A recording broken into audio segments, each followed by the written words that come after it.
Change of Wind and Storms, Song of Dragonfire, Book 2. Written by Megan Linski. Narrated by Liana Walsh. Chapter 1. I swear to the gods, dragons are gonna be the death of me. One particular dragon, to be exact. He's muscular, handsome, and very, very charming. My Smok, my dragon song. And since today's his birthday, Smok's proving that he can be even sweeter than my wildest dreams imagined. For some reason, he wants to give gifts to me on his birthday, which doesn't make much sense at all, but whatever makes him happy, I suppose. "Can you take your hands off my face?" I mumble underneath his fingers. "They're so big that you're suffocating me." "I don't want you to see the surprise," Smok responds. He's covering up my eyes, but since he has these gigantic man hands, he's more or less smothering my need to breathe, too. Just a few more steps. What have you got planned, I wonder? I feel the soft autumn breeze brush against my cheeks, autumn promising to turn into a brisk winter soon. Snow will be here in a few days, if it doesn't fall tonight. The clouds have created a gloomy cover over the area, and most of the plants have turned dull and lost their foliage. Smok guides me to the top of a large hill. I'm huffing and puffing trying to climb it blind. "You know I don't like climbing upwards," I gasp, "or stairs." "It's worth it, I promise." He stops, which I'm guessing means we're at the top of the hill. "All right, look down." He uncovers my eyes. In the water below, tied to a large tree, is a boat. It's made of wood, with a white and red sail and a set of oars on each side. The hull is carved to resemble a snarling dragon's head, while the bow of the boat is shaped like a spiked tail. It's enough to hold up to 6 people, but can be sailed with 1 or 2. "That's incredible, Smok," I say. I run down the hill and to the beach. The water soaks my dress as I climb inside and look around the boat. Each detail is intricately designed, like a master made it. I don't fail to notice that Smok made it a point to scatter a collection of pillows and blankets around the deck. They're circled with an array of yet-to-be-lit candles and wildflowers. Doesn't get any more romantic for a dragon. Smok swings himself into the boat and starts pointing out all the features. There's plenty of room for food and supplies, and more than enough room to sleep, too. And do more than sleep, obviously. This much is very apparent. "Where did you get it?" I ask. Smok and I live out in the middle of nowhere. Unless a boat just fell out of the sky. "I built it," Smok says proudly, and he puffs out his chest. "You built it?" I say skeptically. I put my hands on my hips. "Do you even know how to build a boat?" "Well..." He looks down at the deck and kicks it. "I stole it from a group of Norsemen, actually. Terrorized them as a dragon, then picked up the boat and flew away."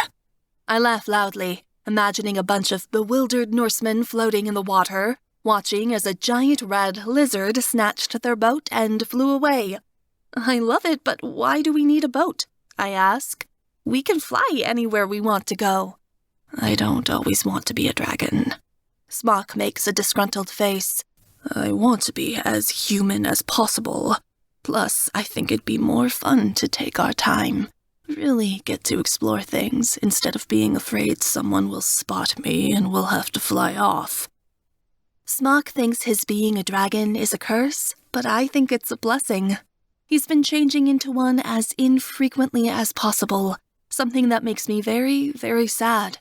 He wants to suppress that part of him, but for me, I miss my dragon.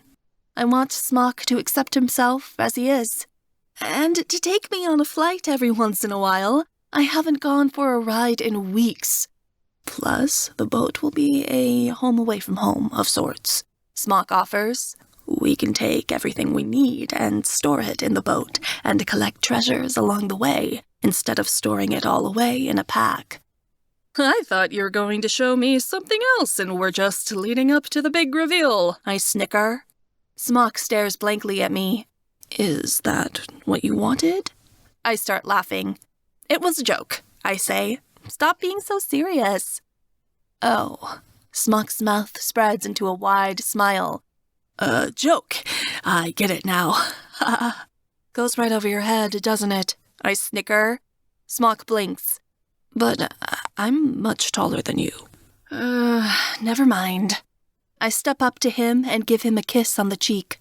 It's a thoughtful gift. Thank you. You act like you haven't gotten a present in years, Smok tells me, and he wraps his arms around my waist. I didn't get presents as a slave, I tell him. Holidays for me were rarely acknowledged. I scrunch up my face, thinking. In fact, I believe the last time I got a present was when my parents were still alive. It was a straw doll. That makes me unhappy. Smok frowns. Not even Wanda got you a present? I never asked. I didn't want to bother her, I say. A pang enters my chest at the thought of my old friend. I miss her so much. I don't want to think of her now on a day that's supposed to be happy. You're not a bother, dear girl. Smok nestles his head in my hair. The movement reminds me of something a lizard would do. You're here now. That part of my life is over, I tell him. I nuzzle my nose against his. I have you to make it better now. I could really make you feel better if you'd like, Smok says. His eyes coyly dart to the blankets. Yes? By the way, what's all this? I ask, pointing to the blankets. The second part of your gift. Smok picks me up by my waist. His toss sends me flying through the air into the collection of pillows on the deck. I try to tumble erotically upon them, but only end up flopping ungracefully on top of the lot like a gutted fish. Graceful as always. Don't take me by surprise like that, I gasp, a little winded. You know I scare easily. I'm going to take something, Smok mumbles. He gets down on all fours and prowls toward me like a ravenous beast until he's straddling my hips. Like my maidenhood, I'm guessing? I bite back lamely. Gods, I'm horrible with all the seductive talk. I am about as lustful as a molding onion. You decide. I bite my lip as Smok starts kissing my neck. His lips leave small love marks over my collarbone and the edge of my cheek. Though it feels good, and I really would like to continue this, something tells me to hold off. To wait. Smok and I have been living together in our little stone cottage by the sea for nearly 3 months now, but we haven't been together. We've discussed getting married, and have also talked about foregoing marriage altogether. Slavic tradition doesn't demand us to be wed before we make love. Our culture actually encourages women to be promiscuous before marriage in order to determine fertility, but I thought it might be nice to be married to Smok before we came together. However, as great as it would be to be Smok's bride, I haven't been able to figure out what I want, and he can sense it. Though my life with Smok is wonderful, I feel like something's missing.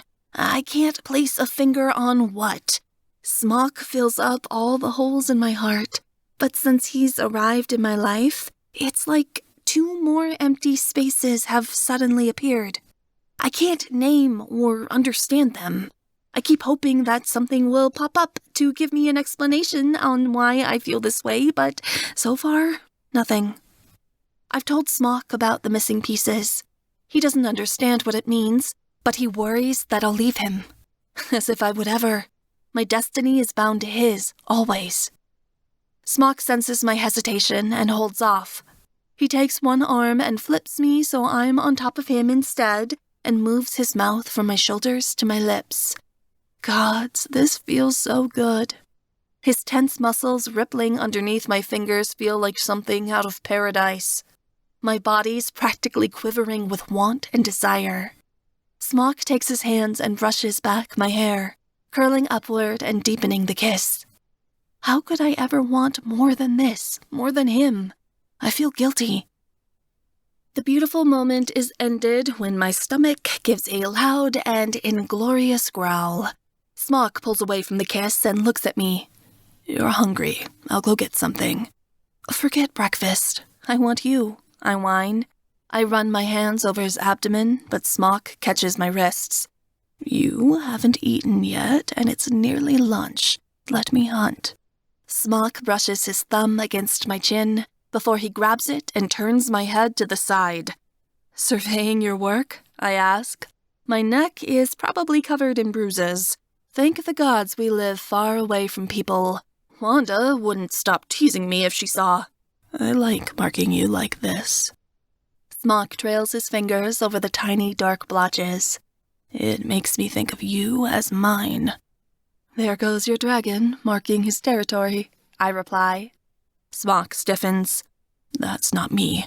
I'm not him. You are him. Someday you'll have to accept it, I say quietly. I fell in love with the dragon just as much as I did the man.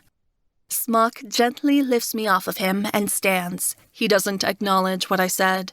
I'll be back in a moment. Don't feel the need to hurry.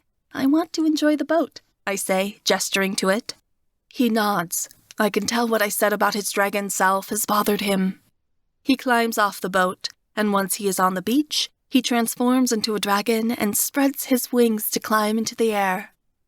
Beneath him, the boat looks like nothing but a toy. His red scales catch in the sun, and his leathery wings sing against the wind. The sight of him flying upon the sky is wonderful. An ache inside of me grows at the sight of it. I didn't realize how much I missed the dragon of Oval Hill. My stomach growls again, and I pat it. One of the things I love about Smok. He can hunt the food, and with his dragon breath, he can cook the food. I don't have to do anything. I love food, and I love him. He even does the dishes every now and then. What a man, right? This is the kind of life a girl could get used to.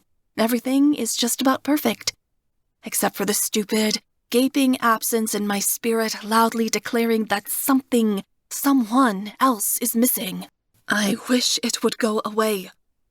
Once Smok is gone, I hear little scratching noises behind me on the deck of the boat. I freeze. There must be mice on this boat. I hate mice. I instantly jump to my feet and whirl around, looking to see where they are. My gaze pauses when I see that the scratching sound isn't rodents, but a pair of feet that look like tree roots. My gaze slowly spans upward. The tree roots turn to twisting branches and bark for skin, resembling a trunk that has been formed into the shape of a body. Little autumn leaves poke out from each of the branches. Wooden arms end with long and sharp claws, resembling the teeth of wolves. The creature has a head that's a twisted combination of a deer's face and a tree hollow. Out from the top of its skull sprout 2 large pair of antlers, 6 points on each side. There are 4 eyes, all of them pitch black. The monster towers over me, easily twice my size. I know what it is from the stories my mother used to tell. It is a Leshok, a forest fae. The Leshok hovers a few inches off the ground, the tips of its claws dragging along the edge of the boat. Lucia, the fae echoes, and it raises its clawed hand. My master demands your arrival. Who in the world is Lucia? The fae has the wrong girl. But before I can tell it so, the Leshok launches itself at me. Before I have time to open my mouth and scream for Smok, the fae has me wrapped in its claws. Chapter 2. The Leshok's claws bind my arms to my body, preventing escape. The fae lifts me off the ground, and my legs are left kicking. Let me go! I cry. I take a deep breath and give the loudest scream I possibly can, but the Leshok squeezes me tighter, and the shouts die early. Oh well, at least it's not a mouse. I'm actually relieved that it's not a rodent. I berate myself for acting so stupid. I'm being kidnapped. The Leshok turns, and as it does so, large wings made of gigantic tree leaves sprout from behind its back. The Leshok crouches down, spreads its arms wide, and takes to the air. Smok! I cry again, but I doubt he can hear me over the wind. The Leshok ascends quickly until the boat is far beneath us and we're sailing away from the sea, towards the forests. It's freezing up here. A bit of snow begins to fall as the beach fades behind us, and the woodland is all I can see. I manage to wriggle my arms out of the monster's claws. Though I'm so far above, fighting back is useless. The Fae will just drop me and I'll fall to my death. I'm going to die a virgin. The thought is absolutely horrifying. I should have said yes to Smok earlier. I'm such a fool. Wait! I scream, and I pound against the giant claws that have me enclosed. Take me back, just for a little bit. I swear you can capture me again in an hour, 20 minutes even. I've heard that's all it takes. Be quiet, the Fae demands. Its leafy wings pick up speed, but I'm not giving up. Who is your master? What could he possibly want with me? I argue. I don't know anyone so powerful they could command Fae, and even so, what could someone so strong want with me? When the Lesshawk doesn't answer, I get even louder. Oi, Leafy! I asked you a question! It does not concern me, the Fae replies. All will become known to you once I deliver you to my master. He's certainly not going to give me any information. I'm not so sure I want to meet Sir Mysterious, Lord of Forest Fae and absolute jackass for ruining my chance at losing my maidenhood. My siren powers. They're the only thing that can save me now. My mother gifted me with the magic of song. I can use it to escape and get back to Smok.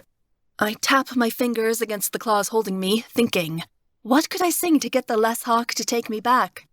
When the song comes to me, I give a devious smile and let out a test note. What are you doing? The Fae replies. It sounds intrigued. I give it no answer, instead breaking into song. Lesshawk, creature of the forest, dweller of emerald realms, turn from your master's orders, fall beneath my spell. Your powers won't work against me, Siren, the Fae protests, but I can tell it's lying. Already, its wooden eyes are lulling under the strength of my song, and I continue the ballad, louder than ever. Disobey your master, listen instead to me. Take me safely to the ground and where I'm meant to be. The Lesshawk loses all self-control. He careens toward the ground, descending into a patch of forest that I've never seen before, and certainly have never been to. No, not this way! I insist and pound on his claws. I point in the way we came. Turn around, you big, stupid idiot! The Lesshawk isn't listening. It's too wrapped up in my spell. The Fae drifts down to the forest, smashing into trees as it goes, as if it doesn't realize what it's doing. Branches scratch at my face and tangle in my hair. When we land, the Lesshawk tosses me down. I tumble through the air and go rolling in the mud. The Lesshawk blinks, turns, then spreads its wings again and takes off through the giant hole it just made in the canopy. Hey! Where are you going? I shout as the Lesshawk flies away. This isn't where I'm meant to be! Take me home! I try singing again, but the Lesshawk doesn't turn around. It becomes a dot in the gray clouds until it disappears completely, and I realize that I'm alone. I obviously need to work on my siren song, I mumble to myself as I brush off a collection of leaves. My magic is powerful, but it's not perfect, obviously. I turn in a circle, taking in my surroundings. The Fae flew fast. Although it only captured me for a short time, the Fae was able to cover a large distance in the moments it had me. I'm completely lost. I pull my woolen cloak around me and shiver against the cold. I'll freeze to death tonight if I don't get back. I try to sing to Smok in order to contact him from afar, but when the words echo out of my mouth, they don't feel magical. Looks like siren magic isn't unlimited, I whisper to myself. Perfect time to find out. I must have used up what magic I had on the forest Fae. For some reason, my voice has almost grown weaker in the past months. It used to be strong, but now I can hardly influence the breeze. It's like my voice doesn't work without those mysterious missing pieces inside of me. Since I saved Smok with my voice, I've been trying to learn more and more about siren magic. I can manipulate small things, make objects move, and sometimes make animals do what I want, but my voice hasn't been able to cast magic like it did during the Battle of Krakow. Whenever Smok was out hunting, I snuck out to look for sirens myself, to ask them about my powers in secret. It soon became obvious there weren't any in our area. I thought that the siren who helped me escape from the Germans would be around, but no luck. I wish I had someone to train me in these things. Someone like my mother. It feels like I'm wandering around blind, trying to learn something about myself that's been locked away and kept secret. I put my hands on my hips and sigh. I have 2 options. I can make my way back home, or build a fire and hope to the gods Smok manages to find me. Seeing as how he took his sweet old time the last instance we were separated, I decide making my way back toward the beach is my only option. At least then I won't be an icicle by the time he reaches me. The snowfall picks up, turning from tiny specks to full flakes. As I keep walking, darkness settles in. I'm starting to regret I didn't stop to build a fire. Maybe my dragon would have seen the smoke from a distance and realized it was me. He must be worried sick. I realize that I see lights in the distance, through the shadows of the trees. A town, no, a city. At least that's what it looks like. I can't tell with all this foliage and the thick snowfall. It's not far away. I can reach it. Once I warm up at an inn, I'll ask someone with a cart to take me back home. As I draw closer, the lights get brighter. By the gods, it is a city! I'm fantastically lucky. I increase my pace, but I'm brought to a screeching halt when my foot slips upon ice. I look down. A wide river, one that's the span of several trees, sits between me and the city. Judging by the murky darkness of the water, it must be deep. The top of the river is frozen over, but I don't know if the ice is thick enough to walk across safely. I could go around the river, but who knows where it ends, or how far it'll take me out of my way before I find a bridge. I swallow and summon a bit of courage. The city is right in front of me. I just have to cross. Easy, Fliss, I tell myself as I start inching my way across the river. Immediately, I begin slipping and sliding. I have no balance on hard ground, so on ice, it's even worse. I look ridiculous. I flounder and wave my arms around as I continue forward, praying to the gods for a touch of grace. When I get to the middle of the river, the ice starts cracking underneath my feet, but I tell myself not to be a coward and push on. The bank is in sight. Almost. My words are torn from me breathlessly as I fall through the ice. Sharp, piercing cold shoves needles into my skin. The water burns. My clothes are soaked instantly, becoming weights, and a brittle chill like I've never felt before enters my bones. There isn't anything like this cold. It sucks the life right out of you, cuts into you like daggers. I flounder for the surface, but I still can't swim very well. As I slowly ascend to the top, my hand reaches upward and the tips of my fingers touch air. My stomach clenches. I'm wrenched backwards by the touch of a hand on my ankle. I glance down. Terror sucks the life out of me as I catch a glimpse of a blue, webbed hand wrapped around my leg. There's a monster in the water. Some type of water fae, for which I have no name. My mother's stories never spoke of it. Its skin is scaly and blue, its feet and hands webbed, tipped with tiny silver talons. It has a fin on its back, and a tail resembling a fish's.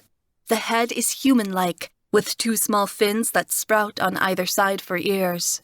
Its eyes are even worse than the Leshawk's. They nearly take up all the space on its head, as wide as my hand and endless in darkness. The monster opens its mouth. Hundreds of tiny, sharp little teeth are exposed.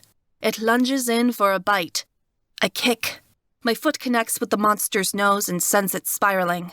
I swim upward, but the monster latches onto me from behind and doesn't let go.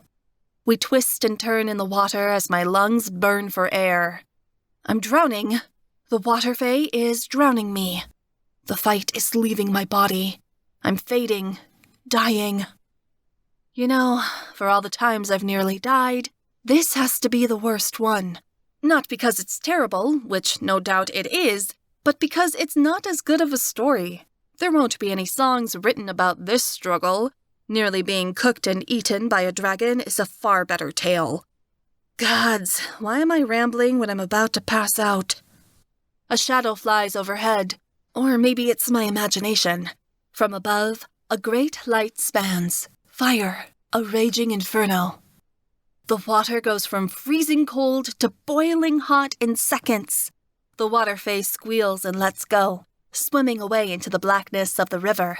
The ice around me melts, raising the water level. The dramatic temperature change and the loss of air is enough to send my body into shock. I go limp, unable to move, my heart pounding as it tries to keep up. My heart's going to give out. Something drags me out of the water and lays me onto the riverbank. My breath struggles, and things start to go black. As my awareness fades, I catch a glimpse of leathery wings and a flash of golden scales. Chapter 3. When I come to, I realize with great shock that I'm wearing a silk nightgown. I've never worn anything as expensive as silk. It's a thrill to feel the soft fabric brushing against my skin. Not even Wanda wore such things to bed. The bed and pillows feel like they've been stuffed with goose feathers. I crack open my eyes. It's daylight again, early morning. The room is open to the elements and illuminated by early morning sun. There is a large window to my left, one that is open to the air and lets in the smells of the forest. The bed is gigantic, able to sleep at least 4 people. There's a bare rug on the floor and a smoldering fireplace across from the bed. Piles of gold are scattered around the room in various places. It's a hoard fit for an emperor. This nearly looks like a king's room. Squatting near the fireplace is a man. He rises. I quickly shut my eyes to pretend like I'm sleeping. When I hear the man turn away, I crack open my eyelids to get a closer peek. He's facing the window now, looking out. His hair is light blonde, wavy. It falls to his shoulders, tied back in a half-up, half-down style. A bushy beard spans from his face to his chest, part of it tied in a braid. His face is square, rugged, and very masculine. He wears thick trousers and a tunic with the sleeves ripped off. There are bracers on his arms, which are dense with muscle and bigger around than my head.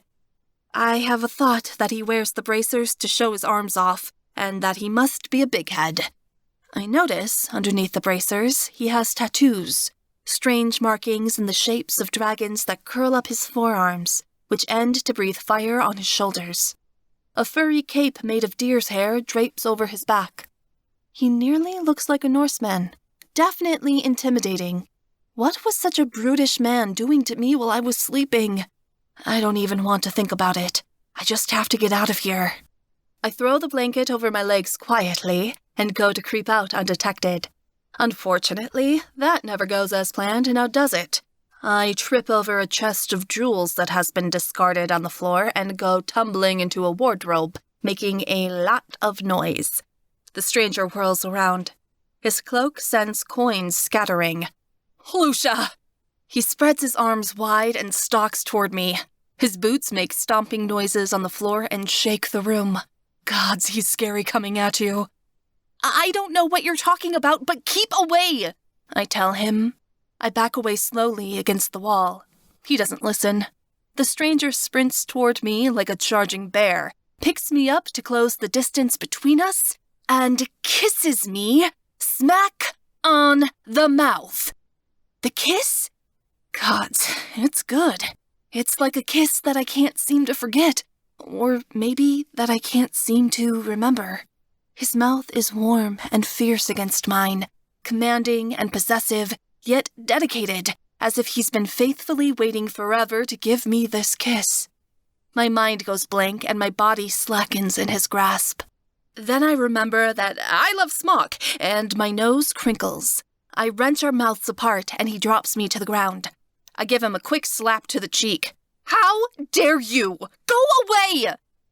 I expect the stranger to be angry, but my slap only makes his face brighten into a bigger smile. Is this man insane? Lucia, you're as feisty as ever. I love it.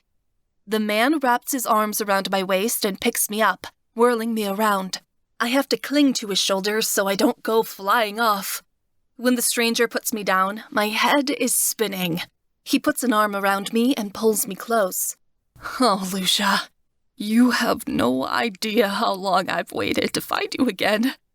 His voice wavers, as much as the voice of thunder can waver, I suppose. "I told you to get off me!" I say, and I shove him away. We stand face to face, and I bunch my hands into fists. "I don't know you." "You really don't remember anything, do you?" he asks. His eyes are sad. For a moment, he frowns, before he brightens again. "It doesn't matter. You'll remember soon. Then we'll be married."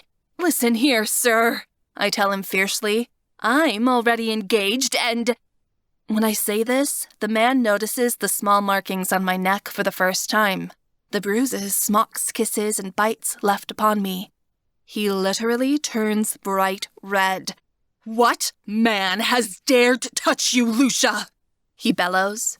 He moves back his cloak and puts a hand on what I notice to be a very large, two-handed axe. "I will defend your honor." "Oh, by the gods." I put my face in my palm. "First of all, my name is Fliss, not Lucia. Put that away."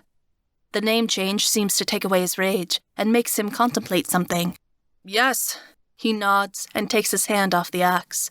"That is your new name in this life. In the lifetime I knew you, you were called Lucia.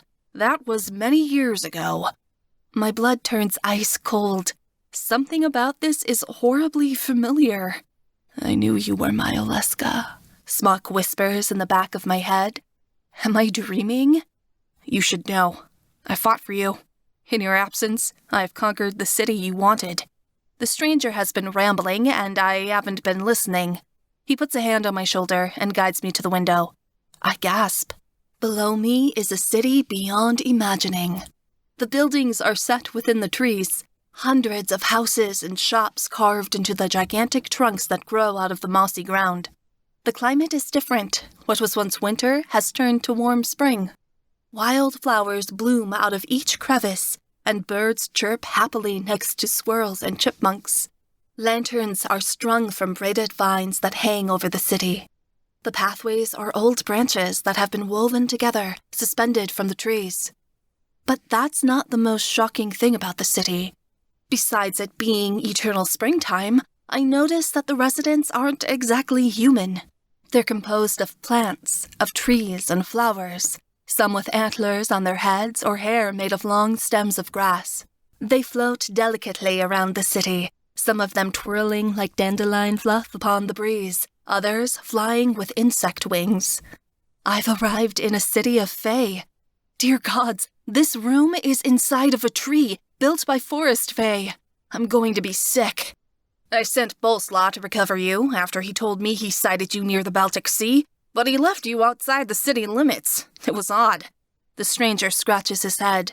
He's never disobeyed an order before. What did you do to him? He's in a strange state of mind. My mouth drops open in outrage. My siren song didn't work at all. That Lesok dropped me off at the same place it was supposed to take me. I want to thank you for your generous proposal, but I'm not interested, I say firmly, and I turn away from the window.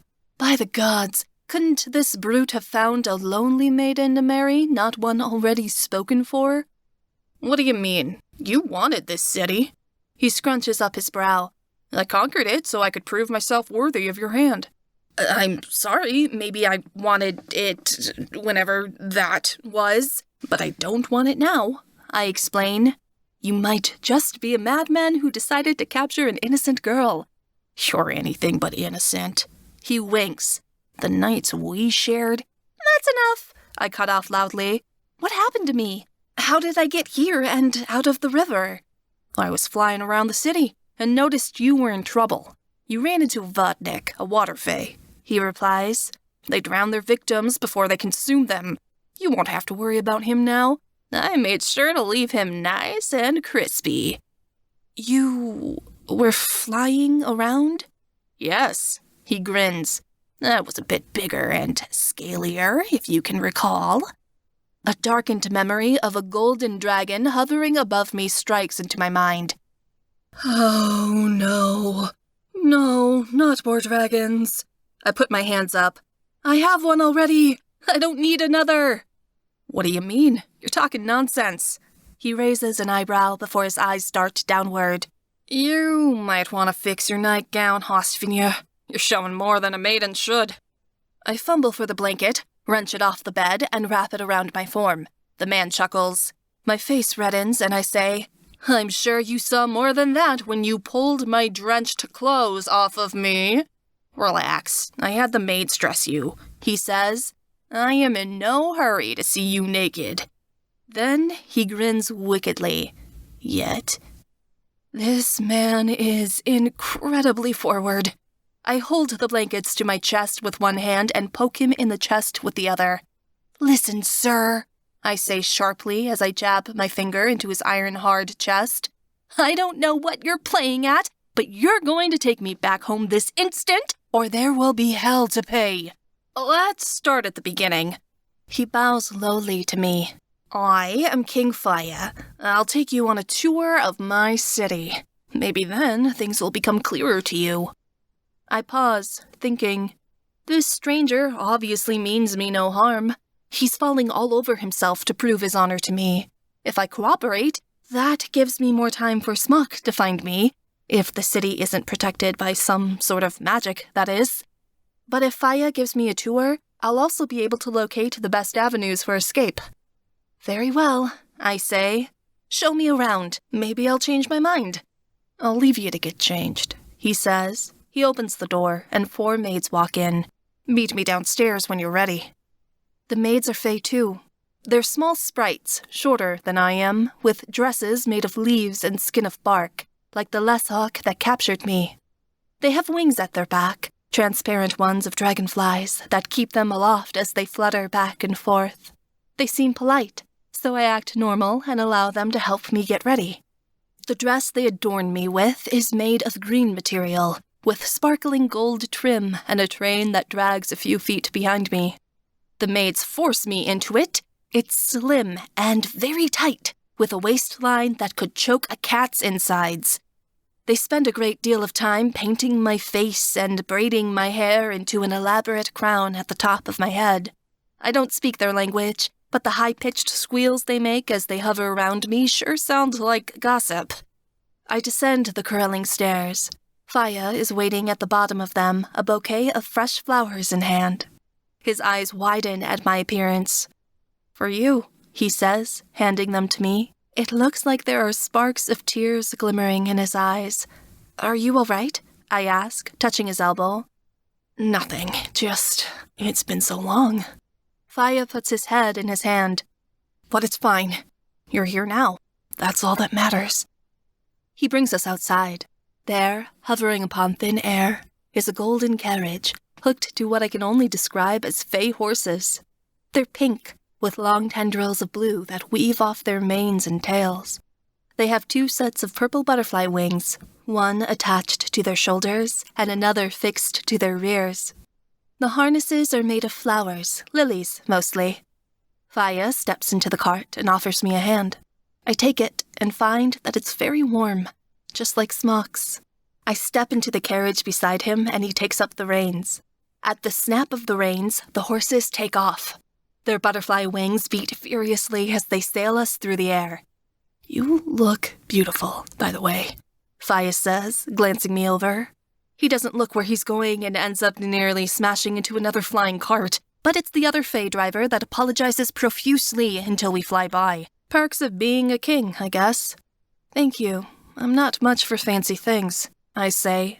I stretch my arms until I hear the dress rip. I sink into an unfeminine slump. Much better. Faya laughs loudly. The sound erupts from his belly. You haven't changed, Lucia. If you don't mind, I'd like you to call me Fliss from now on, I say, avoiding the obvious lurch in my gut that tells me something is very, very wrong. That is my name. All right. He smiles softly. Fliss? The horses flutter around the city in a large circle. Down here, the city is busier. It's packed with Fae, so many that the reflections off their wings create a rainbow in the air. Everywhere I look, there's more to see. I look for avenues to escape, but keep getting distracted. My plan to sneak out of the city isn't working very well. We pass a shimmering waterfall that looks like it's made of liquid gems. Faya urges the horses on, and I duck, But when the water hits us, we don't get wet. I'm completely dry. He obviously prepared this city for a very long time for my arrival. I feel a little sad. But also, I feel bad for Smok. He's probably panicking, thinking that I'm dead somewhere, when, really, I'm just on a date with another man. We float by a gigantic golden statue of Faya in the middle of the city square. He's holding a sword and shield triumphantly, looking full of himself. Underneath his feet is a fountain, where many of the Fae seem to be getting their water. Smaller statues of forest Fae are gathered around the fountain. They seem to be praising their overlord with almost idyllic affection. "Humble," I comment, and Faya grins. "Had to do something with the dragon horde," he replies. "Might as well melt it down and turn it into something worthwhile." "You collect gold?" I ask, surprised. "Dragons are obsessed with it. We like the shine," Faya replies coyly. Smok never seemed to care about gold, but he did have a rather large collection of it back in Krakow. Faya changes direction. He steers the horses upward until they're nearly flying vertical. I nearly fall off the back of the carriage. Faya reaches out an arm to catch me, holding me close to his side. He takes us to what appears to be the stables, which is located in a grouping of trees close to the canopy. He gives the reins to a stable hand and helps me out of the cart, leading me to the edge of the scaffolding. Looking down makes me queasy. "We have to go higher," Faya says. "Why can't we take the cart?" I ask, gesturing to it. "The horses can't get up that far," he explains. "Shall we?" Faya jumps off the scaffolding feet first, diving downward. I gasp. I grab the ropes and look down, searching for him, until a roar shakes the creaky bridge and a gust of wind blows me back. Faya laughs. He's a dragon now, just as intimidating as he was as a man. He's bulkier than Smok, with curled horns instead of straight and a broader wingspan. A short beard hangs from the tip of his chin, and he has a small, ruffled mane along his neck. His tail ends in a rounded ball of sharp spikes, and his claws aren't silver, but gold. Faya is much brighter than Smok's dark red scales. Instead of being a solid color, Faya's scales are a combination of orange-yellow. When he moves, it appears as if his body is a crackling golden flame. It's enough to nearly blind you when he's in the sun. He doesn't waste any time asking. Faya snatches me up and tosses me on his back between his spikes. I latch onto him as if by instinct, my legs tightening around his scales. The dragon soars higher.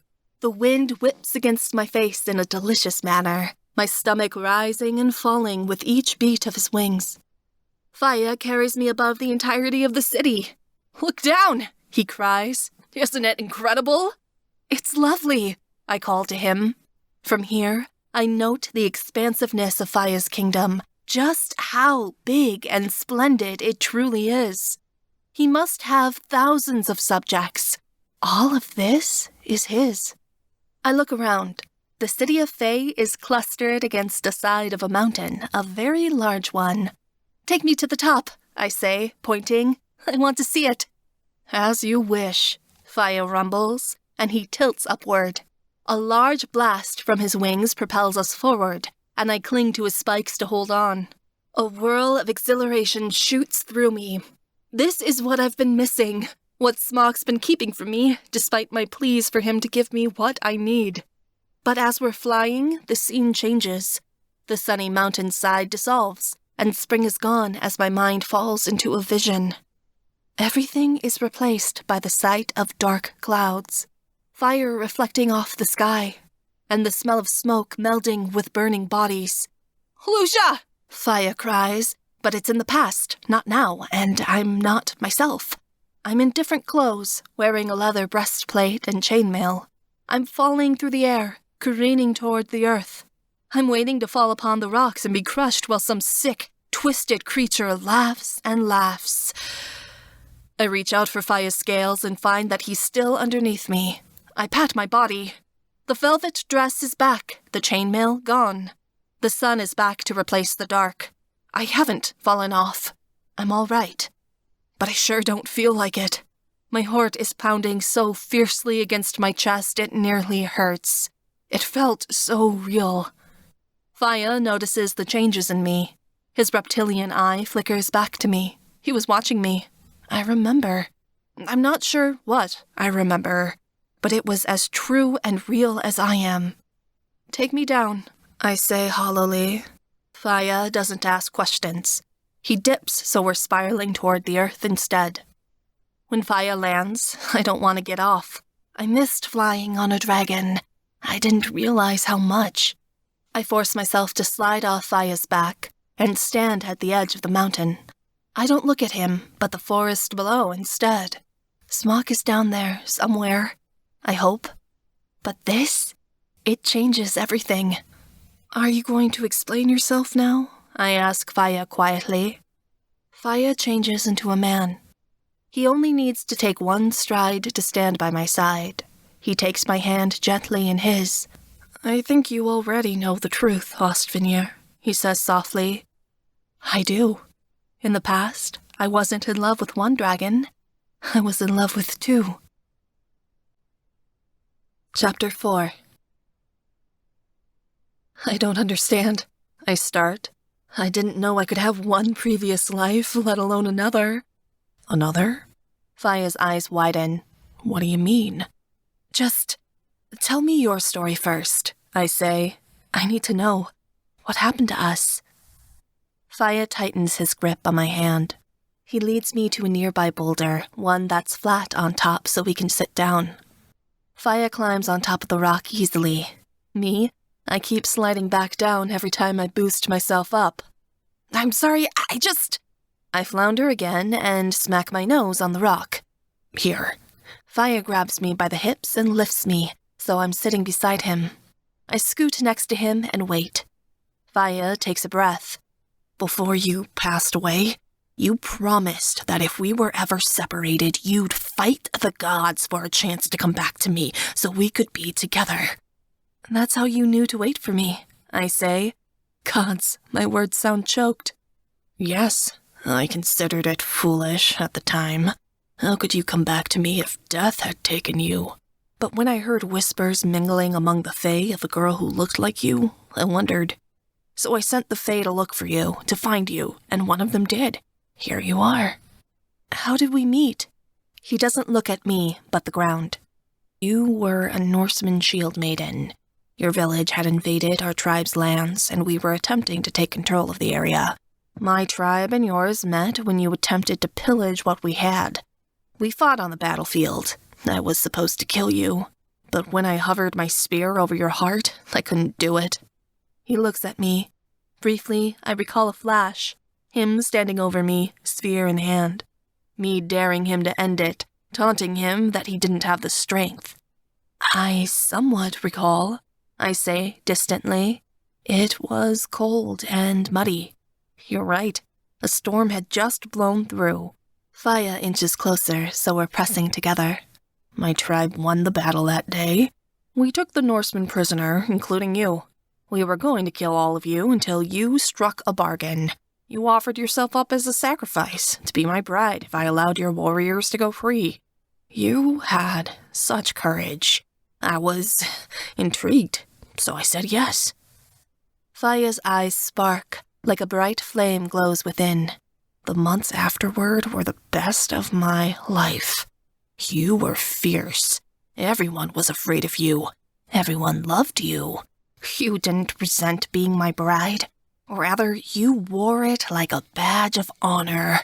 You were a powerful warrior who was proud to be married to the only man who had ever defeated her in battle. Doesn't sound like me. I give a sarcastic snort.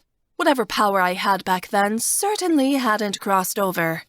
I admit you've somewhat lost your skills, he says, and he rubs his neck. But you look just like Lucia. Sound like her too. Even your mannerisms are the same. You don't need to prove it was me, I say quietly. I already know. I can remember. Not much, but tiny pieces. I can recall Faya and I fighting alongside each other in battle. We liked to conquer things. Whenever we weren't fighting, we were drinking or partying or doing other unmentionable activities, quite frequently. It was a happy life, from what I can piece together. One full of adventure, but all too soon, it was stolen away. So what happened to me? I ask, knowing the story can't have a happy ending, because the first one didn't. How did I die? Faya's face hardens. I hoped we could leave that part out. It doesn't matter now. It does. I need to know. Faya's hands begin to quiver.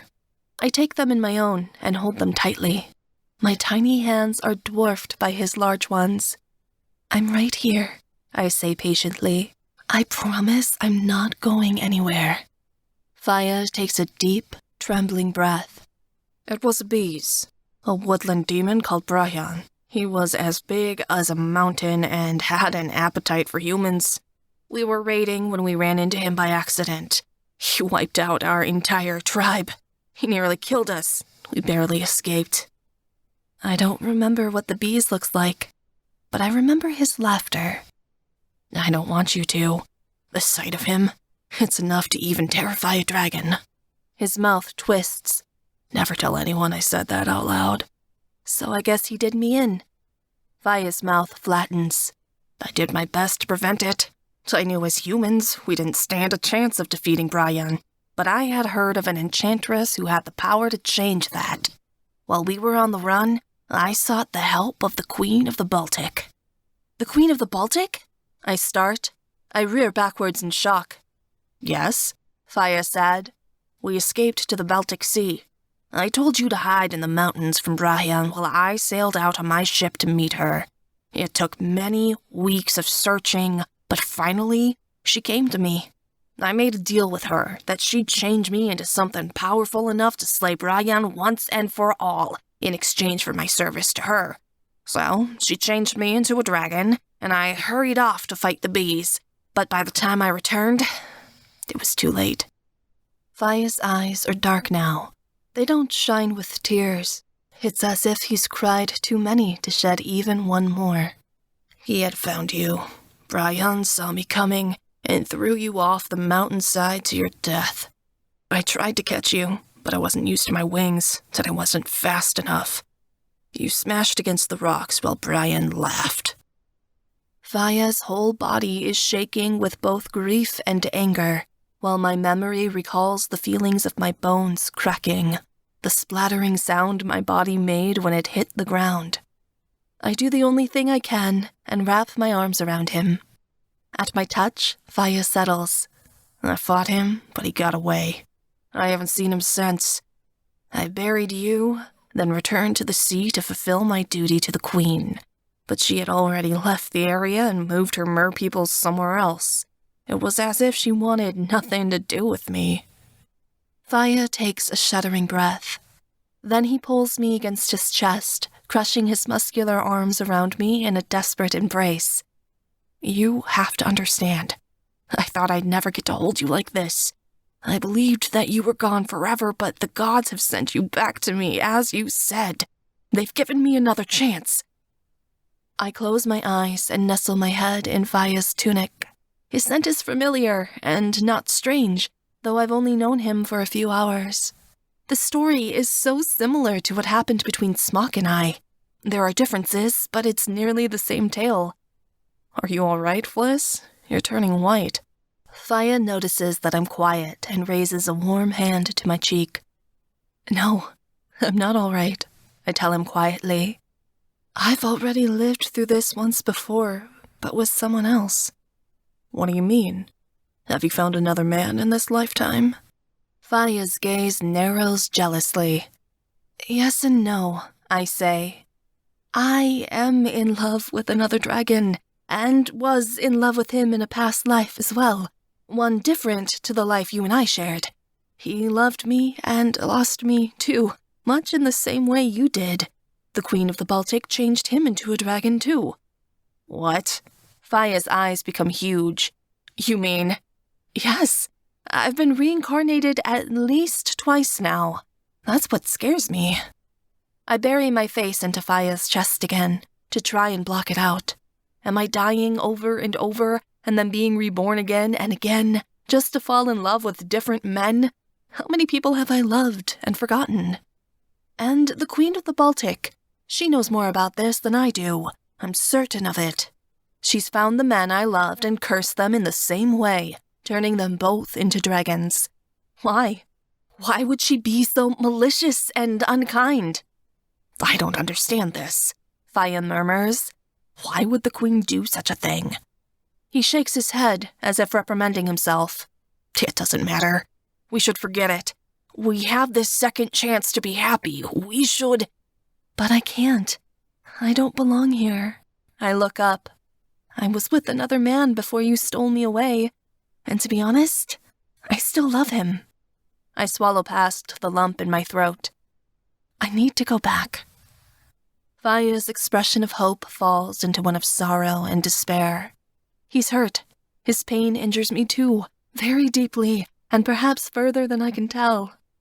But Faya quickly rearranges his face and says, If that is truly what you wish, then I'll fly you back to this other dragon in the morning. I only ask that you stay the night and participate in the feast I've planned for you.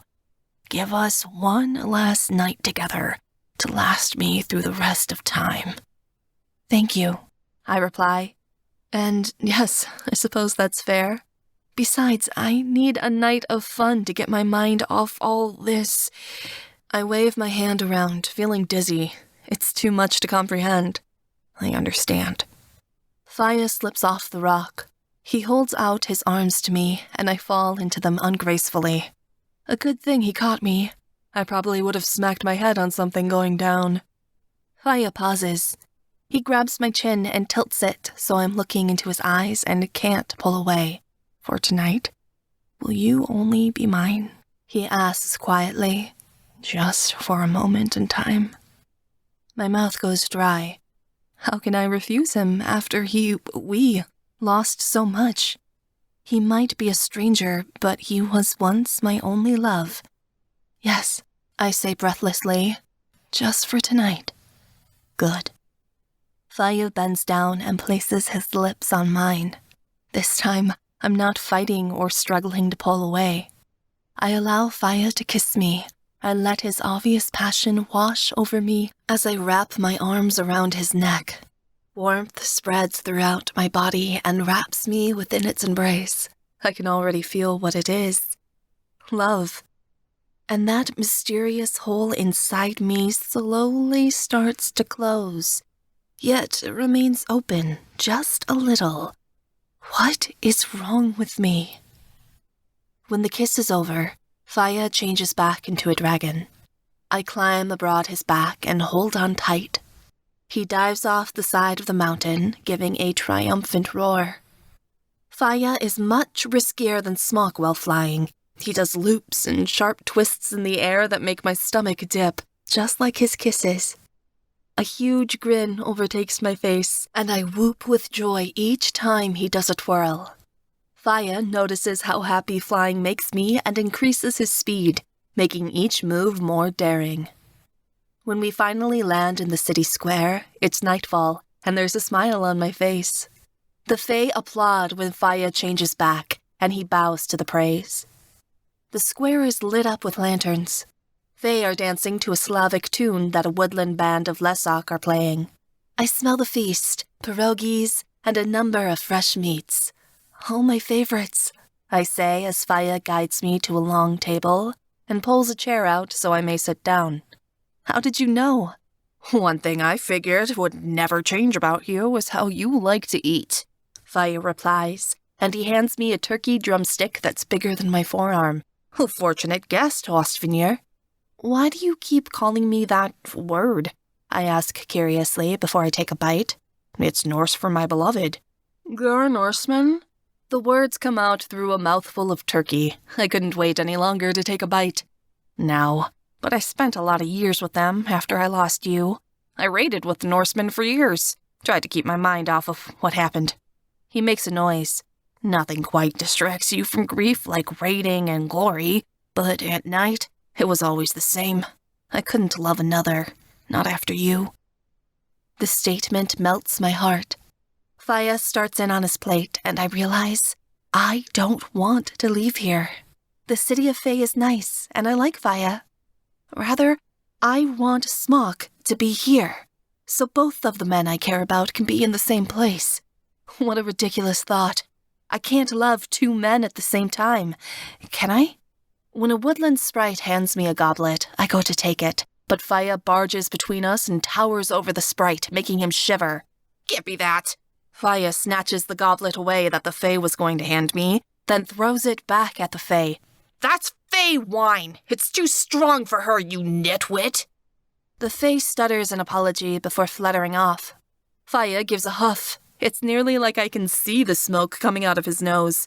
He's a rather protective dragon. You can speak their language, I assume? I ask. I can understand the Fae. Always could, as a dragon. They're annoying little shits. Faya plops himself back beside me. But good subjects, I suppose. They don't complain much. How did you conquer them?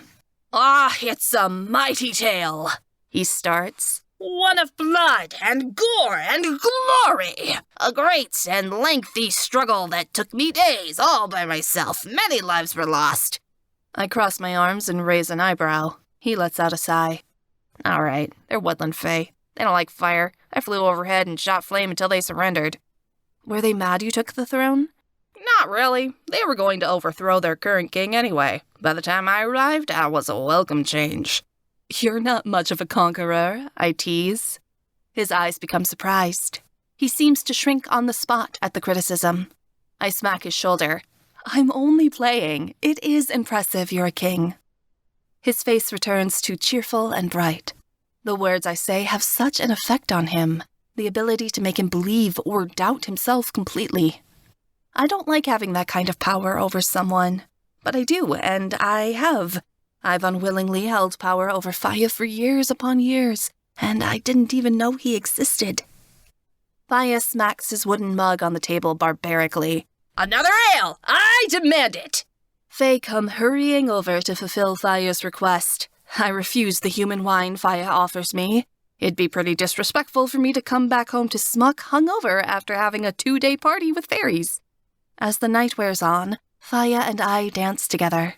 He's half drunk and not much of a dancer, but the roaring voice that fills the square with his laughter makes up for it. When his face is red with alcohol, Faya pulls me into his lap and kisses my cheek. Austringer, he says. You've made me happy.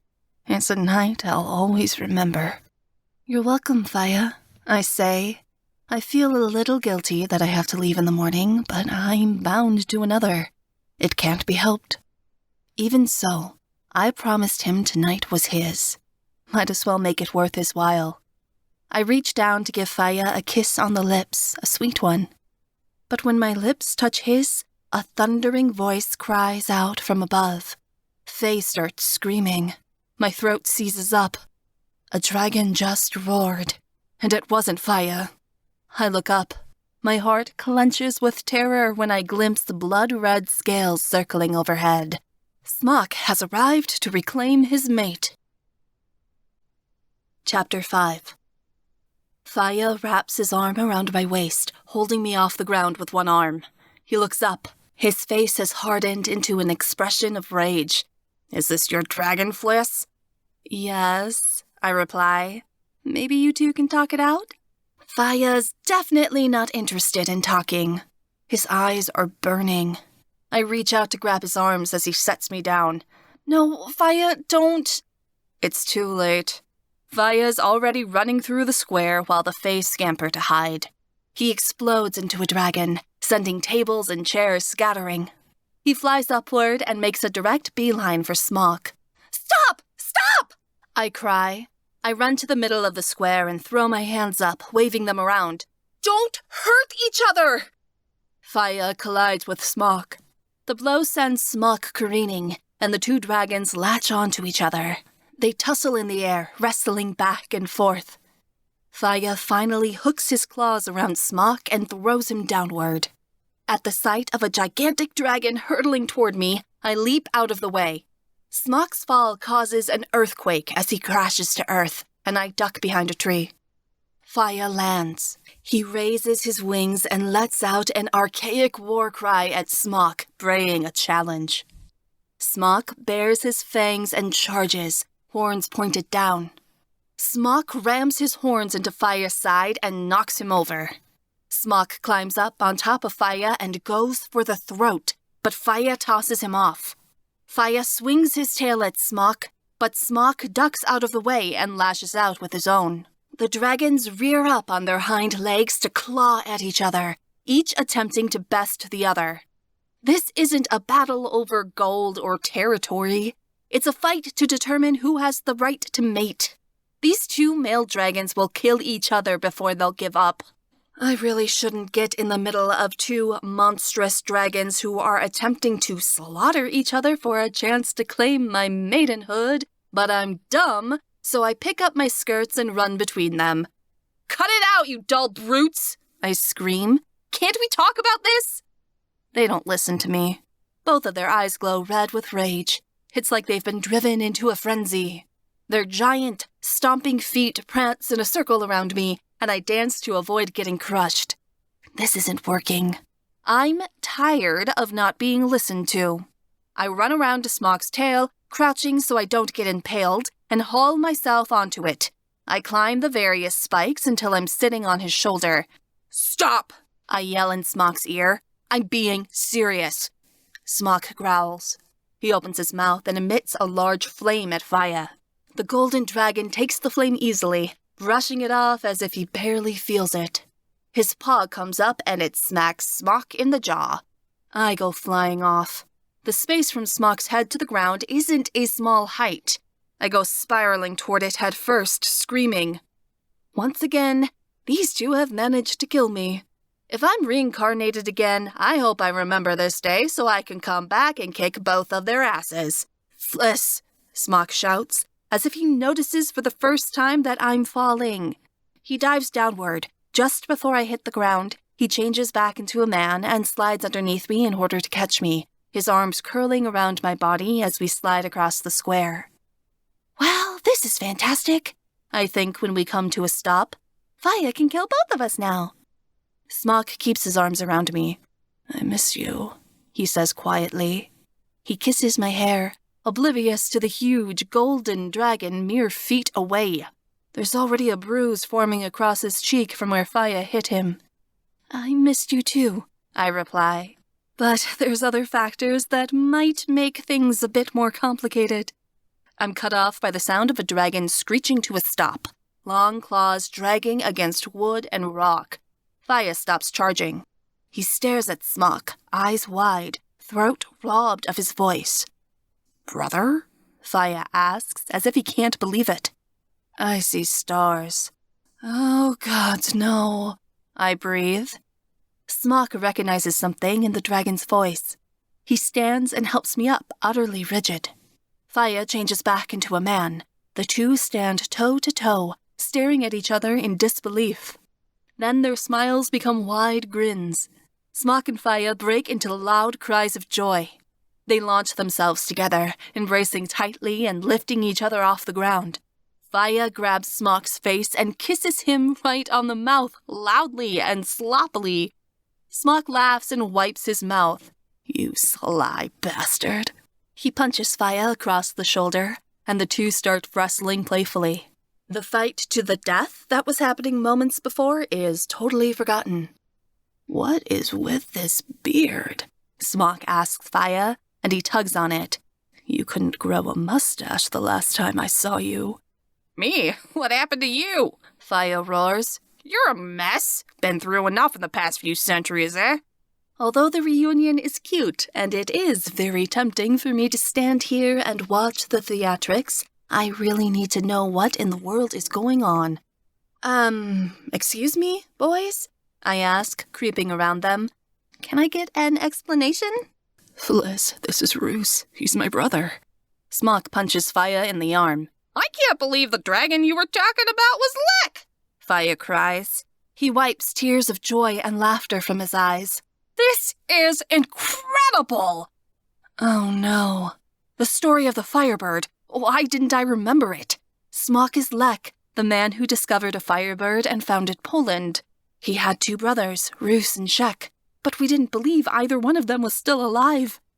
That's it. The gods have punished me. I did something so incredibly wrong in one of my 150 past lives that they decided to make me fall for 2 men who happen to have the same parents. Have I worked my way through an entire family without knowing? We need to talk about this, I say, and I come between them. Privately. Faya starts. He looks around at the faces of the forest fae, who are starting to emerge from the ruckus of the feast. They don't look happy. You're probably right. My house is the best place. He looks at Smok. We have to fly up. He changes into a dragon, and Smok follows suit. Both dragons look at me expectantly, as if they're begging me to pick them to ride on. Great. Now I have to play favorites. I'll take Smok for now, I say hesitantly. I climb onto Smok's back and add, You 2 better have an explanation for what's going on. Believe me, dear girl, Smok rumbles as he takes off after Faya. I don't think either of us have a clue. The 3 of us sit by the fireplace in Faya's room, on top of the bearskin rug. The burning wood crackles between us, the only sound besides our hushed voices. By the time both stories are told, both men seemed very concerned. This isn't a coincidence, I say. It can't be. You're right, Smok agrees. This isn't just strange. It's as if it's fate. Smok told me he had 2 other brothers, but that you were separated long ago before he settled Poland, I say to Faya. He's right, Faya says. We haven't seen each other since. But to imagine that we'd both fall for different reincarnations of the same girl, and both be cursed by the Queen of the Baltic to be dragons? Smok shakes his head. Impossible. That's one thing I can't understand, I quip. Humans are supposed to go to the underworld when they die. I've never heard of anyone coming back a second time to live a different life. I've come back at least twice. Why? What do the gods want with me? Only they have such power to bring me back again and again. I don't know, Ostranier. Faya rubs his beard. But there must be answers somewhere. I've been thinking, is it possible that our younger brother Czech might still be alive? Smok suggests. Perhaps the queen turned him into a dragon too, I suggest lamely, as a joke. When I do, Smok and Faya look at me. I shake my head. I'm not being serious, I start. There's no way that... Why not? Smok suggests, and he gestures between him and Faya. It's not too hard to believe after this. If that's true, then the Queen of the Baltic did all of this on purpose, I insist. And in the name of the gods, I say we find out why. Faya leans back, tapping his fingers against his full goblet. He hasn't drank since Smok got here, but it seems he wants ale in his hand, just in case things get too much to handle. The only way we'd be able to tell for sure is to summon a Marjana, a demoness of the underworld. She could tell us if Shek passed through its gates. A Marjana should be easy to find now. They're prominent during the winter, don't like the heat. Smok informs me when I cast a curious glance. Very well, I say slowly. I have other questions about the Marjana, but they're not important right now. I take a deep breath and decide to address the thing that's on all our minds. In the meantime, what do we want to do about our relationships? Excuse me? Smok raises an eyebrow and Faya sits up. Let's be frank. I've had feelings for both of you in the past, I confess. My heart races. And if I'm honest, I definitely have feelings for Smok still. And I'm beginning to develop them for Faya. I can't be with both of you. The brothers look between each other. There's not a drop of malice between them. For the most part, they seem unbothered. I don't see why not, Smok intercedes. For now, I say we let it be as it is. We shouldn't make any decisions until we know for sure what this strange connection is between us. I don't see any reason why you can't love us both in the meantime. I look to Faya. He shrugs. I'm all right with it. Like he's my brother. It's not like you're off fooling around with a man I don't know. Oh, by the gods. I put my head in my hands. You two are making this more difficult. Go back to fighting each other. At least then I won't be forced to pick. I stand up. I need to sleep. Alone, I tell the boys as both of them start toward me. It's been a long day. I need time to think. Of course, dear girl. Smok takes my hand and brushes his lips across it. I'll be here if you need me. And I, Faya offers. He grabs me by the back of the neck and delivers a passionate kiss to my mouth. Good night, Ostvenir. Smok doesn't do anything to stop it. In fact, he barely reacts. He just leans in after Faya and gives me a kiss on the lips as well, this one deeper, as if he's trying to show off. I have a guest room, Faya offers Smok, as if his brother wasn't just smooching on his lady. This is so odd. You can use it. Smok claps his brother on the shoulder. I would, but I doubt I'll get any sleep tonight. We have far too much to catch up on. Agreed, brother. Faya grins broadly. Come, let us celebrate our reunion. The men throw an arm around each other's shoulders and proceed in a very manly fashion out the door. When it closes behind them, I'm left staring at the door. The maids come in to help me take off these 18 layers of clothing before I climb into Faya's too big bed. I'm not sure where the brothers are heading off to. Probably to drink all night, hunt, roar at things, dragon activities. I sigh and bunch up my pillow underneath my head. I don't know if finding Czech, if he's alive, is going to make this any easier. I have a wretched feeling in my gut that it's just going to make things more complicated. Chapter 6. We have to leave the city in order to find the Marjana, so I'm wearing 3 different layers of furs. A hat has been pulled over my eyes, and I'm so bundled up I waddle instead of walk. You're going to slow us down, Smok says as I inch out of the house. He and Faya are standing outside. By the thick, dark bags under their eyes and the way Faya is holding his head, I'm guessing both of them are extremely hungover. I'm going to fly on one of you, I say. It's not like I'll be walking. Aye, Ostvenir. Faya blinks, like the light hurts his eyes. You can stay here, you know. It won't take Russ and I long, Smok offers. I shake my head. No, I want to go. I don't mind the snow, and I actually enjoy winter, I reply. But as controversial as it is, I get cold easily. Good thing you have 2 dragons. Smok wags his eyebrows at me, making me smile. He hands me a leather bag. I'm not sure of what's in it, but we must need it, so I swing it on my back. Faya changes into a dragon. He wobbles on his feet before saying, We can set up the offering outside the city. She should come to us easily. Since I rode on Smok last night, I climb onto Faya's back, just to be fair. Smok changes beside him. I latch onto Faya's spikes to hang on as both dragons take to the sky. The Fae folk seem happy to see us go. 1 dragon is enough, I suppose, but 2 is far too many. As we fly outside the city limits, the air turns cold again. Snow starts falling, pelting my face and coating my eyelashes. Faya's toasty body keeps me warm, and I lay closer to his scales so I don't freeze as we fly. Eventually, Smok and Faya find a clearing that's big enough to handle both of them. They land, and I slide off Faya's back.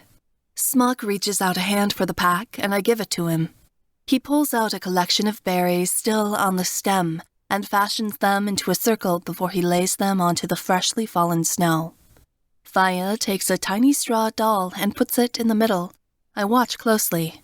Every year when spring comes, the various villages around Poland will take a large straw doll in the shape of a woman and set it ablaze. Then they'll drown it in the river as children sing witch-burning songs to symbolize sending away winter. Nothing like a good old-fashioned witch-killing to get the plantings started. I never said Poles weren't crazy. Isn't Marjana the death goddess of winter and plague? I ask the dragons. She is, but her demoness minions are also called Marjana as well, Faya informs me. We aren't looking for the real Marjana. God knows we wouldn't be able to handle her. We only need to summon one of her subjects. I've never seen a god before, or a demon, but since I've come in contact with dragons, sirens, and mermaids before, what's one more magical being? When the brothers are done setting up the small offering, Faya changes back into a dragon and flies off. I start to shiver. Smok notices I'm getting cold and takes the torch out of the pack. He blows on it, and the tip of it alights. "There," he says, handing the torch to me. "That should keep you warm until the job is done." "Thank you," I say. He smiles and runs a hand over my braid fondly before getting back to the task at hand. Eventually, Faya comes back, holding a tiny fawn in his claws. The deer is hardly a few months old and is squealing in terror, moving its tiny legs frantically in an attempt to escape. "What are you going to do with that?" I ask, frightened. Smok walks up to his brother and grabs the fawn, carrying it to the berry circle. Faya changes back into a dragon and withdraws a long knife from his belt. "The Marjana is a death god. Only death can summon her," Faya replies. "We've set up the circle, so she's watching us now. We have to slit the deer's throat and spill the blood over the doll for her to be interested enough to come." "What? No! How could you?" I ask. The fawn's eyes are wide. It's like the poor thing is looking right at me as Faya approaches, begging for its life. "We've been around a lot longer than you have, Fliss. We still remember the old ways. This is how it was done, despite it being gruesome." Smok continues to hold the deer tightly. "Just look away. It'll be painless." "I said no," I say sharply. I stride forward and push Faya out of the way. As I do so, I trip and lose the torch. Because I have nothing but bad luck, it falls upon the straw doll. Instantly, it comes ablaze, shooting up flames that aren't normal but magical. Smok stumbles backwards in surprise and lets the deer go. I watch as the fawn bounds off into the woods. "Fliss, what have you done?" Faya asks. Smok wraps an arm around my waist. He flings me to the ground just as a creature erupts from the burning doll. She's old, very old. The demoness has a hunched back, with a wrinkled face and only a few teeth sprouting from her gummy jaws. She's dressed in a tattered gray robe, a scarf wrapped tightly around her head to conceal black hair. Her hands are wickedly terrifying. The ends of her nails are made of straw, tightly bundled strands that crack like her old bones as she sways from side to side. 2 dark wings curve out of her crooked spine, and she uses them to keep aloft over the snow. She might appear to be an ancient old woman, but I fear that this creature is more powerful than both Smok and Faya. "Who dares burn my image while winter is settling over the earth? Spring is not yet here," the Marjana hisses. Her black eyes turn on me and narrow. Great, now I've pissed her off. But it doesn't matter. I wasn't about to kill that cute little fawn just to be able to talk to an old crone. "I did," I say. I get off the ground. "We need to ask you a question." Smok lunges for me, but I yank my hand away. I step toward the Marjana fearlessly. Zernitra was scarier than her. I can handle this. "You seek my favor by imposing on me a great insult?" the Marjana hisses. "I should skin you alive, girl." Smok plants himself in front of me and says, "We merely wish to know if our brother is still alive. He goes by the name of Czech. Do you know of whom we speak of?" The Marjana curls her lip. "The one you seek has not yet passed through the underworld's gates. He hides in a cave of wonders, hidden within the Tatra mountain region." She turns her attention to me once more. The demoness cackles and adds, "You are either very brave or very foolish. Your naivety will get the best of you one day. And she is coming for you. I can't take your life. It is not my right. I will not kill what has already been claimed." Slowly, as if she's transfixed, she reaches out and touches my hand. I'm not stupid enough to resist. Her straw nails scrape against my skin before she slowly retreats. The old crone grabs the edge of her robe and swoops it around her. As the fabric wraps around her form, she vanishes. The snow around us begins falling even more heavily until it's turned into a blustering snowstorm. All that's left behind is the berry circle and the burnt doll. I look closely at the place where she touched my hand, but there is nothing there. Why would she do such a thing? Arrive, tell us what we wanted to know, touch me, then leave. She mentioned that someone is coming for me. A woman. Does she also fear this mysterious person? Fear the repercussions that would be given to her if she was to take my life instead of this unknown force? That was ridiculously foolish, Fliss. Faya snaps. He strides to me and grabs my arms. Rage covers his face. She could have killed all of us if she wished. The deer was meant to appease her. I wasn't going to let you kill it. You should have listened. I rebuke. I pull away from him. Our lives aren't worth the lives of a deer. Faya is raging. He's nearly shaking. By the gods, have a bit of sense. Smok's not listening. I know that look. He's retreating inward. That wasn't right, Smok says. He's gone pale. It was entirely wrong. What do you mean? We got what we wanted, I say, and I cross my arms as I turn away from Faya. I'm mad at him. No, we've witnessed summonings of Marjana before, long ago when we were boys. Even when the ceremony was done right, there was usually a fight involved. Russ and I, we were certain we'd have to do battle by the end. She just let us go. Smok shakes his head. No, more than that. She gave us information as to where Czech is. Why would she do that without a proper trade? Why? I agree with Lek. The Marjana is always thirsty for more blood. A little is not enough to satisfy, Faya says. Why didn't she make a move to attack, especially after Fliss insulted her? All questions I've already wondered, but don't have the answers to. It doesn't matter. We know where Czech is, I say. We need to find him. At the mention of their brother, Smok and Faya seem to realize what the Marjana said. Their smiles spread wide and they clap each other on the back. They're practically ecstatic. I'm happy for them. It's special that they can reunite with their family after all these years. After losing my parents, it's a chance I'd kill to have again. There's no time to waste, Faya says. We must go search for him.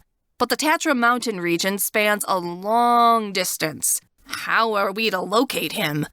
She said something about a cave of wonders, I reply. That's got to mean something. Either way, we must prepare. Smok changes into a dragon. He looks at me expectantly, and I venture toward him. I want to feel safe right now with the first dragon I fell in love with. As I climb onto his back, nervousness bubbles in my middle. Since I met Faya, the hole in my heart has shrunk a little more, but it hasn't gone completely. I believe I know what else is missing. I don't know if I should be terrified or excited. I know what Czech's absence means, but I'm uncertain of the consequences finding him will have for all of us. Chapter 7. The three of us returned to the Fae City just long enough to gather supplies. We didn't take a lot of food, as the dragons can hunt, but we did pack heavy clothing and other small essentials like weapons, blankets, and emergency utensils. Most of it is for me. The dragons don't need much. Faya sets up one of his advisors to take over things in the city until he returns, however long that may be. Safe to say, they were happy to see him go. Aren't you concerned that the Fae will replace you with another ruler while we're gone? I ask Faya from upon his back as we soar through the air. The snow is lighter now, and the air a little less chilly. It makes the journey more pleasant. Faya emits a puff of smoke. If they do kick me off the throne, I'll just come back and light things on fire until they give it back. That is, if I even want to return. I'm certainly not worried. I set my mouth in a thin line. None of us have discussed what we're going to do after we find Czech, where we'll go, or if we'll even stay together. I don't like how uncertain things are. Just a few days ago, I was set on living out a quiet life with Smok, and now that plan has been cut into ribbons. I like knowing of things. I hate living day to day, never certain of how my life is going to go. I did that enough as a slave. I want safety.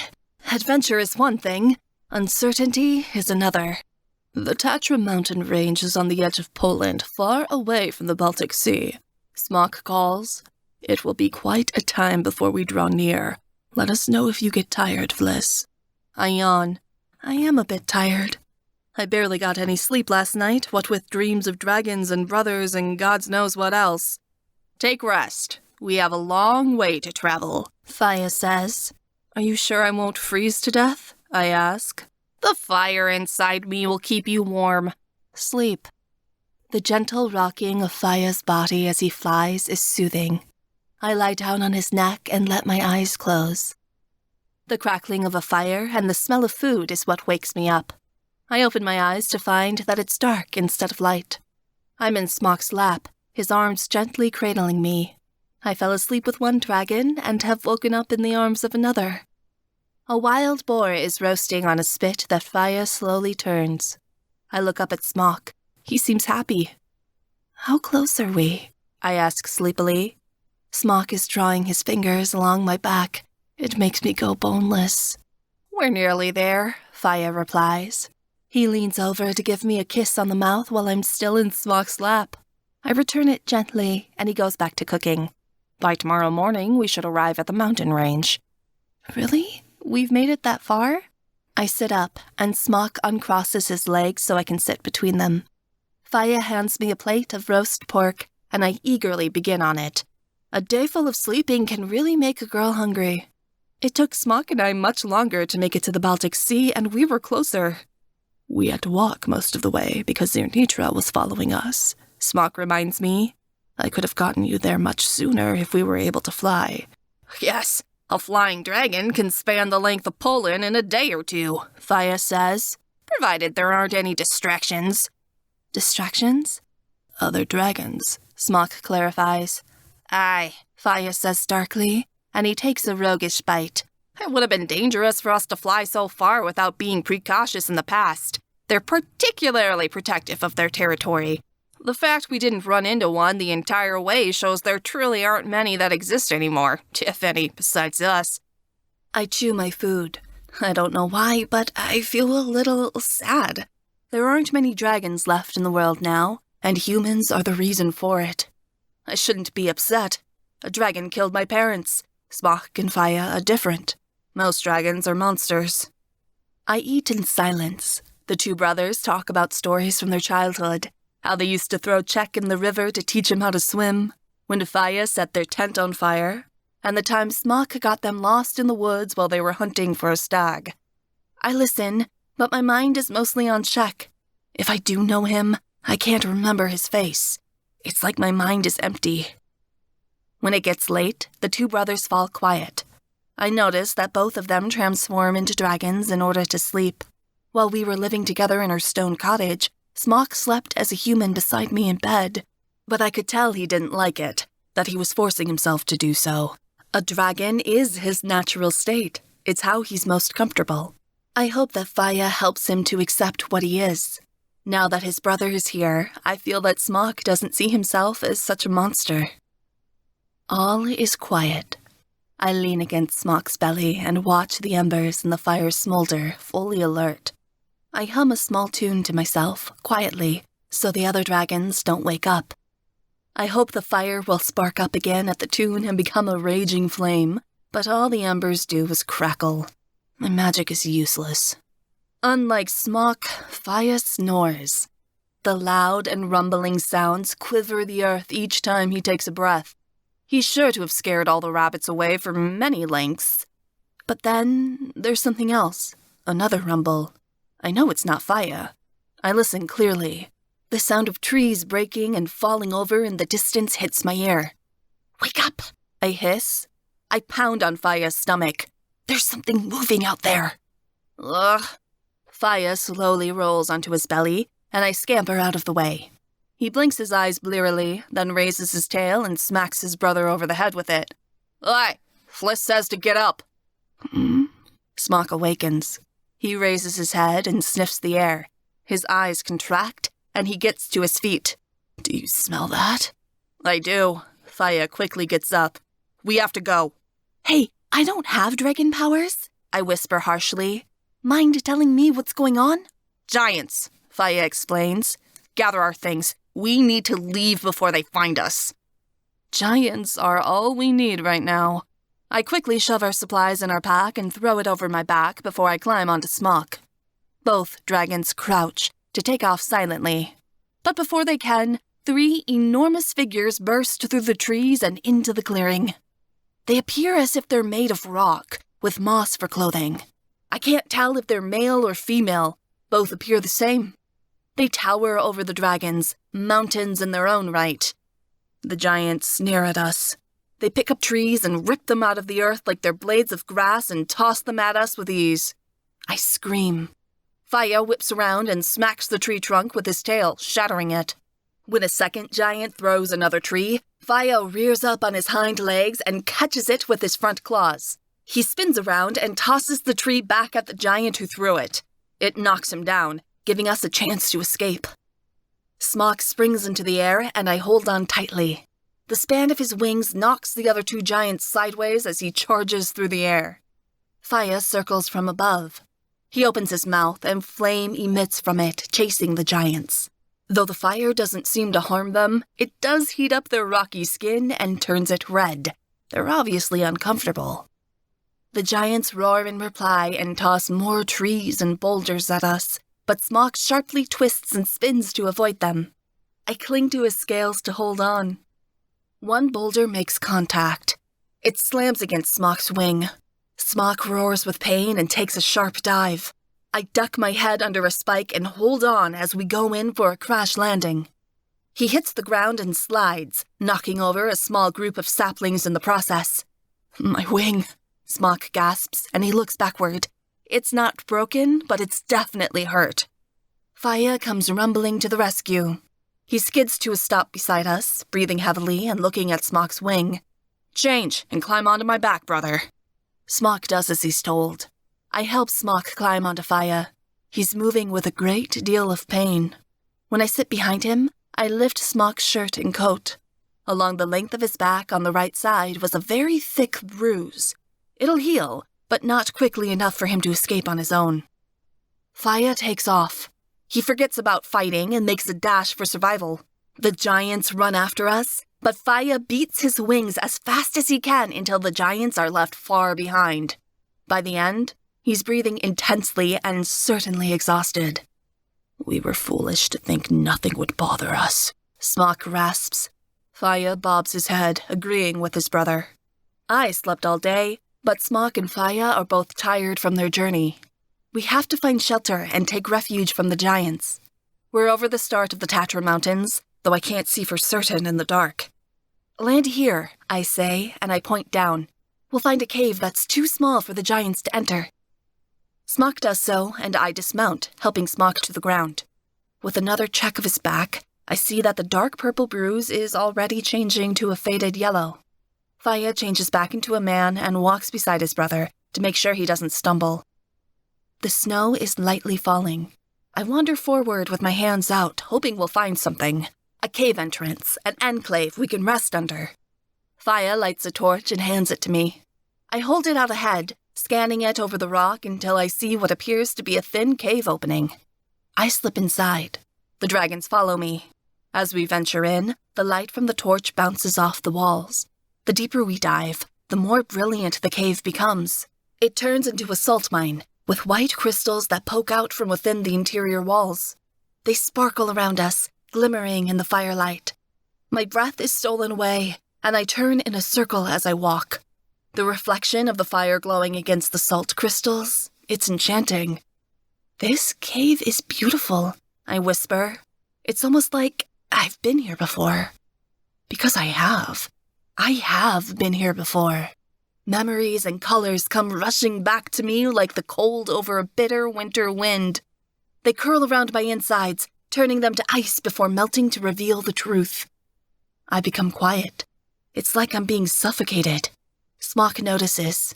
He puts a hand on my shoulder, brow burrowed in concern. Fliss? I force myself to swallow the lump in my throat. He's here, I whisper.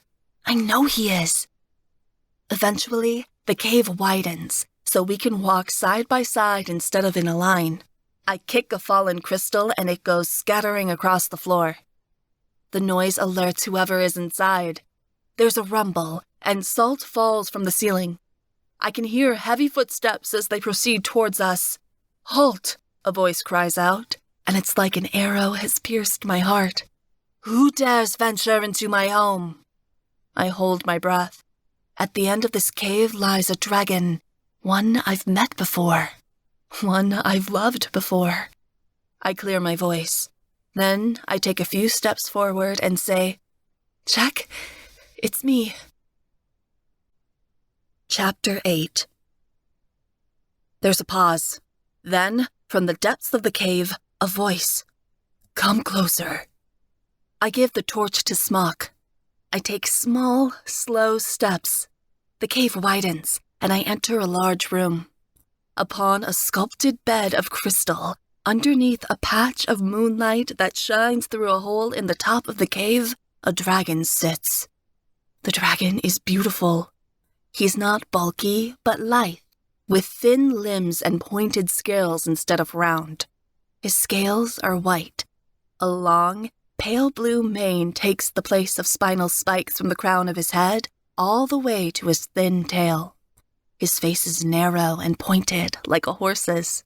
His features are delicate, nearly feminine. His claws look like ice, transparent and glassy. The dragon's eyes are mystical, crystalline blue in color. They sparkle like jewels in the dim light. When he moves, he's the most graceful thing I've ever seen. His small paws step lightly on the crystal steps as he proceeds toward me. He changes when he draws near and transforms into a tall man. There is nothing bulky or muscular about him. He's nearly like an elf of the wood. He has white hair, which is shaved on both sides of his head, but is long on top and pulled back into a ponytail. His nose is small, face round with high cheekbones. He wears fine clothes, a white quilted tunic stitched with silver, and knee-high black boots. He's very tall, and walks in such a way it makes me want to draw myself up higher. He's the most delicate and gorgeous man I've ever seen.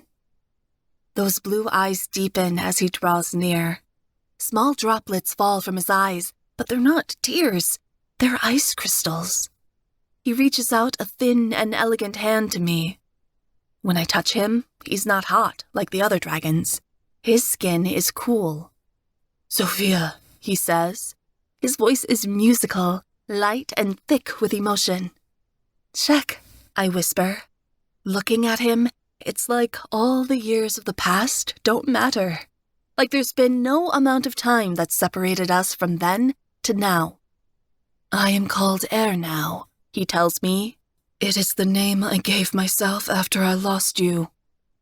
Air reaches out and grabs me. He wraps one arm around my waist and the other around my shoulders.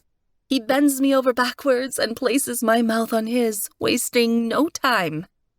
When his lips touch mine, they go numb with cold, but it doesn't stop me from longing to kiss the man who's holding me in his ice-hard arms. I fling my arms around his neck and deepen the kiss, ravaging his mouth. God, it's been so long. Air pulls his head away and crushes me to his chest. Sophia, I can't believe it. I press my face into the crook of his shoulder and inhale his scent. It's fresh and clean, like new fallen snow. I missed you so much. While Air holds me, there's uncomfortable shifting in the background. I didn't get that type of reaction, Fayum mumbles to his brother. Me either, Smok replies sourly. At the sound of their voices, the two of us turn toward them, slowly untangling ourselves. Air's eyes widen. Lek? Bruce, is that really you? You always were a pretty boy, little brother, Faya jokes, but you make a prettier dragon. Yes, I've never noticed before, but you smell so sweet, fairy boy. Smok's mouth curls into a teasing grin. Shut up! Air bellows, and he runs towards his brothers. He jumps upon both of them, flinging his arms out wide. The three brothers embrace lightly, laughing loudly and talking fast. I don't think a single one of them understand what they're saying to each other. They're just so wonderfully happy to be reunited again. Now the hole in my heart is gone. There is no more void. I feel complete. More than that, I feel something strong inside me, something blazing and real. My siren magic. It's stronger now, no longer weak. Faya ruffles his brother's hair. You tiny thing. I should have realized you'd find a way to cheat death like the rest of us. I blink. Air isn't tiny to me, but to his brothers, I suppose he is. Smok wipes at his eyes, overcome with emotion. This is impossible, Air says. I must be dreaming, or have gone mad, or... My brothers and the love of my life can't both be here like this. Have you arrived to take me to the underworld? You aren't dead, Faya says bluntly. Though, I'm surprised you've managed to survive this long, immortal or not. Air's face crinkles. I do know how to take care of myself. I am a dragon, he says in a whiny tone. About that, Smok starts. So are we. What? Air rears back. But how? I mean, I could smell it when you walked in, but I didn't want to believe. Ask the Queen of the Baltic, Faya says. If you know who she is. Air's eyes narrow, and he puts a finger to his chin. Interesting. I take it the name sounds familiar? Smok asks. You can say that. Air turns to me. He grabs my elbows. Sophia, can you explain? I don't understand. You can call me Fliss, I tell him kindly. Is there somewhere we can sit while we talk? It's been a long day, and it looks like we have a longer night ahead of us. Yes, Air nods. The library. We can talk there. He gestures to his brothers before taking my hand. Follow me. Air's hand is light upon mine, not tight like Smok's or rough like Faya's. He leads us through the cavern. We pass various passageways and doors, and I begin pointing things out. That's where the dining hall is, and there's the kitchens, I say, gesturing to the left. If you climb the stairs, you'll find the bedrooms. I figured you'd remember what those are. Air teases, and I blush. You seem to recall this place very well, Faya says, pouting a little. He's a bit jealous. It's because I've been here recently, I explain. More recently, I mean, than when I was with you two. This makes no sense whatsoever. Air shakes his head. I still think I've gone mad. It'll come together in a moment, I say. I hope.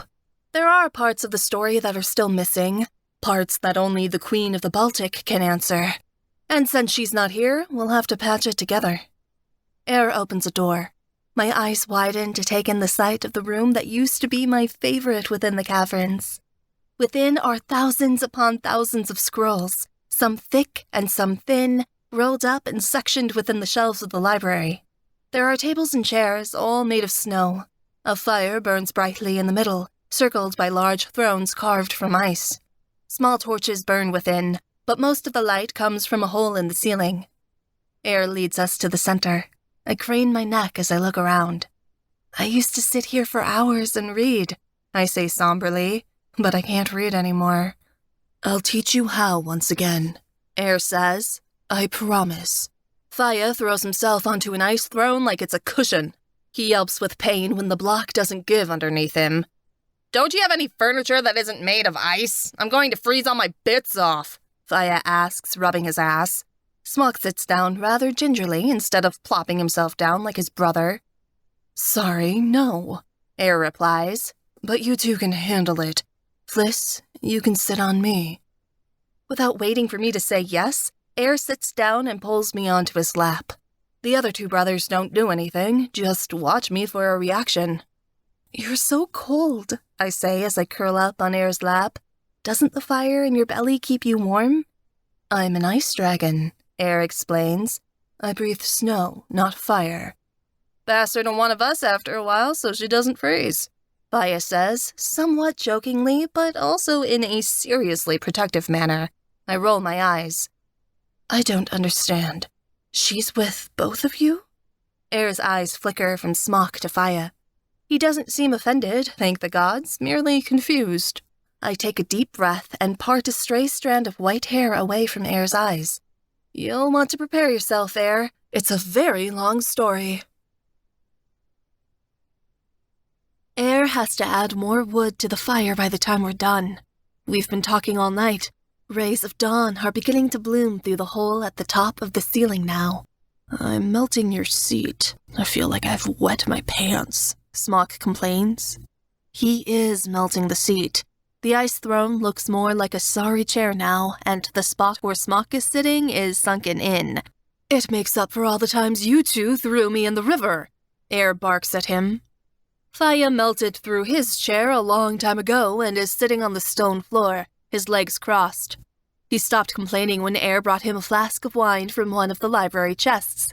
Air didn't even have to ask. When Faya started grumbling, Air silently got up and chucked the bottle at his brother before he picked me up and put me back on his lap. We still don't know your story, Faya says, a little drunkenly. I didn't want to be an explorer like Lek or a warrior like Roos, Air says, speaking to me. I wanted to learn things. So when we split up, I became a scholar. I searched far and wide for as many scrolls as I could. I collected them and kept them in a cart that I slept in. I never thought I'd settle down. There was too much to see, too much to do. But then you found Fliss. Smok smiles, like he knows the feeling. Then I found Fliss, or Zofia, as she was called at the time. Air smiles at me. You always did have your nose in a scroll. Faya slurs. He's swaying on his seat. Faya, no more wine, I say sharply. You need to pay attention. All right. Faya sets aside his drink and looks up at Air and I. Air gives him a pathetic look before continuing.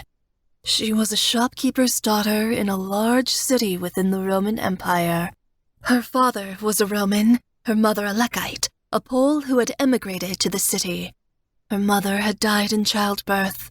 Zofia helped organize the scrolls her father kept that were traded between the scholars and priests there. I could not control myself when I saw her, Air confesses. Neither could any of us, Smok muses. Faya nods slowly. I lingered too long in the city. I ended up falling in love, Air says. Her father was a cruel man. I asked for her hand, but he refused and nearly killed me after I asked. That he did, I reply softly. I can't remember any of my parents from my previous lives, save for him. It's safe to say I don't miss him. There's no need for Air to explain the story to me. I remember it all as if it just happened yesterday. I stole Zofia away in the night. We ran away together. Air jiggles me on his lap, and I smile, remembering old times.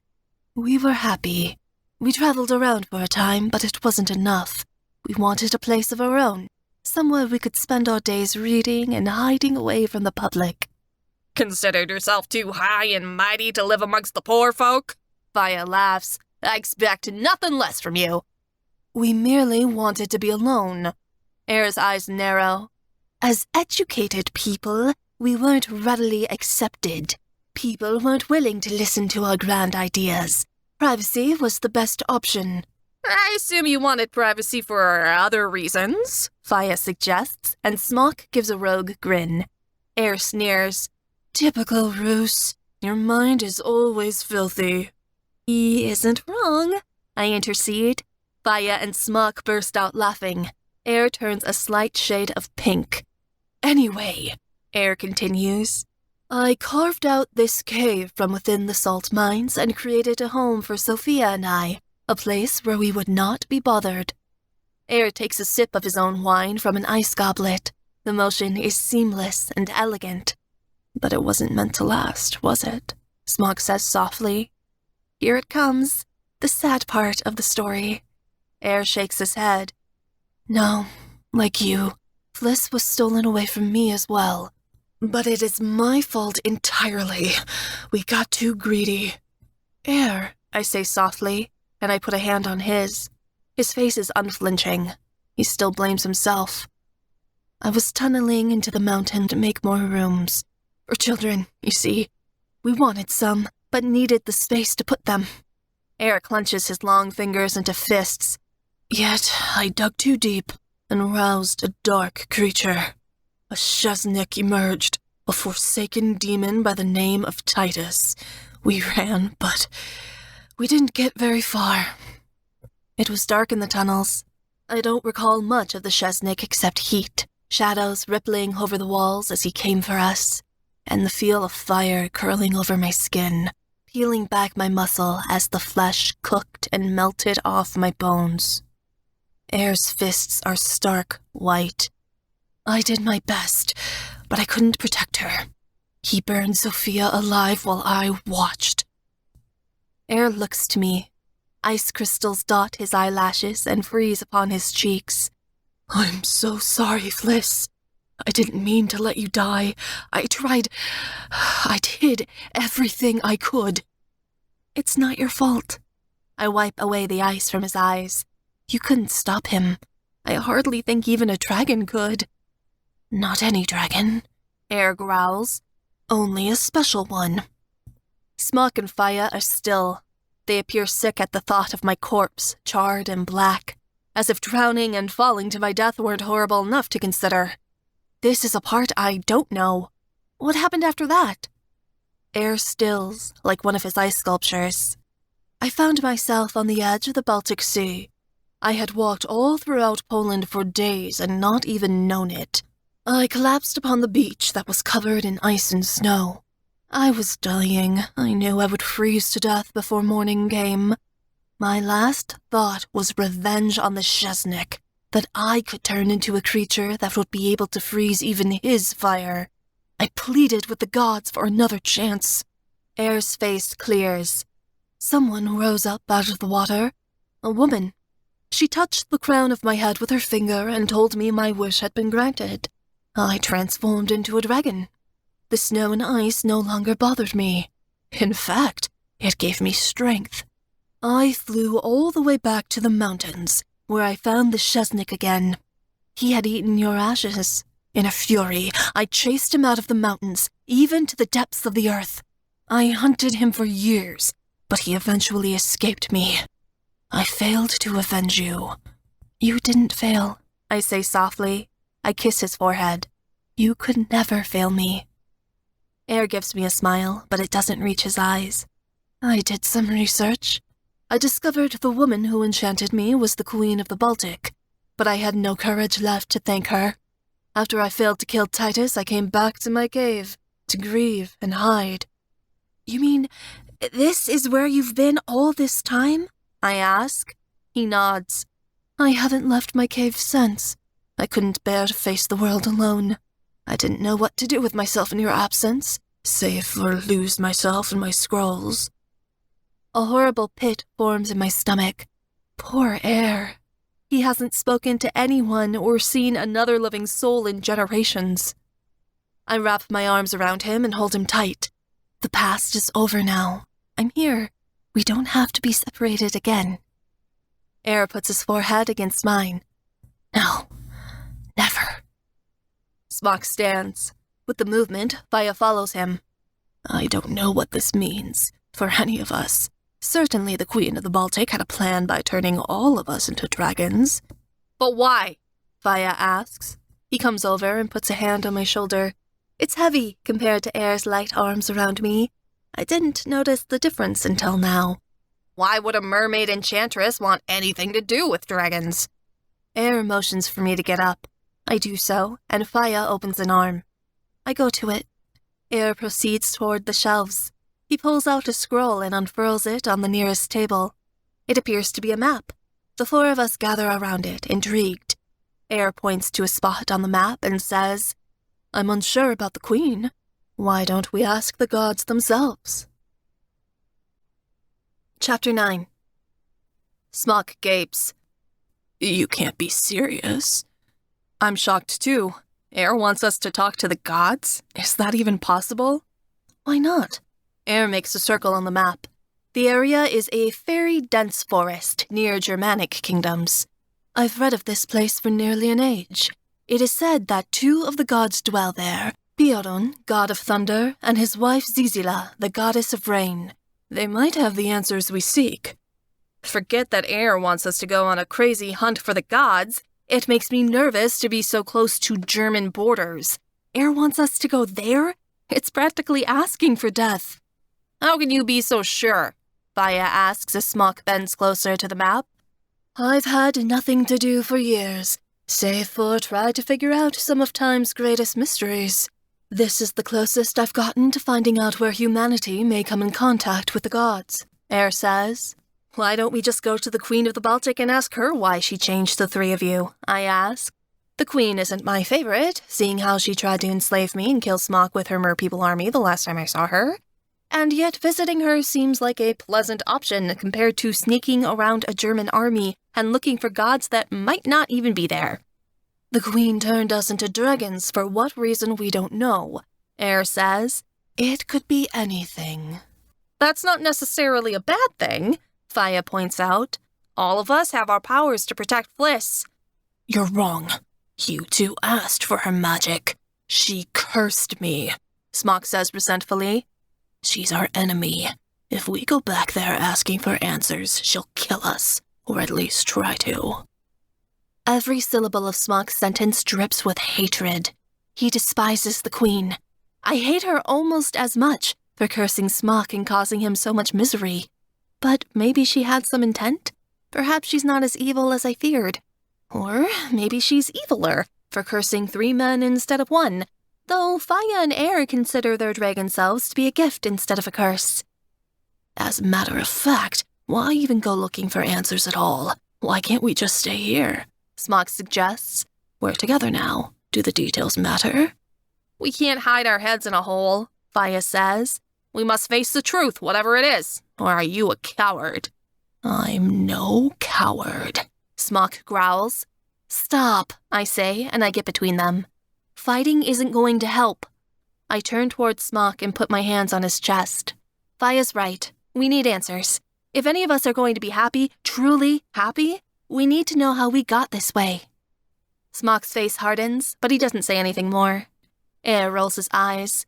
The 2 of you are such brutes. Time hasn't changed you much. Think with your heads instead of your cocks. Boys, I emphasize, and the 3 of them look at me. Let's get back to the task at hand. I forgot that dragons have tempers, and I have to control 3 of them. By the gods, why me? But at my command, they settle. Air continues. Besides, there's more to this than just the Queen. Fliss has been reincarnated 3 times now. That goes beyond the magic of the Enchantress. Not even she can restore life after death. Only the gods can. Air jabs his finger at the map again. That's why we have to go ask them. The gods will be able to provide all the answers we seek, not just a few. Air looks at me. Don't you want to know the whole truth, Fliss? Aren't there questions you've been dying to ask the gods but have never gotten to? I blink. Since birth, I've wanted to speak to the gods, ask them questions about why I'm here and what my existence means. It seems that now I might get my chance. You can't possibly think that the gods want to help us, Smok argues. Even as dragons, to them, we're mortals. The thought is asinine.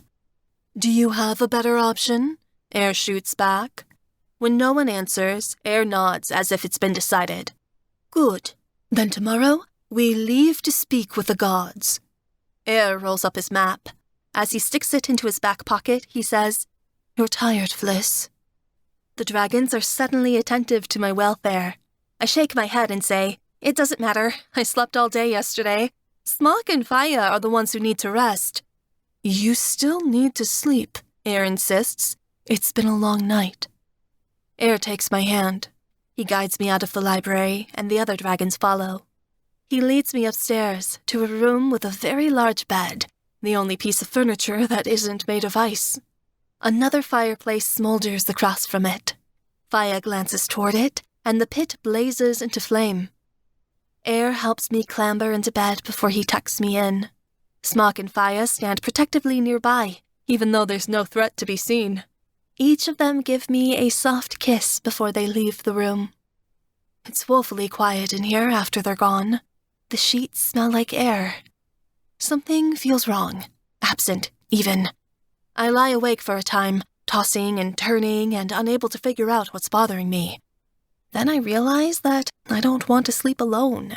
I fling off the sheets and head back downstairs to the library. The dragons are sitting around the fire again, talking in low voices about something. When they hear me crack open the door, the three look up. Their gazes are expectant and curious. "I want my dragons," I say. "All of them." Smok rises from his chair, and the others follow suit. "Is that what you wish?" My mouth is dry. "I don't know," I confess. "I'm not sure if this is right." "Damn what's right," Faya says firmly. "If this is what you want, it's foolish for any of us to try and take it from you." "Or resist," Air replies. For an ice dragon, his eyes are smoldering. I turn away, a silent request for them to follow. When I crawl back in bed, the dragons follow me. Smok lies on my left, Faya on my right. Air lies on top of my legs, his head perched on my stomach. I take a deep breath. I start fiddling with Faya's hair before I let out a breath. I don't know what to do. A few tears leak out from my eyelids. I'm miserable. I thought this would be easy, but it's not. Not with all the memories that are constantly swelling and falling like waves on an ocean. I've lived so many lives, and all of them have come to tragic ends. How can I be sure this one will be any different? "Please don't cry," Smok says. He reaches out and casts away a wayward tear with his thumb. "Yes," Air intercedes. "Please don't." "I can't help it," I say, but I force the tears down and cast away what did escape from my eyes before I continue. "I want all of you, but I can't have you." "Who says you can't?" Faya asks roughly. "Certainly not I." "Or me," Smok says. "Or me," Air agrees. "But how can I love all of you at once instead of choosing just one? How is it fair?" I ask them. I reach out to grasp Smok's hand with my left and Air's hand with my right. "You'll get jealous. You'll fight. I don't want to have you three compete for me." "Of course we'll get jealous and fight, but that's just what brothers do," Faya states. "And it's not a competition," Smok quips. "We all love you, and we love each other on top of that. We'll share." "Share?" I laugh. "How can you be willing to share?" I sigh. "It's not going to work." "We were always good at sharing growing up," Smok gestures to his brothers. "We shared our toys, our food, everything we had. We didn't mind." "It's not the same," I protest. "You can't share a girl. We've all waited for years upon years, praying and hoping that you would come back to us, and the gods have granted us our wish. Do you think that we're going to give you up because we have to share?" Air asks sharply. Air shakes his head. "No. Each of us wants you, and unless you send us away, that's how it will always be." "Exactly. Why choose?" Faya asks. Smok and Air nod in agreement. I bite down hard on my quivering lip and say, "I can't choose. I love all of you equally. Picking one and sending the other two away is like breaking my own heart." "We will never make you choose," Air says, firmly but softly. "Not unless you feel this is the only way, but it's not." "It isn't. We can make this work," Faya says.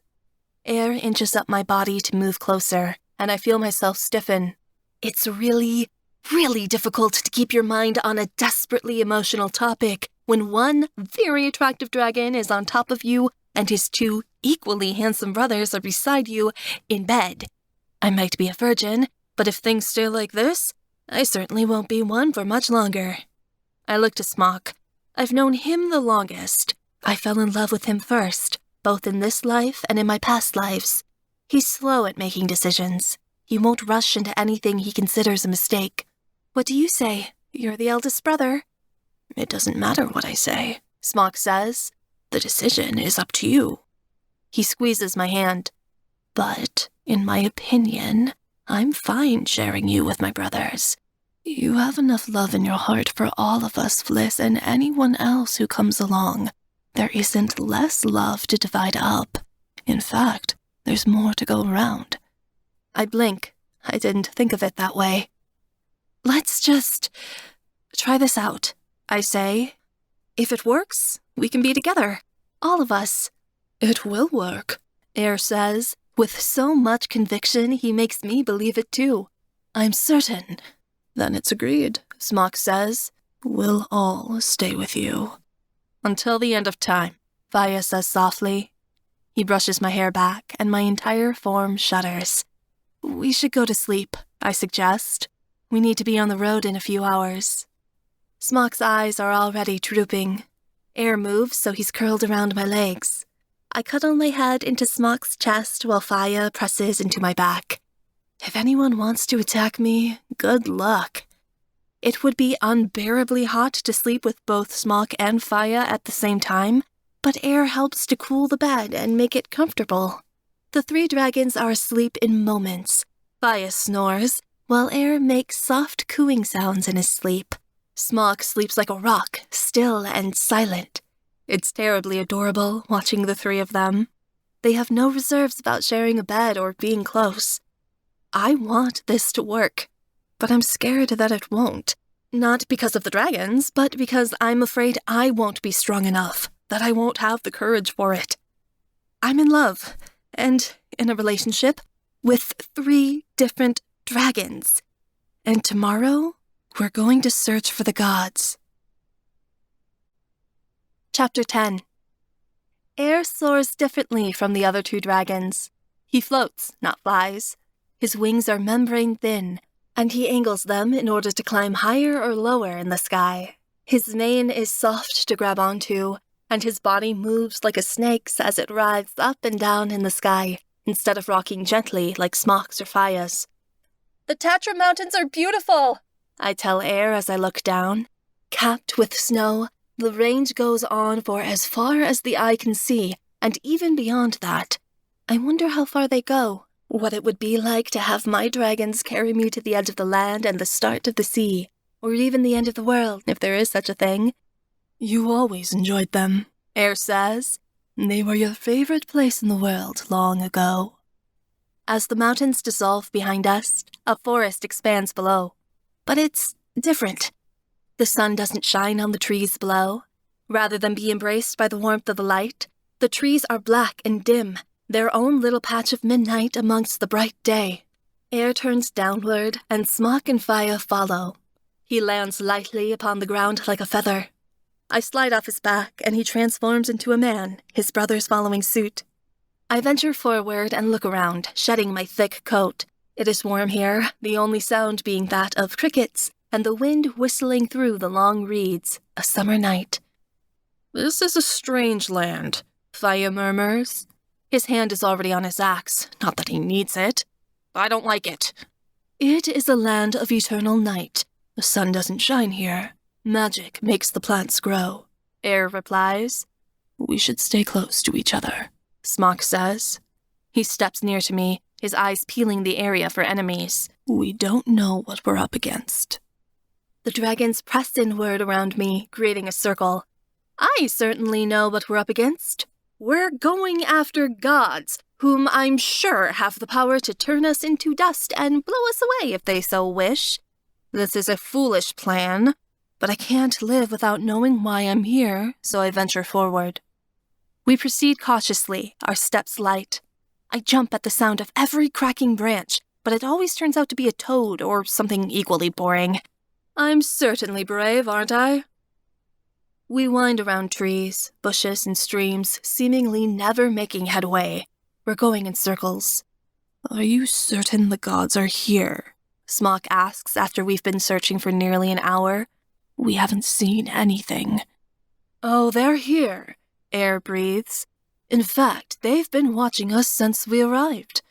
What? Faya jumps to pull out his axe, but Air snatches his wrist. Stop, you fool. Air's eyes are cold. Can't you smell it? Faya's nostrils flare. Aye, and I don't like it. Smok looks to me like he's expecting me to do something. But what can I possibly do? Unless... What if... I open my mouth and let out a singular note, calling out to the gods. It rises and falls, beckoning whoever it is to come out and face us. Someone emerges from the bushes. A woman. Her skin is light blue. She wears a gossamer dress that's been hemmed with frozen droplets of rain. Her hair is a mess, black and tangled. It's piled up on top of her head, a crown of white branches interwoven with the dreadlocks. A halo shines behind her head, one of silver moonlight. She looks like nobody I've ever seen before. Not the most beautiful, but perhaps the most terrifying woman I've ever met. I drop to my knees and bow. Beside me, the dragons do the same. She takes a few steps forward. "So it is true," the goddess says. "It is you." I swallow before I find the courage to rise to my feet. I keep my head bowed. "What does that mean?" The dragons stand beside me. The goddess gestures to us with her hand. "I am Zazilla, goddess of rain, intimacy, weddings, and childbirth. You have come to the right place. Follow me." The dragons glance at each other. I don't waste time with second thoughts and proceed after Zazilla. I make sure to keep a respectful distance. Not that we could run, anyway. She leads us to a clearing, where a small white cottage sits on top of a small hill. Beside the cottage is a man, a god. His skin is bright yellow. He wears a golden breastplate, as well as leather breeches and thick boots plated with gold. Golden leaves spiral around his arms and legs, and black paint decorates his face in sharp patterns. A shimmering halo is around his head, this one sparking with small jolts of lightning. He's sitting at a long table that's been placed outside, along with 6 chairs. The table has been loaded with food, rare fruits, pastries, and freshly hunted game. It's a feast fit for a king, but maybe to a god, it's just a small meal. The god raises his arms as we approach. "Welcome, Fliss. I am Piaran, the god of thunder. My wife and I are pleased to have you." Zazilla and Piaran dart glances at each other. It's almost as if they are nervous to have us here. But why would a god be nervous at the arrival of a lowly mortal like myself? "It's like you were expecting us," I say, looking at the spread. "We were for many ages," Piaran replies. "Please, sit." It hits me that we actually did it. My dragons and I found the gods. Not all, but at least 2 of them. Yet, these gods have been waiting for us to arrive. They wanted us to show up and ask them questions. This scares me. What could the gods possibly want with us? With me? I take my seat. The dragons sit beside me, Smok and Air on either side, and Faya at the end of the table. Zazilla takes a seat near her husband at the opposite end. I wonder who's supposed to be serving who, as we're the guests. But it would be foolish to expect a god to wait on us. I look down, and am surprised to see that my plate has been magically loaded with food. My mouth drops open. Piaran gestures to me, and he says, "Eat. Bad news is best delivered on a full stomach, I always say." Well, that sure doesn't help my appetite, but I'm not about to refuse a god, so I take a bite of venison. The dragons have also started their meal, but they're chewing slowly instead of ravenously devouring their food. They're waiting for the moment Zazilla and Piaran attack. But they aren't going to attack us. No, they have other plans for us, don't they? Zazilla gives me a light smile. Although her husband has begun eating, she hasn't touched her food. She nearly appears melancholy. "You must have so many questions." "I do. Why did you want us to find you?" I ask. I always believed the gods wanted peace from mortals. "We do," Piaran says. He takes a drink of ale before he sets his mug down lightly. "Personally, I despise having mortals in my presence. They're draining. Their constant march towards death sucks the life out of me." "Then why did you have us come?" I snap, annoyed. "I can't help it. I'm not a toy, a plaything meant for the amusement of the gods. How can you stand me being in your presence now?" I take a sip of wine, vastly irritated. "Because you are not a mortal, Fliss," Piaran responds. "You are a goddess." Chapter 11. I spit the wine out of my mouth and all down the front of my dress. What did he just say? Fliss, Smok scolds. He grabs a napkin and starts wiping the wine off of me. Look what you've done. The other two dragons' mouths are hanging open. Piotr looks at me expectantly. I push Smok's hand aside and burst out laughing. Me? This is hilarious. Tears are coming out of my eyes. I have to gasp for breath. You think clumsy me could be a goddess? I place my forehead on the table, shoulders shaking with laughter. Not even the gods could be so ridiculous. This is one very cruel joke. And I thought the dragon thing was funny. It's not even close to this. It's true, Zazila insists. She glares at me. You are one of us. Well, tell me then, I say, and I sit upright. What am I the goddess of? Being late? Or tripping over my own feet? Or being incredibly awkward? You are Lada, the goddess of song and love, youth and beauty, Zazila says harshly. And sometimes you're known as the goddess of fertility to certain tribes. I rather like that one, Faya states coyly. Shut up, you, I bark at him. I turn back to Piotr and say, You think I'm the goddess of song? Each god has control of their own element, Piotr explains. You have control over music, all music. It is no coincidence that this reincarnation gave you siren blood. If I'm a goddess, I shouldn't have been able to die in the first place, I hiss. I have, 3 times now. No, you're wrong. The reason you can't die is because you're a goddess, Piotr quips wisely. If you were a mortal, your soul would have gone to the underworld after your first death. But since that is impossible, your soul is regenerating and coming back into the world again and again each time you pass away.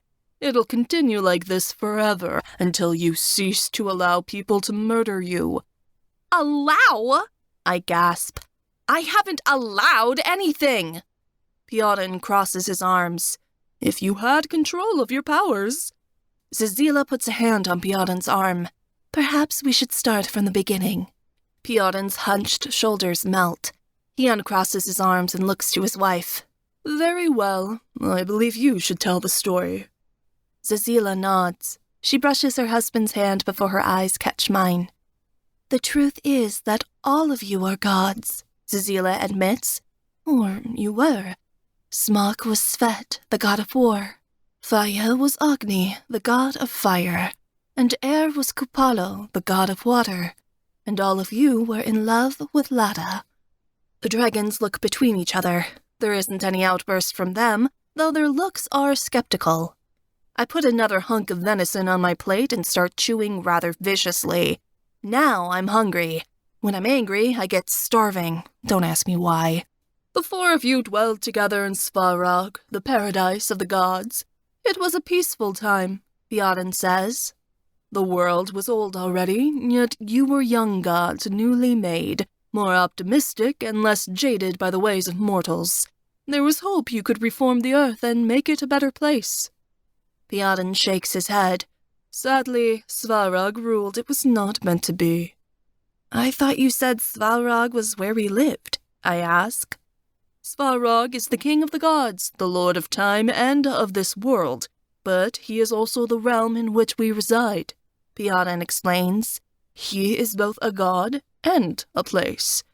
I purse my lips. Very well, go on. Zazila's eyes darken. A darkness fell over the land. Her name was Chunabog. She is, the goddess of chaos. A shiver runs up my spine. That name. I could go 1,000 years and still know it. Something about that name bodes ill. It speaks of pure evil. Zazila shudders with remembering. She is your older sister and was jealous of you at the time. She was angry that you, a goddess of love, had managed to charm 3 gods into serving her. She couldn't make anyone love her with her powers of fear and evil. Piotr sinks back into his seat. He stares ahead blankly now, face drawn tight. Her jealousy turned to rage. It erupted one night after another suitor refused her hand. It wasn't because of her beauty, merely her black heart scared all away who dared to venture near. She began slaughtering anyone who crossed her path. It was a night of blood that the gods had never seen before. I thought gods couldn't die, I argue. How could she? There is one exception. Piaran is grim. Only a god can kill another god. Hold on, Smok intercedes. If that's true, then why didn't Zernitra manage to kill Fliss when he chased her into the ocean to drown? Zernitra is a lesser god.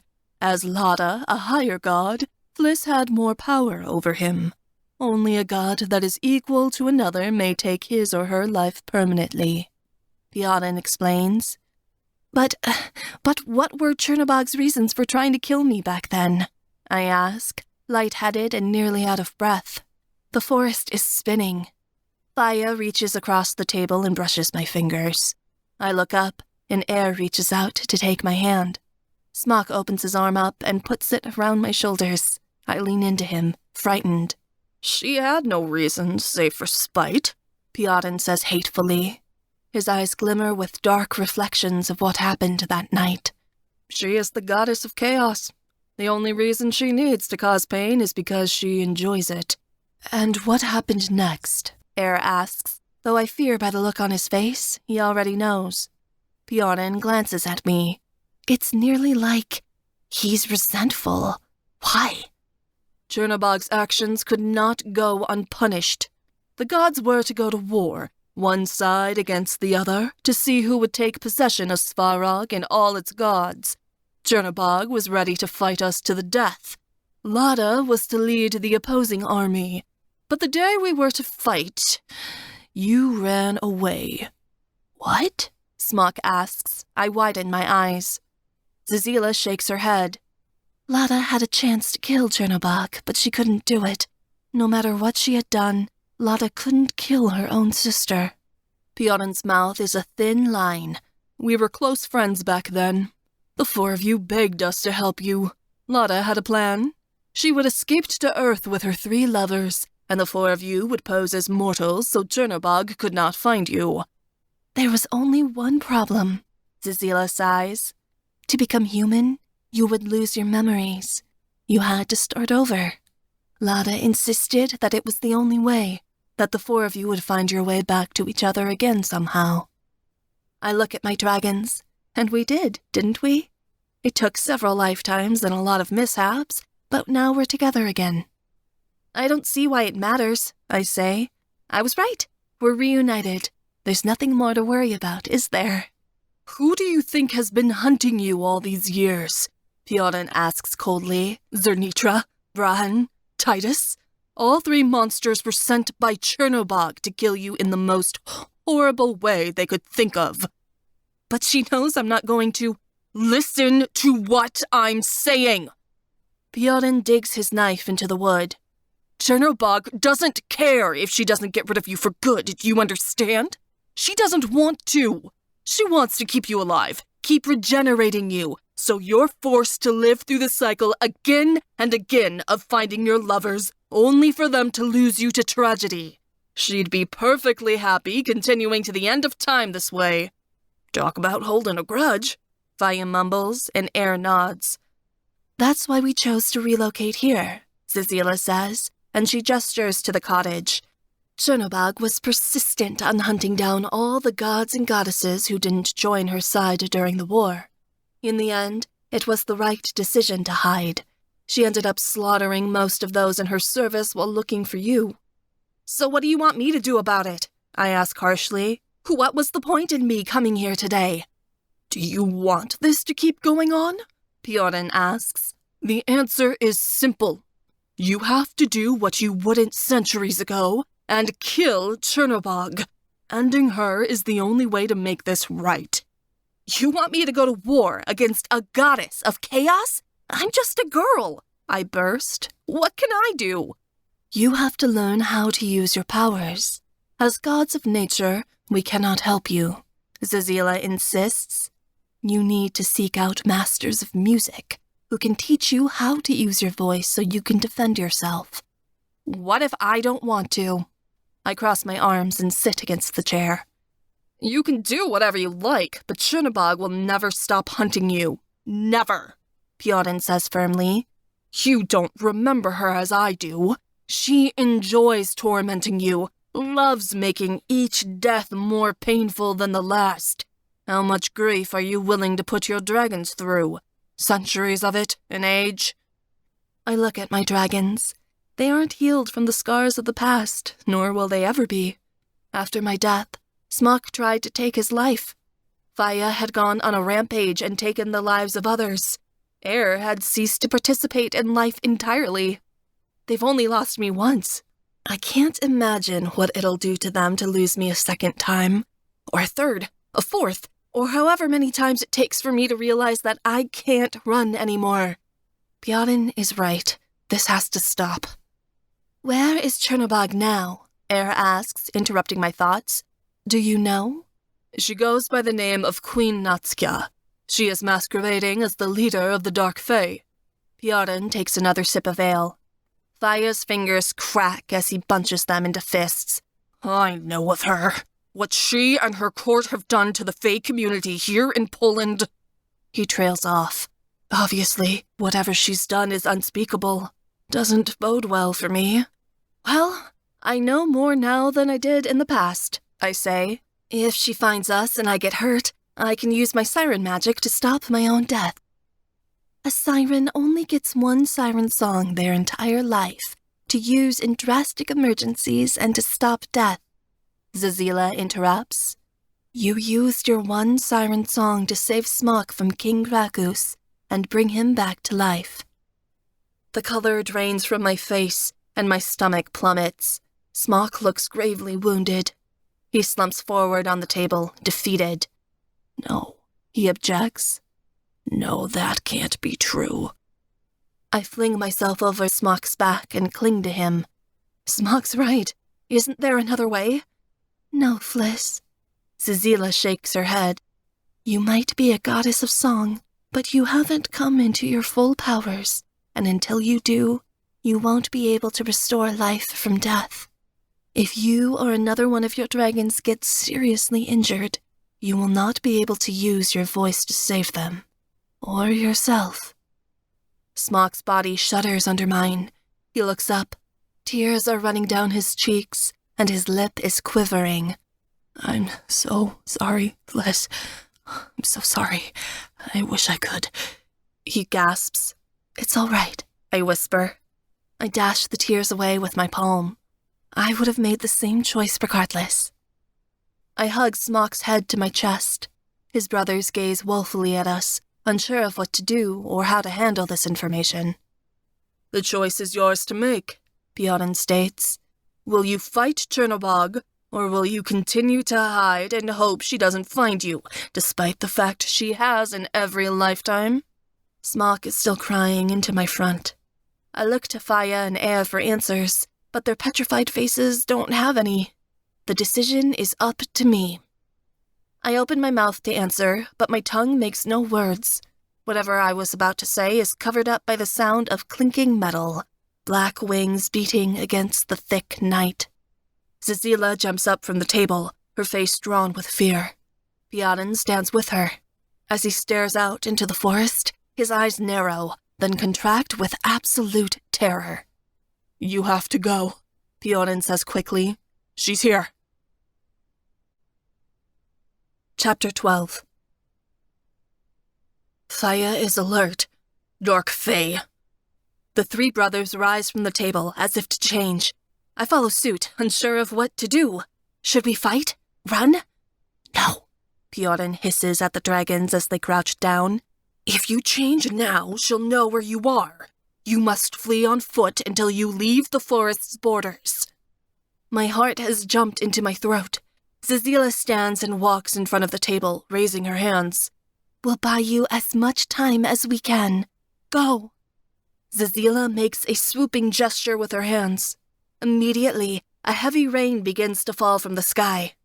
Piorin and Zazila join hands, and a storm unlike any I've ever seen whips up around us. The rain and lightning increase in intensity, and thunder clashes overhead, shaking the ground. "Run, Fliss!" Pioring cries, his voice as loud as the thunder. Air grabs my wrist and pulls me beside him. Somehow, my feet manage to move on my own. My breath is ripped from my chest as I run faster than I ever have in my life. The four of us weave in and out of trees and leap over bushes. Behind us, the torrent of rain and thunder rages. I look up at the sky and see a large circular cloud forming overhead. Is that really not enough to stop Chernobog? How much power can she have? I can't keep up with my dragons. I trip and fall. Fire wastes no time and throws me onto his back. I hang on tightly as he carries me through the forest at a speed that would make a horse jealous. But it's not enough. I look behind me to see what follows. Immediately, I wished I hadn't. An army of dark fae is chasing after us. They are horrible, red-eyed creatures, with skin that's midnight blue with pointed ears. They are as tall as any man, but thinner, and have fingertips that end in curled claws. The way they move, it's as if they're twitching, vanishing from one spot to the next.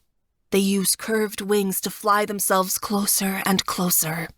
The sight of them is something out of a nightmare. All around us, an ominous sound echoes. A woman's laughter. She's getting closer. There's no time for obscurity. "Change, Fire!" I command, and hold on tight. Fire grits his teeth and takes a leap forward.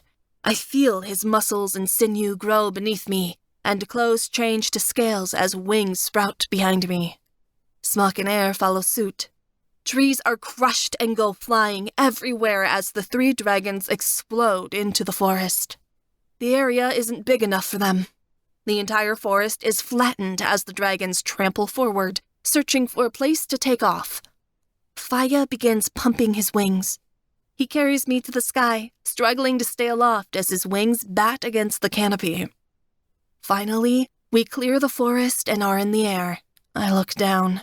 Smok is following through the hole that Faya made, but Air has turned around. Air takes a deep breath. He exhales, and a blast of snow and ice come furling out of his mouth, hurtling toward the dark fae. The army skids to a halt and goes to turn around, but it's too late. The dark fae that are following us freeze, caught in a large wall of ice. Yet more are coming. Air goes to follow, but a dark fae that wasn't caught within Air's breath throws a spear. It hurtles toward the ice dragon and embeds itself in his thigh. "Air!" I shout, and the dragon gives a roar of pain. He pumps his wings desperately to fly, in agony from the spear embedded in his leg. Smok swoops around him, and using his claws, yanks the spear out. Air's yell is all Chernobog needs to locate us. "Take Fliss away. We will deal with this," Smok yells. He and Air swoop back around to face the Fae army below. "Faya, no!" I say, but he's not listening. He abandons his brothers and flies forward, intent on getting me to safety as if it's instinct. "Turn around!" I cry. I pound on his sides. "Please!" The dragon emits a moan, but he doesn't turn back. Instead, Faya continues barreling forward until the darkness ends and the light begins once more. The forest below fades. The summertime turns to winter, and I shiver against the snow. I left my coat behind on the chair at the cottage.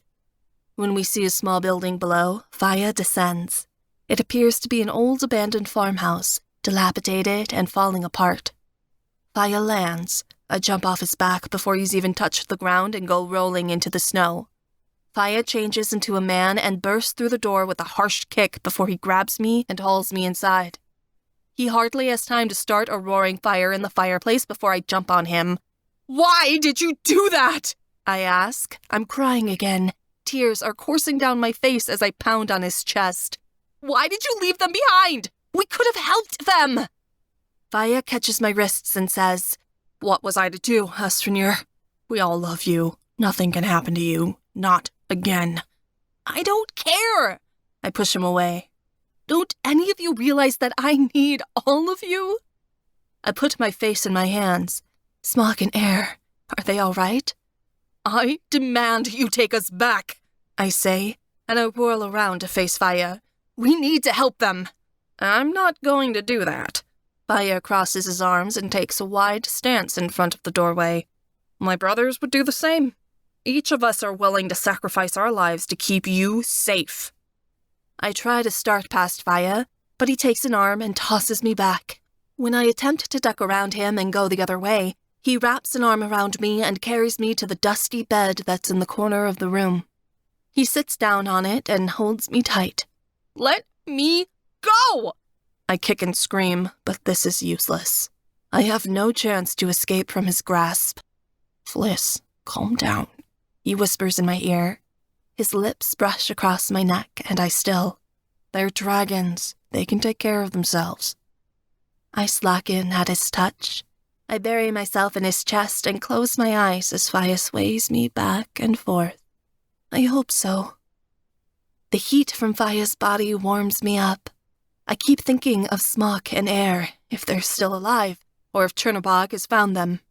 Worry is gnawing at me from the inside out. Your dress is wet, Asfinur. You should take it off. Faya breathes. He's fiddling with the ties on the back, loosening them up. I'm in no mood for this. You could dry me off with your hot breath. Don't make excuses, I mumble. Faya doesn't listen. His lips move from my neck to my lips. I try to pull away, but he deepens the kiss, and my reserve fails. Your brothers, they'll be fine, Faya says. He begins undoing the ties on my dress, exposing the thin shift underneath as he continues to run his lips over my mouth. I let him do it, my mind with both Smok and Air, but also right here with him. Part of me feels like this is horribly wrong, but also so right. What's wrong with wanting to forget? Something to take my mind off things. As Faya yanks off my dress, the door bangs open and I start.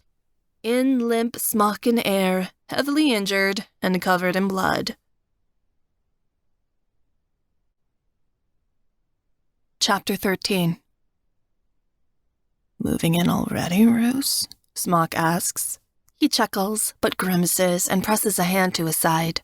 I knew you'd take the first opportunity you got to claim her before we could. Smok! Air! I push Faya away like he's old news and run straight toward Air and Smok.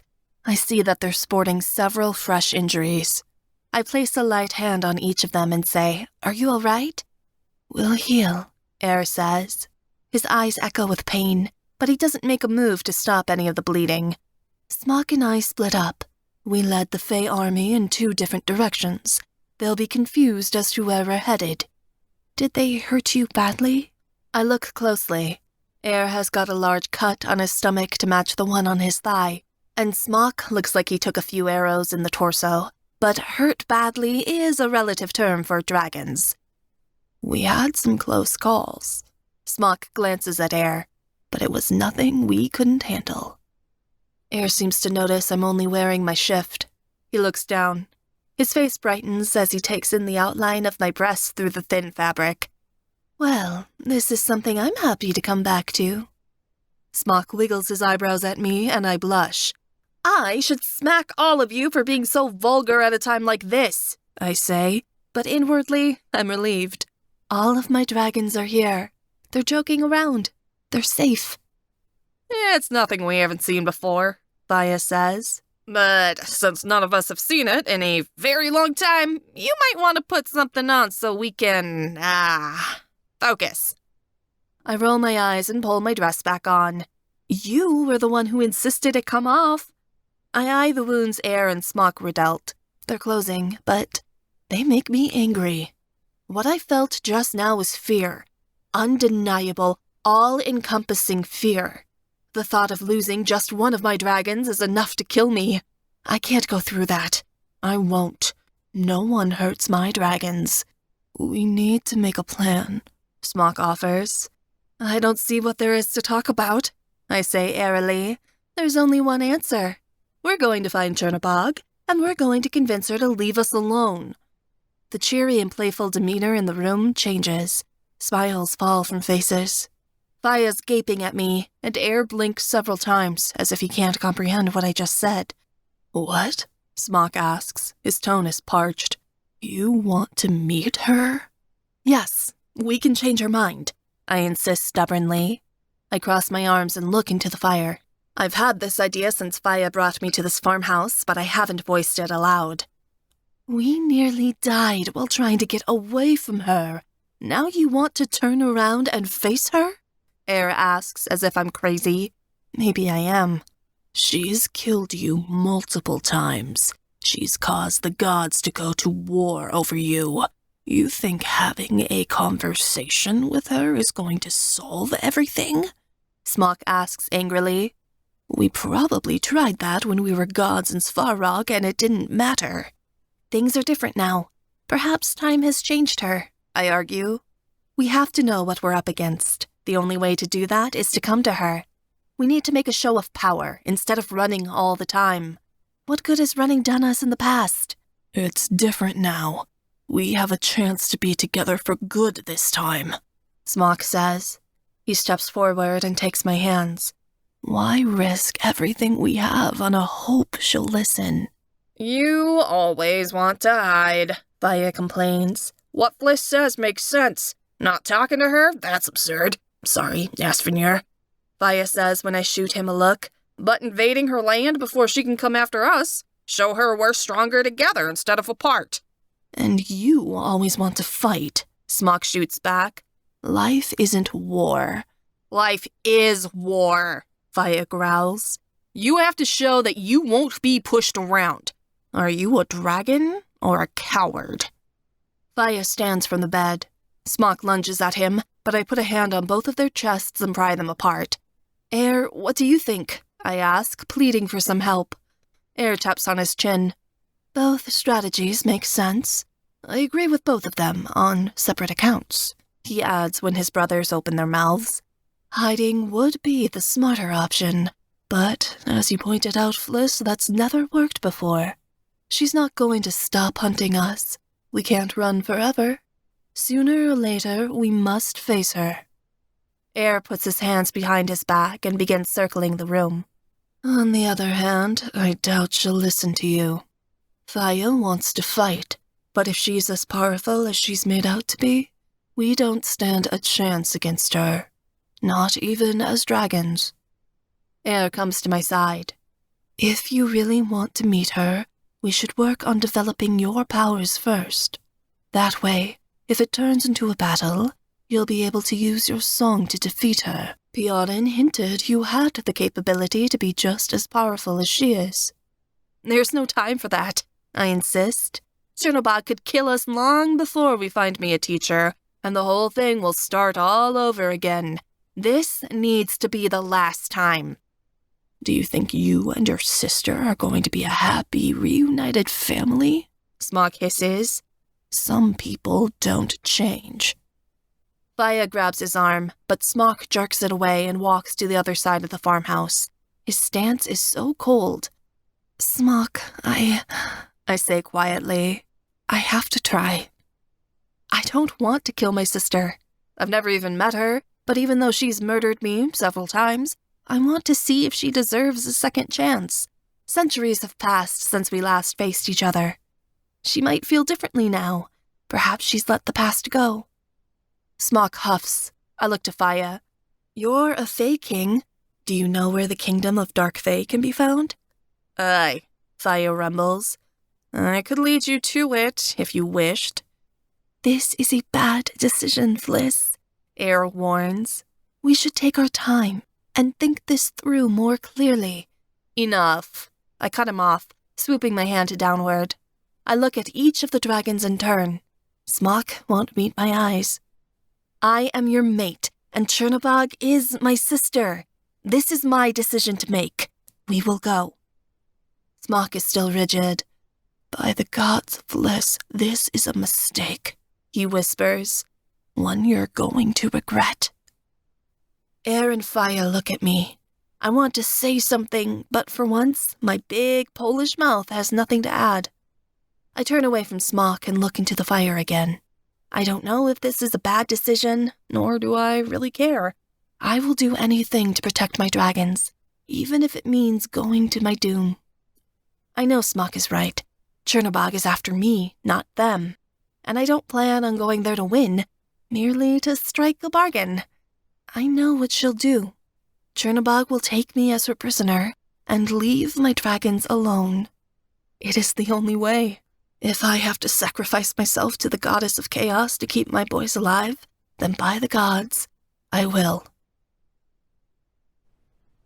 Chapter 14. The next morning, I think I'm the first to get up. Faya and Smok are still soundly sleeping in the bed beside me, but when I look around, I see that Air isn't around. I get dressed in a pair of thick breeches and a long-sleeved tunic before I throw my cloak over my shoulders and wander outside. Last night, after our argument, Smok flew to a nearby village and bought me a new coat. He didn't say anything when he came back, just handed it to me and went to sleep. Air's outside. He's watching the sunrise, still as ice and with an expression that's just as cold. When I touch his arm, the hardness melts and becomes soft again. Fliss, I didn't think you'd be up so early. You should go back to bed, he says. I couldn't sleep, I say. Not without you there, anyway. I need all of you around me to feel safe. Air grins and slings his arm around me. Then I promise to never rise from bed again until you awaken. I giggle and lean against him. A thick fog has settled over the area and is overtaking the melting snow. Do you really think this can work, the four of us together? I don't see why not, he says. All of us care about each other and are reasonable adults. Well, not Ruse, but Lek and I can put him in his place when he grows too stupid. I laugh again. Then, do you think Chernobog will listen to us? No, Air says, brutally truthful. I've seen too much of the world to believe in hope again. Hope is a distant thing, something that comes and goes and is hardly ever there at all. I think you put too much hope in the desire that you and your sister can be reconciled. I don't want any more bloodshed. No more fighting or death. Can't you see that there must be another way to handle this besides violence? I ask. I turn to face him and put my hands on his chest. Air loops his hands around me and settles them on my lower back. Do you want me to be honest? Air asks. His white hair falls into his eyes. Yes, I say breathlessly. His icy blue globes are so crystal clear, I feel I could become frozen within them. No, I don't believe this can end in any other way but bloodshed. He shakes his head. I've lived so long that I've learned the only thing people listen to is violence. Why do you think dragons are so respected in the world, so feared? It's because people know the damage they can do. But dragons aren't just beasts or monsters. They're wonderful creatures. They fill people with awe and amazement, I say. There is good and bad in everyone and everything. Chernobog is the goddess of chaos, but chaos isn't always bad. Sometimes chaos can be fun, or needed, or even longed for. I'm not saying that there isn't a place for Chernobog in this world, but your place is not beside her. Air grabs my hips and shakes me firmly. I know we lost our memories when we fled to the mortal world, but things are coming back to me now. Small fragments of thought, things spoken and whispered in the dark. You were terrified of her when we fled Svarog. You wouldn't have left our friends to their deaths unless you truly believed there was no other way. I bite my lip. Maybe. I can't imagine leaving my friends regardless, no matter the situation. And that should frighten you even more, that Chernobog has the power to make you change who you are in order to stay alive. Air licks his lips. Fliss, for the sake of the gods, please, don't go to her. I know she calls to you, but any sense of family that you find in her is badly misplaced. As much as an ass Lek was to you last night, I know he speaks the truth. I can't, Air. I can't take back what I've already decided. I shake my head. I agree that I should learn more about my powers before I face her, and if this was just about you and I, it'd be different. I'd go with you to find a teacher before I sought her out. But it isn't just about you and I. We have Faya and Smok to think about. Faya wants to fight, but Smok wants to hide. So I have to follow my own heart and see this through. Air sighs. He rips his gaze from mine and back to the dawn. I wish there was a way to make you see reason. Don't. I take my hand and put it on his cheek, returning his gaze to my own. Just trust me. He chuckles. You would understand if I didn't. I know I don't have the best judgment, I say softly. But this is something I have to do, and not even 3 dragons can stop me. Air laughs loudly. Trust me, Fliss, if we wanted to, we 3 dragons would sling you over our backs and take you to a cave so far away you'd never be able to escape. We'd have our way with you night and day until all thought of Chernobog would be gone from your mind. That'd be a nice change from all the sorrow, I say dryly. Honestly, why can't they just do that? Sometimes it's tough making all the decisions. Freedom is wonderful, but it can also be exhausting, something I never thought about as a slave. Every once in a while, I want someone else to make all the decisions. When I was a slave, I had no choice but to obey every order I was given. Even though it hurt to have choice taken away from me, there was no worry about it. No debate, no inner war within. Things were simply as they were, and there was nothing I could do about it. Now, every decision is in my hands, and whether it goes well or is a complete disaster is all on me. I have the power to restore or ruin everything. I'm not used to having that much control or responsibility. And it's scary. I hardly know what to do with all of it. Air bends down. He grabs my braid and jerks my head back. His mouth ravishes against mine while his hand presses into my lower back. He slips his tongue in and out of my mouth, and my head goes light. It's like I'm some sort of limp doll in his arms. When he finally lets me go, it's like I have to come up for air. What was that for? I say, bewildered. I noticed you were lost in thought, Air says. I figured it would be best to distract you from depressing matters. He swoops down again and crashes his icy lips upon mine. My mouth goes numb and tingles at the touch of his cold skin as he presses his body against me. The hand that's tangled in my braid yanks my hair back farther. His lips wander from my lips to my neck and then to my collarbone. His teeth nip at the tunic that's covering my breasts playfully, like a dragon would. There's a lustful look in his eyes. I wonder if he's going to throw me into a snowbank right now and claim my virginity before his brothers get the chance to. The hand that was on the small of my back wanders forward and plays with the ties on the front of my breeches. When the ties are loosened, Air pulls the fabric away from my hips and shoves his hand down the front of my breeches, slipping a few fingers between my legs. I gasp. From far beyond, I hear the sound of the door clicking open.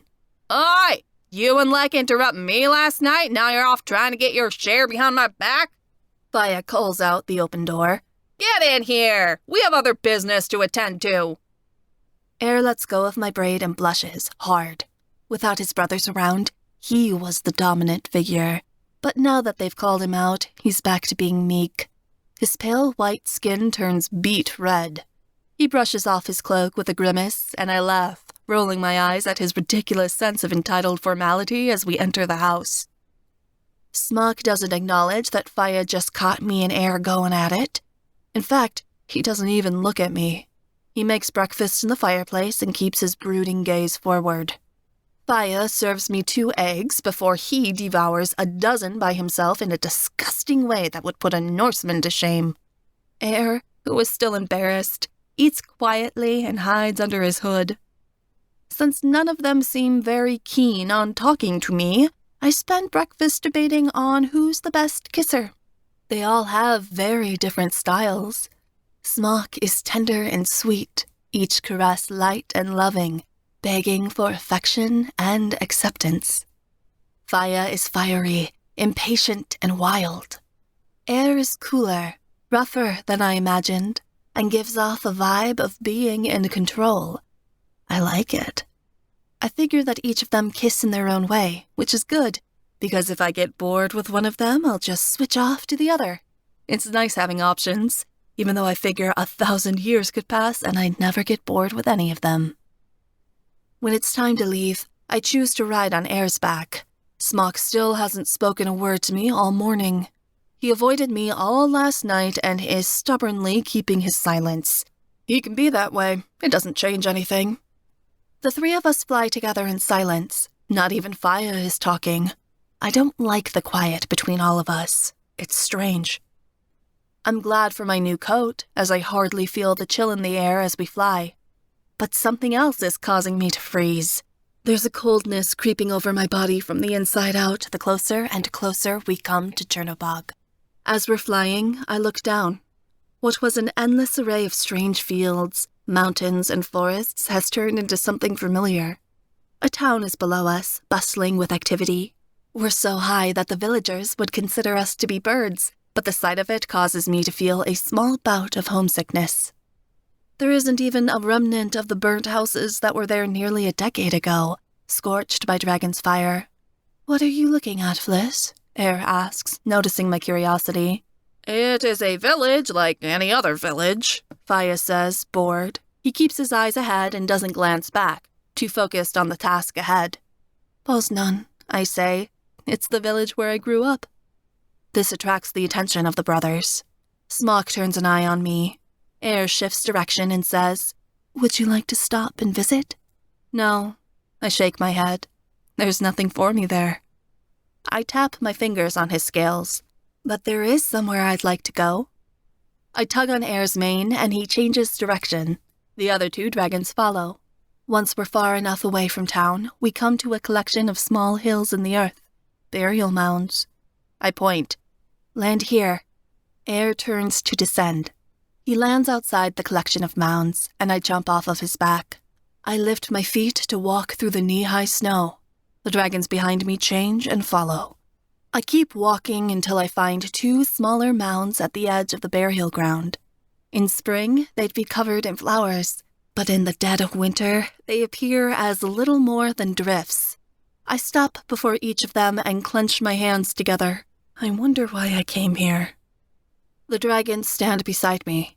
Air gestures to the mounds and asks, "Who are they?" "This?" I take a deep breath. "This is where my parents are buried." Faya stiffens, and Air drops his gaze, unsure of how to comfort me. But not Smok. He understands without needing words. He moves to wrap his arms around my waist. He pulls me into him, and I gaze at the frozen earth. Yesterday's argument is silently forgiven. "My father was a farmer. My mother was called Eva," I say, rather hollowly. I don't know if that was her real name or not, but that's what she told me it was. "Your mother didn't lie to you," Smok says softly. "She was what she was, a siren living in a human world." "I wish she had told me the truth," I say. I pull away from him and stare at the graves. She could have taught me how to control my powers. She could have told me what to do. She could have... Before I know what I'm doing, I'm on my hands and knees in front of the graves. My body is shaking. My mitten-covered hands bunch snow beneath my fingers. I didn't have to be a slave girl. My magic could have provided for me so I didn't have to live that life, I say through gritted teeth. This would have been so much easier if she was honest with me about what she was, about what I am. I hunch my shoulders. She could have saved herself and Papa from that damn dragon. Tears drip from my eyelids and onto the snow. I can hardly remember what they looked like. It's nearly like they're a fairy tale. They never existed, and I'm just a silly girl who made it all up. Yet I still remember every second of watching them being burned alive. Smok crouches beside me. He puts a hand on my shoulder and says, "They weren't a dream. They were real, and they loved you. Whether your mother's intentions on keeping you unaware of your siren blood were pure, that doesn't mean she was a bad mother." "No," I gasp, "but I wanted her to try. I hate that she left me alone in this world and didn't prepare me for it." "You will never, ever be alone. Not from this moment on." Smok embraces me. Faya and Air get on their knees and hold me until I'm being crushed in a giant group hug between 3 dragons. But it feels good. I tuck my head into Smok's coat and allow the tears to come. Unexpectedly, while in the arms of the brothers, I find that there's a voice inside me dying to get out. A song desperate to be sung. I don't know the words, but they come out of me anyway, as if I know them by heart. The loss of you doesn't hurt nearly as much as the loss of who I thought you were. Lies scattered upon dreams that were never there. Fake smiles to placate the broken parts. You may have stolen everything from me, but you may not take my heart. The feeling that I've been tricked, alongside the feeling that I was never loved. I never knew you. Now the truth is plain to see. What I wished I knew from the beginning, you kept from me what you truly were, and now my heart is breaking. When the song is done, the snow melts away from the 2 burial mounds.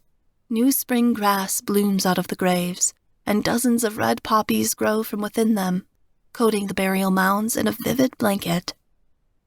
I reach out to touch the flowers and feel their velvety petals on my skin. They're real. I've never seen such a miracle, Faya says in awe. Smok spoke of your voice, but he failed to elaborate how beautiful it truly is. My magic seems to work best when it comes out on its own, I say. I don't know why. Because it comes from the purest part of you, Smok says, and it's always there whenever you need it. I put my forehead against Smok's. Thank you. I'm so grateful you believe in me. Air stands first. He offers me a hand, and I take it to rise up. We all believe in you, Fliss, Air says. That's just a hint of what you can do. We know you'll come into your full powers someday. Aye, Faya adds. Don't judge your mother too harshly. She knew the magic within you was too much truth for a child to bear. Smok kisses the top of my head. I've never had any doubt in what you can do. Your mother didn't either. In fact, the only thing I think that's stronger than your magic is you. I smile at the brothers, but its warmth doesn't connect with my heart. I just wish I could believe it myself. I don't have time to wait for my powers to arrive on their own. Where I'm going, I need all the magic I can summon. When we've left the graves behind us, I busy myself by watching the roads from Smok's back, trying not to think of my parents. It's pretty boring. There isn't much to see except for a wayward traveler or a farmer's cart every now and then, but after a while we find some excitement. A group of bandits are attacking to be what looks like a traveling band of people, royals by the look of the flag emblem propped on top of their carriages. There are a lot of bodies and quite a bit of blood. The royals are obviously outnumbered. Bandits, Smok says when he looks down, stating the obvious. We're on a mission. Best to let it happen and not get involved, Faya says. They aren't the first to get attacked on the highway. Something about that flag and the colors seem familiar. Wait a moment, I say, and I narrow my eyes. When I see a dragon embroidered as the house symbol, I realize it's the emblem of King Krakus. A girl comes screaming bloody murder out of one of the carriages. She runs for her life as a group of bandits turn to follow her. When I catch a glimpse of her face beneath a mass of dark hair, I gasp.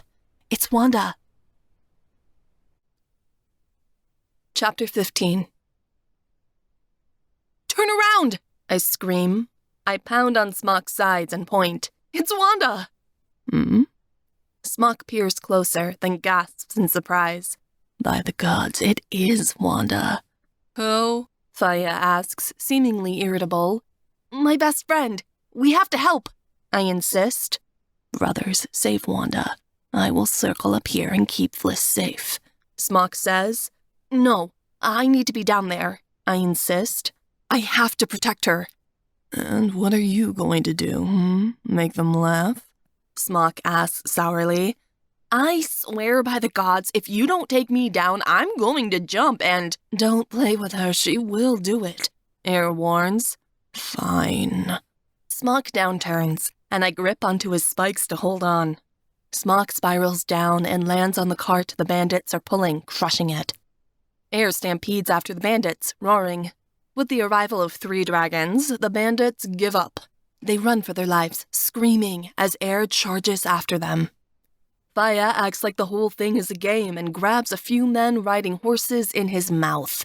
He swallows the men and the horses whole before grinning widely. Good, at least I won't have to feed him later. When Air has chased the bandits off, I slide off of Smok's back and look around. The supplies the royals brought, along with the carts, have been stolen by the bandits or ruined. All the royals are dead, save for 2. There's a man slightly older than me that's standing around looking stupid, and Wanda. Fliss! She shrieks my name when she sees me. Wanda stampedes toward me and tosses her arms around my neck. I'm so glad to see you! I've missed you so much! Me too, I say, and I squeeze her back. The feel of her in my arms makes me realize how desperately I've longed for her. Where are you going? Why aren't you in Krakow?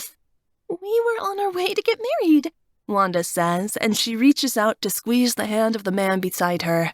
This is Prince Alphonse, by the way. Alphonse, meet Fliss. What? I say, completely confused. I thought you wanted to marry Kristoff. Oh, he was just a knight, she says, and she waves her free hand. I love Alphonse now. Alphonse doesn't reply, just stares at my dragons like some trained guard dog. I shake my head and figure that Wanda is going to be Wanda. By the gods, Fliss, Wanda says breathlessly, and she turns in a circle before the 3 dragons approach, encircling us from all sides. I remember the stoic one, but who are the other 2? Stoic one? Smok complains, and his brothers roar with laughter. The 3 brothers transform and rejoin my side. They're mine. Don't be getting any ideas, I say playfully, though there is a bit of warning in my tone. You've got to watch your man, or rather men, when it comes down to Wanda. You have 3 dragons now? Don't you think that's a little selfish, Fliss? Save some for the rest of us, Wanda teases. It's a very complicated story, I confess, and I laugh. We're on my way to see my sister. You have a sister? Wanda's eyes get huge. Yes, and as it would seem, she's obsessed with taking over Poland. I take a deep breath. We're on our way to stop her, or at least to try and talk her out of it. All of Poland? That's insane. Wanda shakes her head. Well, since we've crossed paths, I want to come with you. You'll need a princess by your side to show her you're serious. I suppress a laugh, wondering what bossy Wanda could possibly do against a goddess queen. No, Wanda, it's too dangerous. You can't come with me. Who's going to force me to stay behind? You? Wanda raises an eyebrow. You need me there, Fliss. You need a friend by your side. Wanda, no, Fliss. She lays her hands on my shoulders and looks me in the eye. I'm coming. That's that. I take a deep breath and hold it. Fine, Wanda. I guess you can come, for now. How am I going to get rid of her before I meet Chernobog? My dear, my kingdom is waiting for us to arrive, Alphonse interrupts. Our wedding is in a few days. We can't go off on some... Alphonse, I'm sorry, but you simply don't get the point, Wanda says sharply. I'm going with Fliss until this matter is settled. And if you don't like it, well, you can turn around and go straight back to where you came from. Alphonse sighs dramatically, mutters something about Polish women, then shuts up. Poor him. We can explain everything on the way, I say. But if you're going to come with us, you'll need to fly. Wanda's smile spreads from ear to ear. A chance to fly on a dragon's back? I thought I'd never see the day. We fly until night falls again and the dragons need to rest. I give Air's snout a kiss when I disembark, while Wanda takes a leap from Smok's neck, still blathering away. Smok and Wanda chatted amicably the entire way after I got done explaining my story. Wanda's mouth dropped lower and lower with every word. She hung on to every detail as if it was some juicy gossip and not the disastrous story of my past lives. Prince Alphonse stumbles off Faya's back, looking completely green. Faya wasn't easy on him, and took joy in making the journey a very bumpy ride. Though Faya was cheerful before, now that we're near to Natska's kingdom, he's nervous. He stands near the edge of the dark forest, peering into it with his hand on his axe. We're on the outside of Chernobog's territory. Only a few steps more, and we'll enter the dark phase realm. From there, it'll be no going back. We need to check the perimeter, Smok tells me. Can you stay here? We'll be nearby. That's fine. We'll get camp ready, I suggest. Bring back something to cook for dinner. Smok nods and stoops down to kiss my head. He transforms and takes off into the sky, toward the dark forest. Air follows him. Faya heads into the woods as a man, every inch of him on alert, axe held high. His nervousness is triggering my own. Faya doesn't get frightened unless there's really something to be afraid of. You're so lucky, Wanda says jealously. I wish I had 3 men all to myself, but my father's forced me to pick. I don't understand how a woman can limit herself. Men are addicting. I can't have just one. Oh, Wanda, I giggle. You're being dramatic. My princess, I'll head into the nearest town and restock our supplies, Alphonse says, and he claps a hand to his chest. We need clothing and utensils. Yes, and many other things, Wanda says. She rattles off a very long list of things she definitely doesn't need. Where does she think she's going? We're not going to my sister's kingdom to make a settlement. I set up a fire and try to ignore them. You can just wear my dresses, I say beneath my breath to Wanda as Alphonse stalks around us. Going to town could alert people. People we don't want to let know we're here. He just wants to appear useful, Wanda says, and she waves her hand at Alphonse as he walks away. He gets in the way more than anything. Wanda, are you sure you're in love with Alphonse? I ask skeptically. I sit by the fire and Wanda follows me. I place a cooking pot over the flame to start making some stew and fill it with water we have left over from the skins. Oh, yes, of course I am. She flutters her eyelids in a dreamy sort of way and says, He's a prince, and he's got these huge muscles. What's not to like? Enough with the small talk, Wanda says. She becomes utterly serious, as what she's about to discuss next is a matter of great importance. I lean backwards warily. Yes? Tell me, how are your dragons and, Wanda slides her dress off her shoulder in a provocative way. Do you take turns, or do you have all of them take you at once? I want to know every detail. I laugh loudly and put a few vegetables in the cooking pot. No, Wanda, I confess. I haven't slept with a single one of them. Not even one at a time. Oh, Fliss, that's a missed opportunity. Wanda crosses her arms. I'm very disappointed. I know. I'm in love with 3 very handsome dragons, and not a damn one of them can fulfill my needs as a woman. I grumble. Typical, isn't it? Only you, Wanda sighs. She's more upset that I'm not being ravished than I am. Why? Why not take the opportunity? We haven't really had too many, I say, which is somewhat of a lie, since Smok and I have been together for months now and haven't done anything. Things are uncertain now that we know Chernobog is out to kill me. Yes, but that makes it all the more urgent, Wanda insists. You could die tomorrow. Thanks. Great to have your support, I mumble. That's not what I'm saying. Wanda rolls her eyes. Your dragons love you. They jump at the chance to be with you again. They desire your luscious body. I see the way they look at you. They practically worship you. That's what I'm trying to tell you, Wanda. I snap. I'm getting a little irritated. She doesn't understand. What do you mean? She tilts her head, confused. Why are you holding yourself back? Because I don't feel like I deserve them, Wanda, I confess, voice breaking a little. I didn't think I was worthy of Smok, and now I have 3 wonderful men who are obsessed with me and who want to take care of me. But I'm not that special. I'm just me. That's not true. Wanda reaches out and takes my hands. You are special. I'm just a normal girl. I'm not brave or smart or strong. I'm clumsy and kind of slow, and I'm not really that pretty. Why would they want anything to do with me? Even more, why would they tolerate sharing?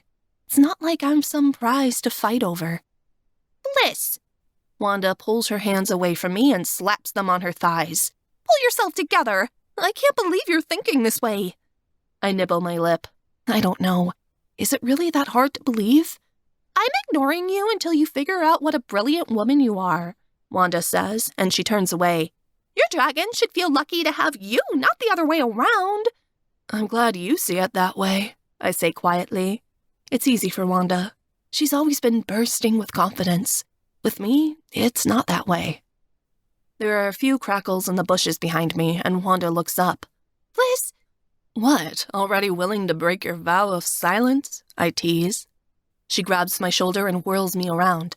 I gasp, looking upward in astonishment and fear. Something dark and hideous has stumbled out of the woods. Something fey, magical, and deadly. And my dragons are nowhere in sight. Chapter 16. The creature in front of us is a decaying corpse.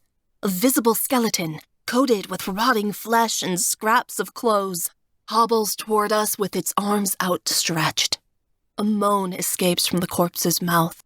The walking dead shuffles toward us, its eye sockets deep and devoid of any recognition, only darkness. Bugs crawl from between its teeth and out of its flesh.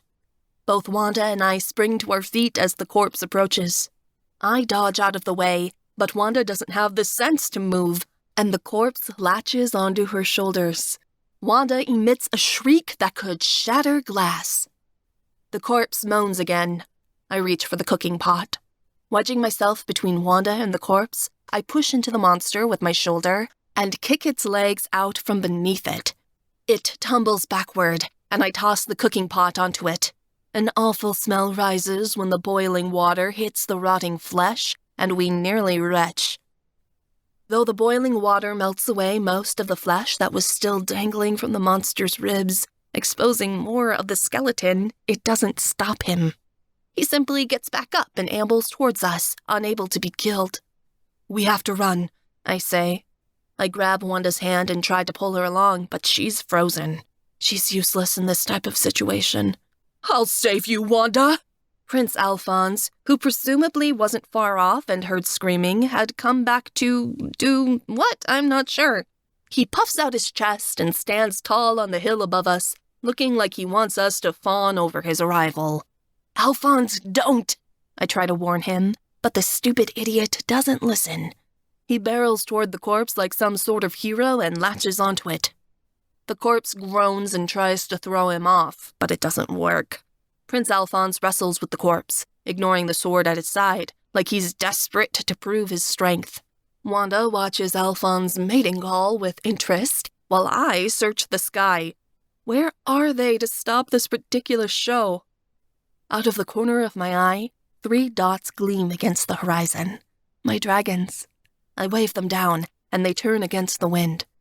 Faya gets there first. He sees the corpse and takes in a deep breath, opening his mouth to expose fire. Faya, wait! I scream, but it's too late. The hot jet of flame careens out of his mouth and ignites the 2 figures. I put my hand over my mouth as Alphonse starts screaming in pain, but it's not long before he goes silent. Faya ceases his flame and circles downward, landing beside his victims. All that's left of the corpse and Prince Alphonse are a very large pile of ashes. Wanda stares at the ashen remains of her fiancé, mouth quivering in horror, before she clamps her lips shut, shrugs, and says, "Oh, well, he was starting to bore me anyway." I smack myself in the head. "He saved your life, Wanda." "I wouldn't go that far," Wanda says. "Though he was very brave. I'll tell everyone back home the story. I'll exaggerate it so they'll write songs about him." I give her a condescending look. Here's hoping the gods reward poor Alphonse in the underworld for being foolish enough to agree to marry Wanda. "Did you really have to do that?" I ask Faya scathingly as he changes. "To my credit, I didn't see him," Faya says. "If I had noticed, I would have spared the boy. But I only noticed that you were in danger and I panicked." "Why are you so jumpy?" I ask, and Faya avoids my eyes. Something is very wrong here. Did I make the right decision in deciding to confront Chernobog? "What was that thing?" I ask Smok as he lands beside me. He transforms, and walks over to the pile of ashes to inspect it. It was a Mara, Smok says, a spirit of the undead. They're cursed souls, doomed to forever walk the earth until the wrongs that were done to them are righted, and they could be sent to the underworld. Pity the boy had to die due to recklessness. Air jabs at his brother. Faya gives him a rude gesture. But why did it come after us? I ask. The wind picks up the ashes and spreads them to dust into the wind. It probably wasn't after us. We just stumbled into its territory. Air says. Many dark and dreary things haunt these woods. His words seem ominous. I rub a hand over my face and say, "Come on, we have to bury Alphonse." "There's no time for that. If the Mara found us here, other things will too," Faya protests. He grabs my arm. "We have to leave, now." "We're doing what's right."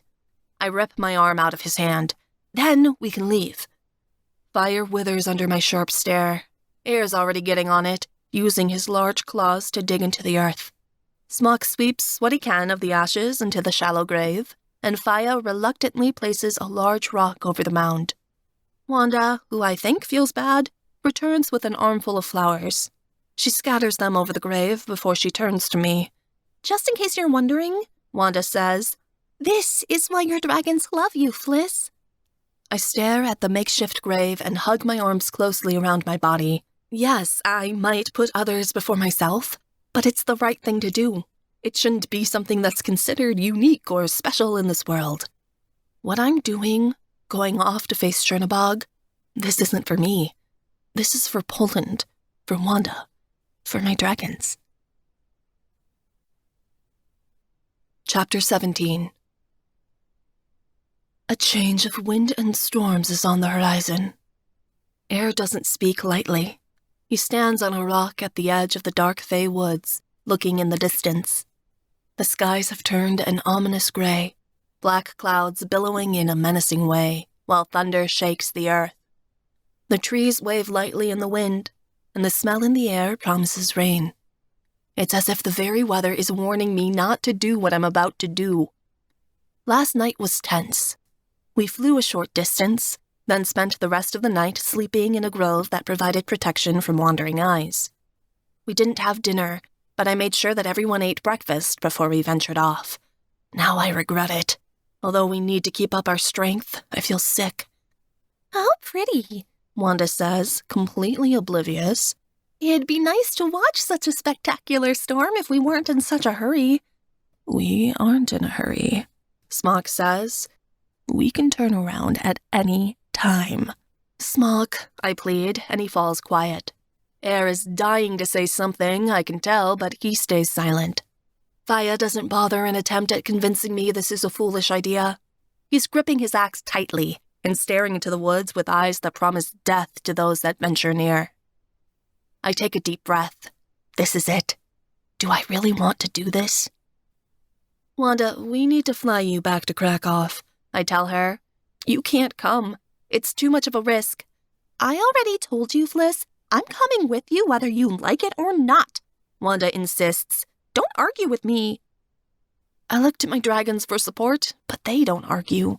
Great help they are. I already feel bad enough I'm leading them into this situation, and now my best friend is coming too. No matter. They'll take care of Wanda, make sure she gets to safety after I do what I must. And if I'm being selfish, I don't want to let her go. Not now. "Let's go," I say, and I take the first step inside. The 3 dragons move in beside me, and I take Wanda's hand. The realm of the Dark Fae isn't like the forest where Zazila and Piotr live. There, it was merely night constantly. This is a woodland of shadows.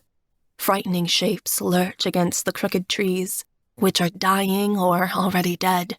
I kick up dust and broken brambles along the patches of ice and snow. The sunlight disappears completely, until we're guided only by the light of Smok's torch. As we proceed farther into the woods, a light purple haze falls over the forest, and it's hard for me to breathe. It's like the very air here is toxic. This isn't right. We shouldn't be here. We fought like hell to get away from Chernobog when she was chasing us, and now we're walking into her clutches. My instincts are screaming at me to run. Why aren't I listening to them? Theoden would think me a fool. My stubbornness pushes me onward. This has to work. Eventually, we come to a very tall wall, one that's taller than a fortress and made out of obsidian glass. It stretches as far as the eye can see in both directions. My scared reflection looms back at me, begging me to turn around. In the middle of the obsidian wall is a metal gate, big enough for several dragons to walk through. Everyone looks at me for what to do. Faya, I want you at my right hand, I tell him. Air, you are on my left. Smok, I want you coming in behind me. We need to make a show of power. What about me? Wanda asks curiously as the dragons change from men to beasts. Get on Smok's back and lie flat underneath his wing, I tell her. We don't want her to know you're here, and at least not yet. Wanda nods. She climbs onto Smok and flattens herself against his scales. He covers her with his wing, and the dragons flank around me in their appropriate positions. I hold myself high and fashion an ironclad expression on my face. I won't be pushed around. If the legends are true and I am Lada, I'm powerful enough to battle Chernobog. I might not be in control of my powers, but she doesn't know that yet.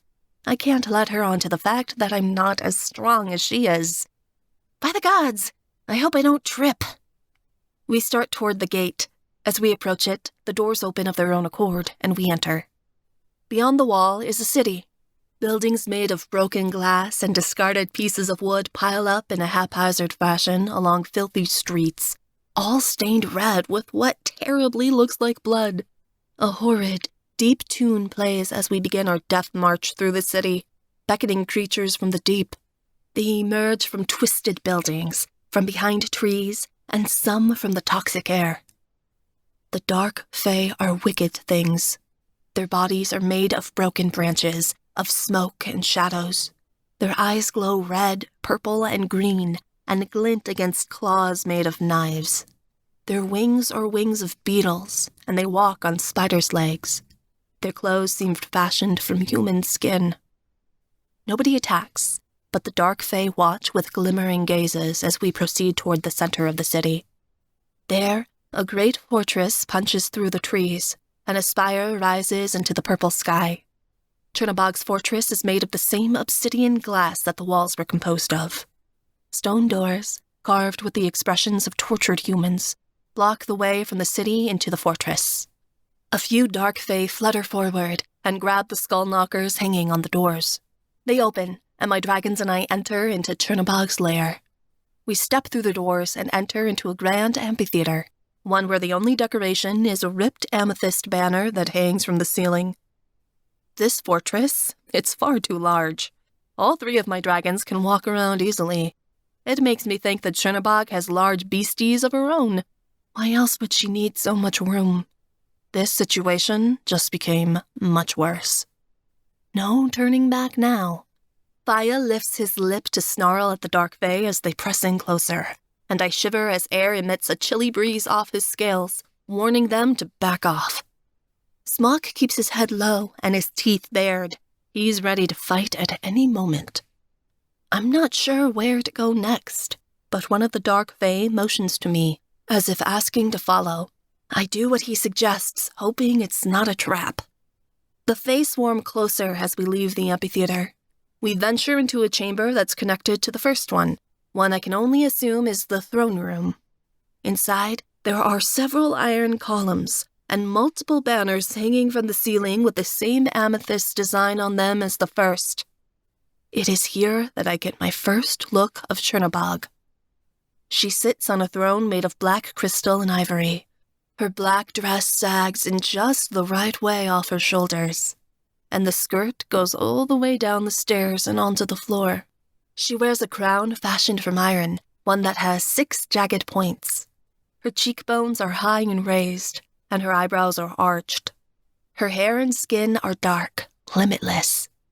I have the thought that if I spend too long staring, I'd fall into the dark and never come out. She's wearing some sort of lipstick, but that shade. The only way you'd get it that color is if you mixed the wax with blood. Chernabog lounges lazily on the throne, as if she owns the world and everyone in it. A jeweled goblet sags in her hand. Something about that throne isn't right. I look closer. My stomach churns when I see that the ivory that decorates it isn't an animal. They're human bones. My dear sister. Chernabog sits up. Her eyes alight. They almost sparkle.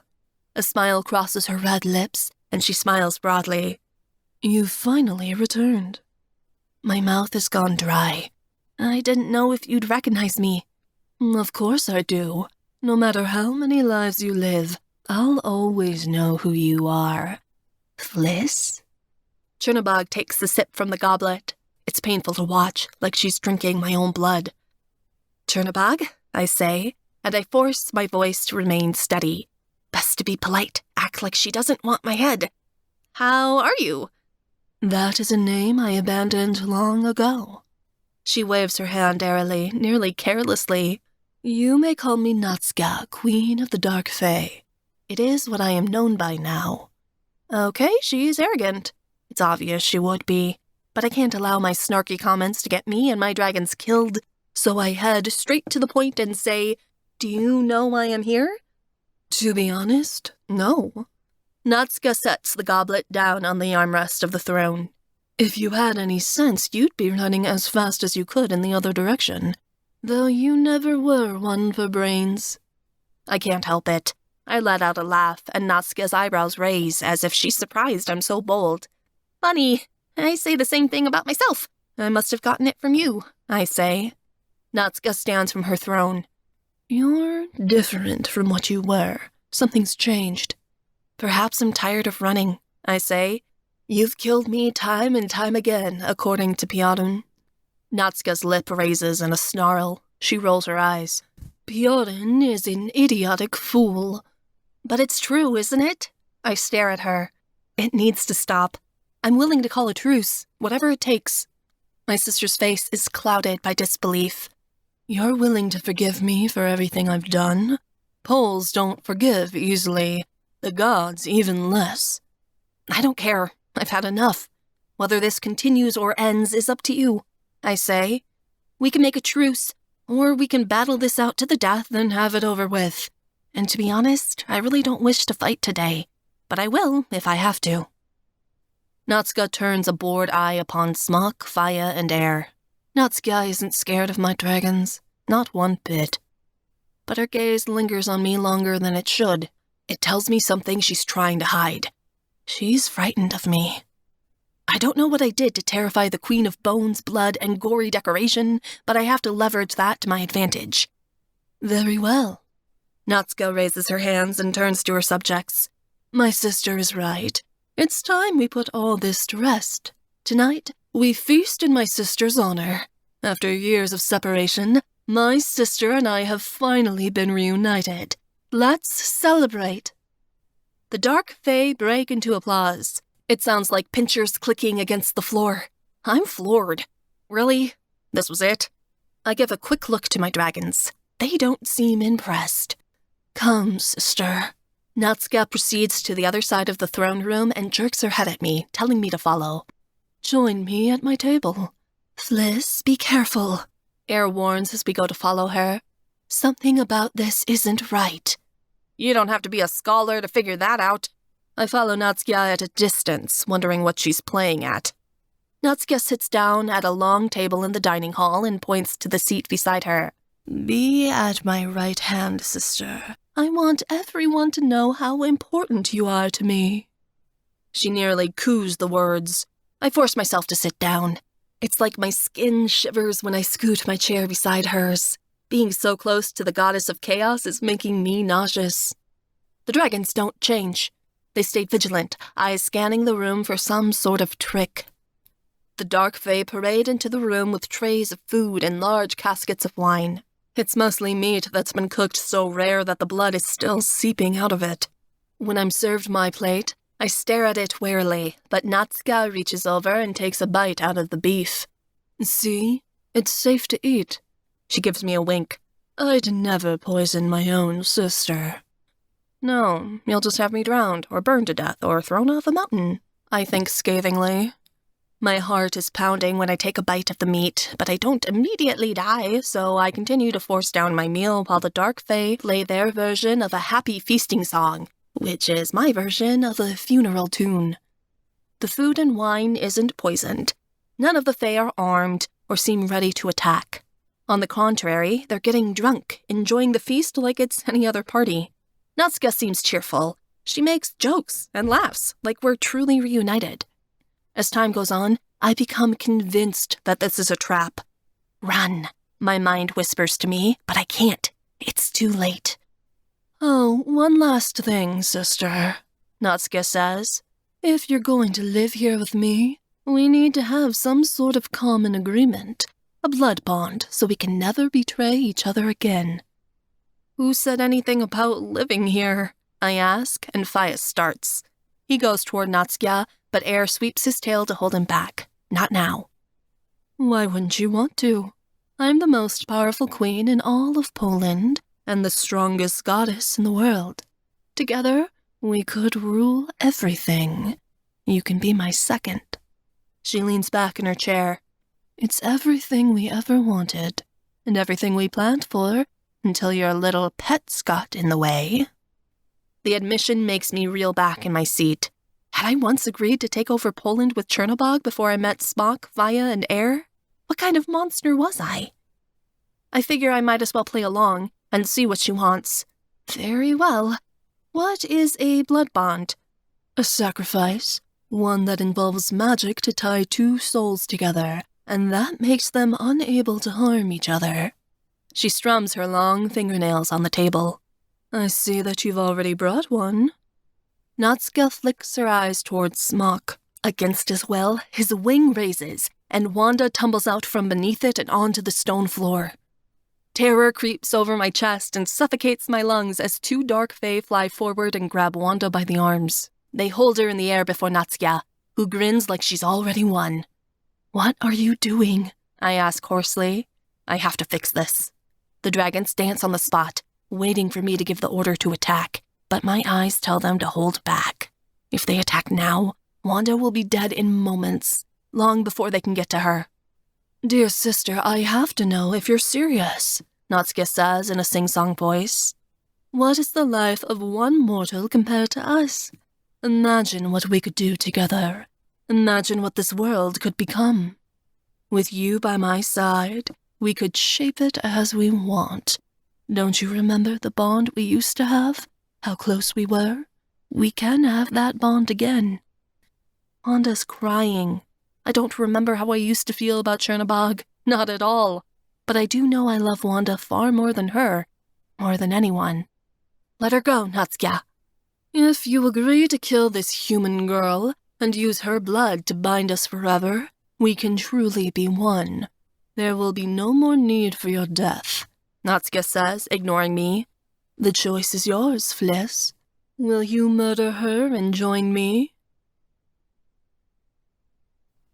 Chapter 18. Not a chance. I said let her go, Natsuka.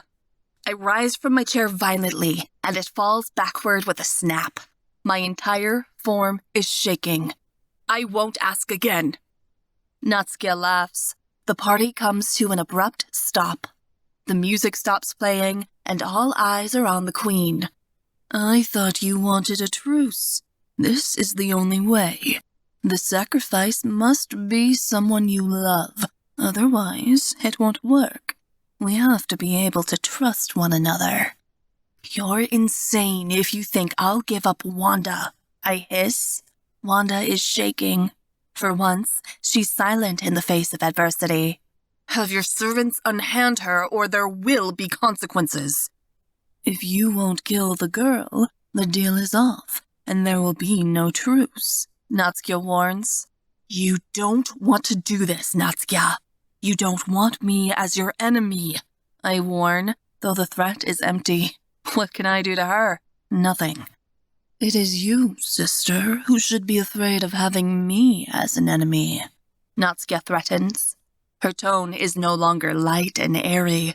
It's formidable, deadly. I glance toward my dragons, telling them to get ready. Natsuka notices and laughs again. This time, her laugh is bold and mocking. You think they will save you? You foolish girl. I have pets now, too. From the main entry hall of the feasting room stalks a formidable opponent, a dragon god of a great age. One look at his black scales tells me all I need to know. Zirnitra, I snarl, and Smok hisses behind me. The black dragon grins at us, showing all of his rotten teeth. The scars on his neck from his last fight with Smok are still healing. What a wonderful coincidence meeting you here again. Zirnitra purrs to Smok. I knew you and your little whore wouldn't be able to stay out of trouble for long. I should have tried to kill you when I had the chance. Smok growls. His talons grate against the floor, creating indents. Zirnitra laughs. But you didn't because you didn't know you were a god. A pity for you. Zirnitra's not the only one. 2 more monsters appear in the room, one from the left and the other from the right. The one on the right is what I recognize as the bees, the monster that killed me by tossing me off a mountain. It's hideous, a creature as large as a dragon that has a humanoid body. It crawls on all 4s, hands on its front end, and cloven hoofs on the back. Sharp, pointed spines raise out of its back, numbering in the thousands. Its face is pointed, with the eyes and snout of a goat and triangular ears. A large set of antlers, dripping velvet and dark blood, protrude from its head. He's Vaya's enemy, the one they call Bryan. The creature on the left can only be the Shesnik. It is a giant made of fire and molten lava, with 4 horns that sprout out of its head, 2 curled and 2 pointed. It has long claws which hold weapons made of fire, a long whip and a flaming mace. The monster's face is completely flat, without a nose and nothing more than slits for eyes. There's an open hole with 100 spinning teeth of flame for a mouth. Air told me his name too. It's Titus. He burned me alive. The arrival of their hated enemies causes the dragons to go into a frenzy. They swarm around me protectively and write challenges at the monsters, who respond in voices equally terrifying of their own. We don't have to do this, I tell Natsuka, and the 3 monsters approach. Let Wanda go, and I'll leave. I think we both know that's not going to happen, Natsuka says. She's turned cruel now. Her real self has come out at my refusal of her offer. Seize them. Wanda shrieks and tries to wriggle free. The 3 dragons charge. Smok crashes into Zirnitra, while fire barrels toward Bryan. A sizzling sound emits throughout the room, along with steam, as air wrestles with Titus. The dark fae scatter out of the way, but make no attempt to help their queen. Because they don't need to. She's powerful enough to handle this all on her own. I whirl on Natsuka. The time for playing nice is over. I open my mouth to sing. What song? I don't know, but before I can, Natsuka raises her hand and points at me. Wanda screams and I go flying backward through the air. My body goes whirling out of the feast hall, and I get one last glimpse of dragon scales as I sail downward, descending into darkness. The magic takes me to some sort of dungeon, and I slam into the stone wall. My body collapses onto the ground. 4 chains attached to the stone writhe like snakes, locks clamping around my ankles and wrists. The chains rattle and pull me against the wall, and the cell door slams shut. I yell in rage, struggling against the bonds that have me pinned. I'm trapped. Hours pass. I keep tugging at the cuffs until my wrists and ankles are bloody, but I can't get these chains to come off. Neither Smok, Vaya, or Air have come to look for me. That worries me. It means they're either captured themselves or... The cell door clicks open. I look up. Natsuka strolls in, looking very pleased with herself. The smug bitch. I thought you'd put up more of a fight. Natsuka taps her chin with a long nail. Is this some sort of strategy? Natsuka, I'm warning you, let me go, I say lowly. And you'll do what? I'm still waiting to see. She lounges against the bars lazily. I figured you'd have found your pets by now, or at least have broken out of this cell. I freeze. My dragons. Where did you take them, Natsuka? She smiles at me and doesn't answer. Where did you take my dragons? I lurch at Natsuka, but the chains hold me back. She snickers at me, as if my agony is something funny. You'll find out soon enough, she says, and she turns to leave the cell. Or you'll starve to death first. Something pitiful about these mortal bodies. They don't last very long. Natsuka leaves. The cell door slams shut of its own accord, and the train of her black dress disappears around the stairs. My face contorts into a hated snarl. I'm not going to take Natsuka's foul treatment, and I'm definitely not going to die of hunger down here. Enough playing around. I need to save myself. I need to save Wanda and my dragons and fix this terrible mess that I've landed us into. It's time to get serious. Natsuka is afraid of me. It's about time I give her something to be afraid of. Chapter 19. I close my eyes and focus. The magic inside of me isn't very strong. It feels so weak right now. But then I think of my dragons, how terrified they must be, and the magic grows within. Inside of me, there's a song, words that are brewing in my lungs and throat, aching to come out. I can feel my magic moving within my upper body. It's blocked, but bigger than before. The supply has grown larger in the presence of all three of my dragons. With them, I'm powerful. My magic isn't endless, not yet, but it's enough to get me out of here. I squeeze my eyes tighter and breathe hard. I've never concentrated on my own powers like this. I've always expected my songs to work of their own accord, for me to get lucky. I didn't realize until now that I could have control, that if I call upon my magic, it will answer. Help me, I think, and the magic begins to rise in my throat. My lips move, and my tongue begins to form notes. Break the chains that bind me, undo what has been undone, set right the wrongs of the past, heal my past mistakes. Forgive what cannot be forgiven, stop what is to come, renew what was lost within me, and what I remember from long ago. At my song, the chains begin to blaze hot red, but they don't burn my skin. The iron melts off my wrists and ankles, setting me free. I massage my wrists and start forward, kicking the cell door down. I check my supply of magic. Still going strong. I have plenty if I should need it. There's no time to be a coward. I run up the stairs and out of the dungeon. The fortress halls are swarming with dark fae, but I don't pay attention to them. They go to attack, but I keep whispering the song from earlier, repeating the same tune, and the dark fae are forced out of my way and against the wall. Though they try to follow, their legs have become stuck to the floor, as if they're trapped in tar. They can't touch me.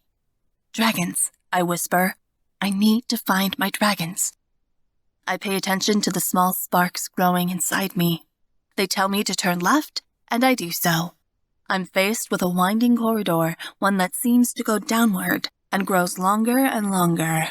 I enter this labyrinth and increase my steps. The notes inside my lungs grow more impatient and excited the closer I loom. At the end of this twisting tunnel is a large wooden door with a barricade across it, chains fastening the door to the stone wall. I take a deep breath and let out a long, hollow note. Focus. My notes shatter the wooden door to pieces. I step through the wreckage and look around in a panic as the dust clears. Smok, Fire, and Air are still alive. They're in human form and are wearing similar chains to what I had shackled onto me, though these are melded to the floor instead of the wall. Boys! I burst. There are tears welling up in my eyes. I found them. I'm so relieved. Fliss, Air cries. His body is shaking in gratitude. Thank the gods! We thought you were... We can't change, nor can we break these chains, Smok groans. It's some sort of dark magic. I run forward while he's still talking. The song that sets me free breaks the chains off of the dragons, and I fling myself into Smok's open arms. I'm so sorry. I start to cry. You were right. I didn't listen. Fire and Air press in around me. I'm enveloped on all sides by 3 very big men. It doesn't matter now. Smok presses his lips into my hair. We're together. All that matters is getting out. When we saw that Nyatska had taken you, we surrendered. She threatened to take your life if we did not give in. Faya explains. You should have kept fighting. I press my face into his chest. She doesn't want to kill me yet. She wants to see what I'm made of. As I'm wrapped within the arms of my dragons, fear washes over me. It's irrational to store 3 deadly dragons in one place, even if they are contained. Natsukia wouldn't put them together like this unless she wanted me to break them free somehow. This is another trap. Trap or not, I was stupid. This was a terrible plan to bring my loved ones here. I knew it before we entered the forest, and still, I followed my stubbornness. I have to get them out. She's got Wanda. Nobody, not a human, a monster, or even a god, touches Wanda and gets away with it. We have to save Wanda. I sniff and wipe a bit of snot off my nose. We can't leave her here to die. Agreed, Smok says, and Faya nods as the group releases me. We won't leave that poor girl to her death. Air flares his nostrils. He turns in place, one eyebrow raised. I can smell her, Air says. Follow me. We rush after Air. He charges straight for the wall and turns into a dragon. He throws his shoulder into the stone, and it crumbles at the blow. I climb onto Faya's back as he changes, and the 3 dragons take flight out of the chamber and into the open air. Air tilts upward, flying at a harsh speed. He's going for the highest spire that the fortress has, one that towers over the trees and the entire city. At the top of the spire is a large, flat area. It's meant for archers and lookouts to patrol. But there, I see that Wanda has been chained up to some sort of stake. Natsukia is near her, searching the skies for me. Her eyes narrow when she spots me upon Faya's back. My dragons and I land, and I slide off Faya's back.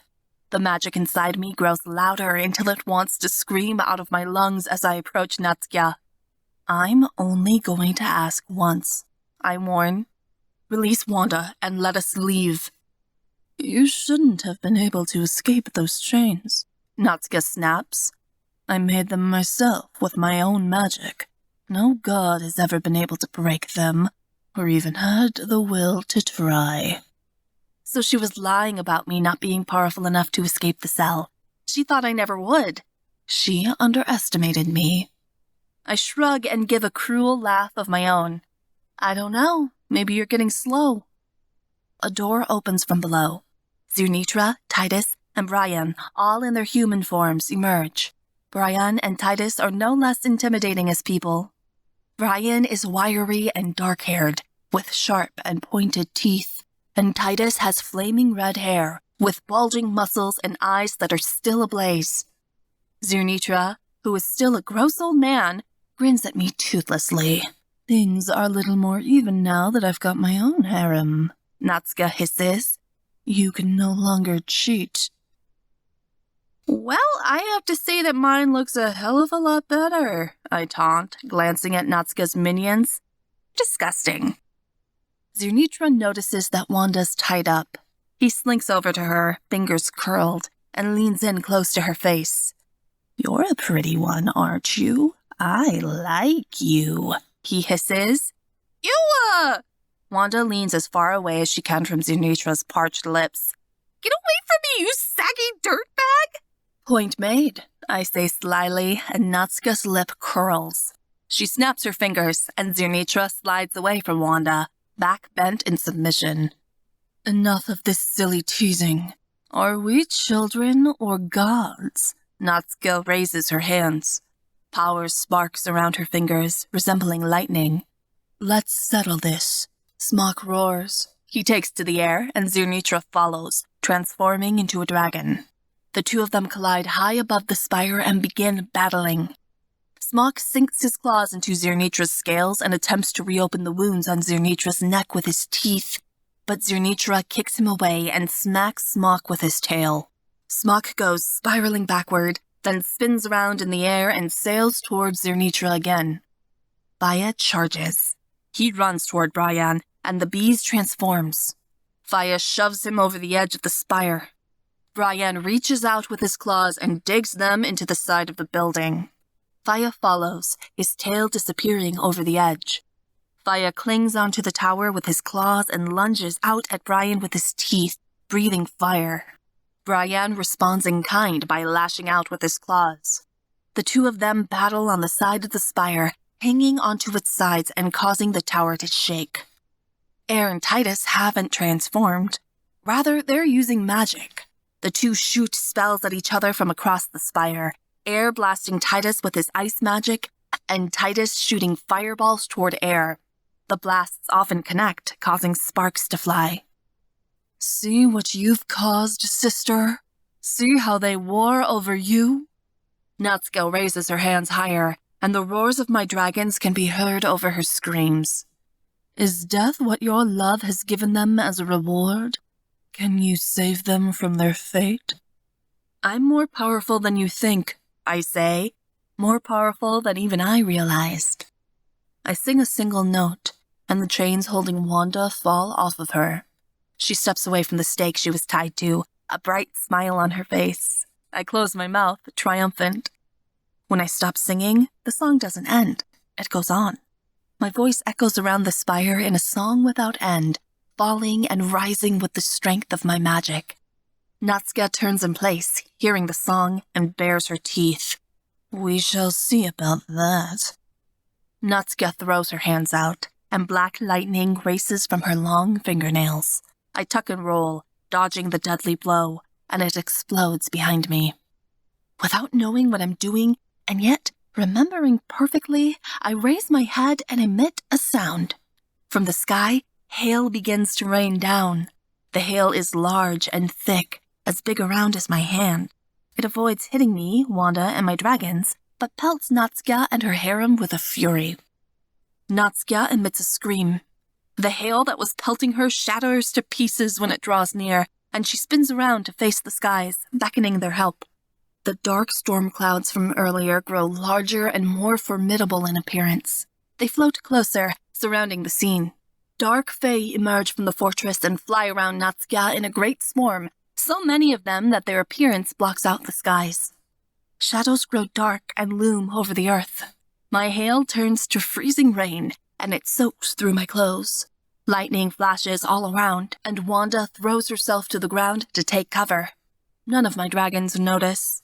All three of them are too busy, wrapped up in their own fights to witness the deadly tempest brewing around us. They dodge the lightning and resume what they were doing, eyes focused only on the goal of killing their opponent. I continue the depths of my song, adding more layers and harmonies, causing the rain to revert back to hail again. Natsuko wiggles her fingers, and the broken bits of hail around her rise to form a multitude of ice daggers. She throws them at me with all of her might. A high note rises in my chest and goes sour with fear. The daggers melt before they stab me, but that was close. The magic in me, it's failing. I can feel my song fading out. I won't be able to last much longer. Natsuko's going to win.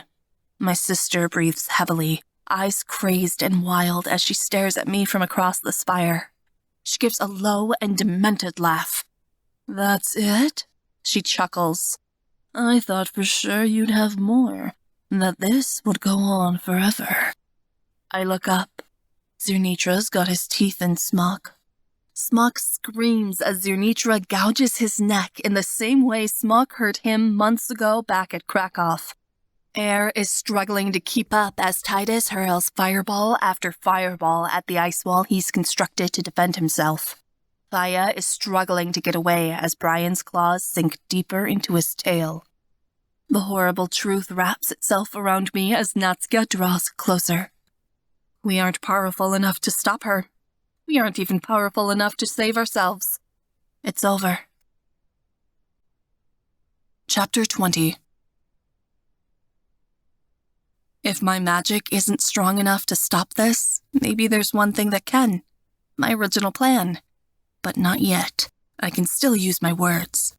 I have a chance to convince Natsuka this isn't right. This blood feud that's been going on for thousands of years has to come to an end. Perhaps I can make her see reason. This is a battle that will wage across time without end. It needs to stop. Natsuka, this isn't right, I say, trying to convince her. We can change everything together, change the world. That's what I've been trying to do, Natsuka growls in frustration. I wanted to make the world my own. Since I was a child, I wanted you by my side, so we could rule it together. The world you want to create is a land of chaos. It's not what I want to create, I say calmly. The rain and hail continues to flood down in a torrential downpour. I can barely make out my sister's outline through it. Look around you. The world is chaos, Natsuka shouts. We'd only be the masters of it. Think of how wonderful it would be to orchestrate it all. There was a time when you wanted that type of power. You told me so yourself. I can't remember. If I did, I'm not that person anymore, I say. That was a long time ago. It was ages ago to mortals, but to ones like us, it feels merely like a few days, Natsuka insists. You are the goddess of love and song. You longed for everyone to adore you. You wanted to be the giver of wishes and the dreamer of dreams. In a world run by chaos and pain, you can be that to everyone. Dreams aren't dreams at all unless they come from the person who wishes for them, I tell her softly. Without the ability to make their own choices, we are nothing. Free will? Freedom is an illusion. Natsuka throws back her head and laughs. Do you think I chose to be the goddess of chaos? No, that was destined for me before birth. I had no choice but to follow my destiny, and no matter how hard I tried, I was never able to deny my base nature. You won't be able to either, Fliss. You merely need time and convincing. Do you think killing me again is the answer? No matter how many times you bring me back, it won't work. I'll simply grow farther and farther away from you, I yell. Don't you know I've already figured that out? She hisses. It took me until now to realize what's been clouding your judgment. Her eyes narrow. It's these dragons. No, I whisper. It's been that way from the beginning. The dragons were the ones who stopped you from helping me. They convinced you conquering Poland was a bad idea. They turned you against me. Natsuka is no longer talking to me. She muses to herself, voice low and contemplative. And since I'm a higher goddess, with power equal to their own, if I kill them, there's no chance that they'll ever come back. We can be true sisters again. We'll be able to be together forever. Natsuka, please, I plead. Don't do this. You'll thank me later, Fliss. Natsuka turns from me and waves her fingers as lightning sparks in the sky. It may take years for you to forgive me, but it needs to be done. It's the only way to keep our family together. Air, in an attempt to get away from Titus, has transformed and taken to the sky beside Smok. Zunitra notices the crackling in the air and spirals away. Titus lets Faya go. He rejoins Smok and Air in the sky, dragging along his mangled tail. All three of the brothers look around them, unsure of what's going on. Brian and Titus dart away, laughing cruelly. Boys, I scream, move! The dragons look up. Their eyes grow wide as the lightning blooms, creating a pattern of broken glass amongst the darkened clouds. They flap their wings in a panic, scattering in different directions. "Say goodbye, Fliss," Natsuko whispers. "It's a new beginning." A dark ball of lightning and storms gathers in her hand. I only have moments before she shoots. With no other plan, I throw myself forward and hug Natsuko just as a giant lightning bolt breaks from the sky. The lightning that was going to shoot into my dragons ricochets down and enters into my bag. "Fliss!" All three of my dragons shout at once. Wanda screams. I continue to embrace my sister tightly as the electricity jolts through my body. It fries my clothes and causes blisters to bubble onto my skin. The area on my back where the lightning struck causes a stinging burn to bloom between my shoulder blades. The lightning exits out of the front of my body, causing a deep hole and bouncing off Natsuko. My body shakes with tremors and my limbs go slack. I can no longer feel anything. Nothing but a sharp pain and a distinct numbness. I crumple to the ground. My mouth hangs open, and 2 tears leak out of my eyelids. Wanda screams at me from all fours, while my dragons roar in agony. Natsuko stares down at me from above. Her open mouth quivers in horror, and she raises a shaking hand to it to consider what she's done. The world grows dark. It's hard to breathe. The magic in my lungs fades away and ceases entirely. I can't utter a single syllable, and since I spent my siren song to save Smok, there's no chance now. I'm dying. I know I'm dying. I can feel myself slipping away, my powers fading like a song whispered upon the wind. A gust of air passes over my stilling body as my dragons land, but it's already far too late. There are no second chances, no way to redeem the past or reverse what's been done. I barely have time to piece together my jumbled thoughts as the horror of death presses in around me. I have moments left to make sense of my life, seconds to figure out what it was all for. My sister finally accomplished what she set out to do. This will be the end of my story, our story. At least now it's been finally put to rest.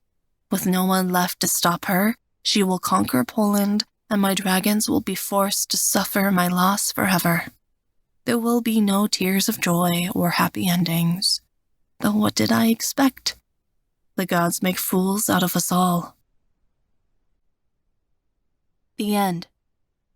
Fliss and her dragons will conclude their adventure in World of Gods and Men, Song of Dragonfire, Book 3. This concludes Change of Wind and Storms, Song of Dragonfire, Book 2. Written by Megan Linski, narrated by Liana Walsh. Copyright 2018 by Megan Linski. Audio copyright 2023 by Megan Linski.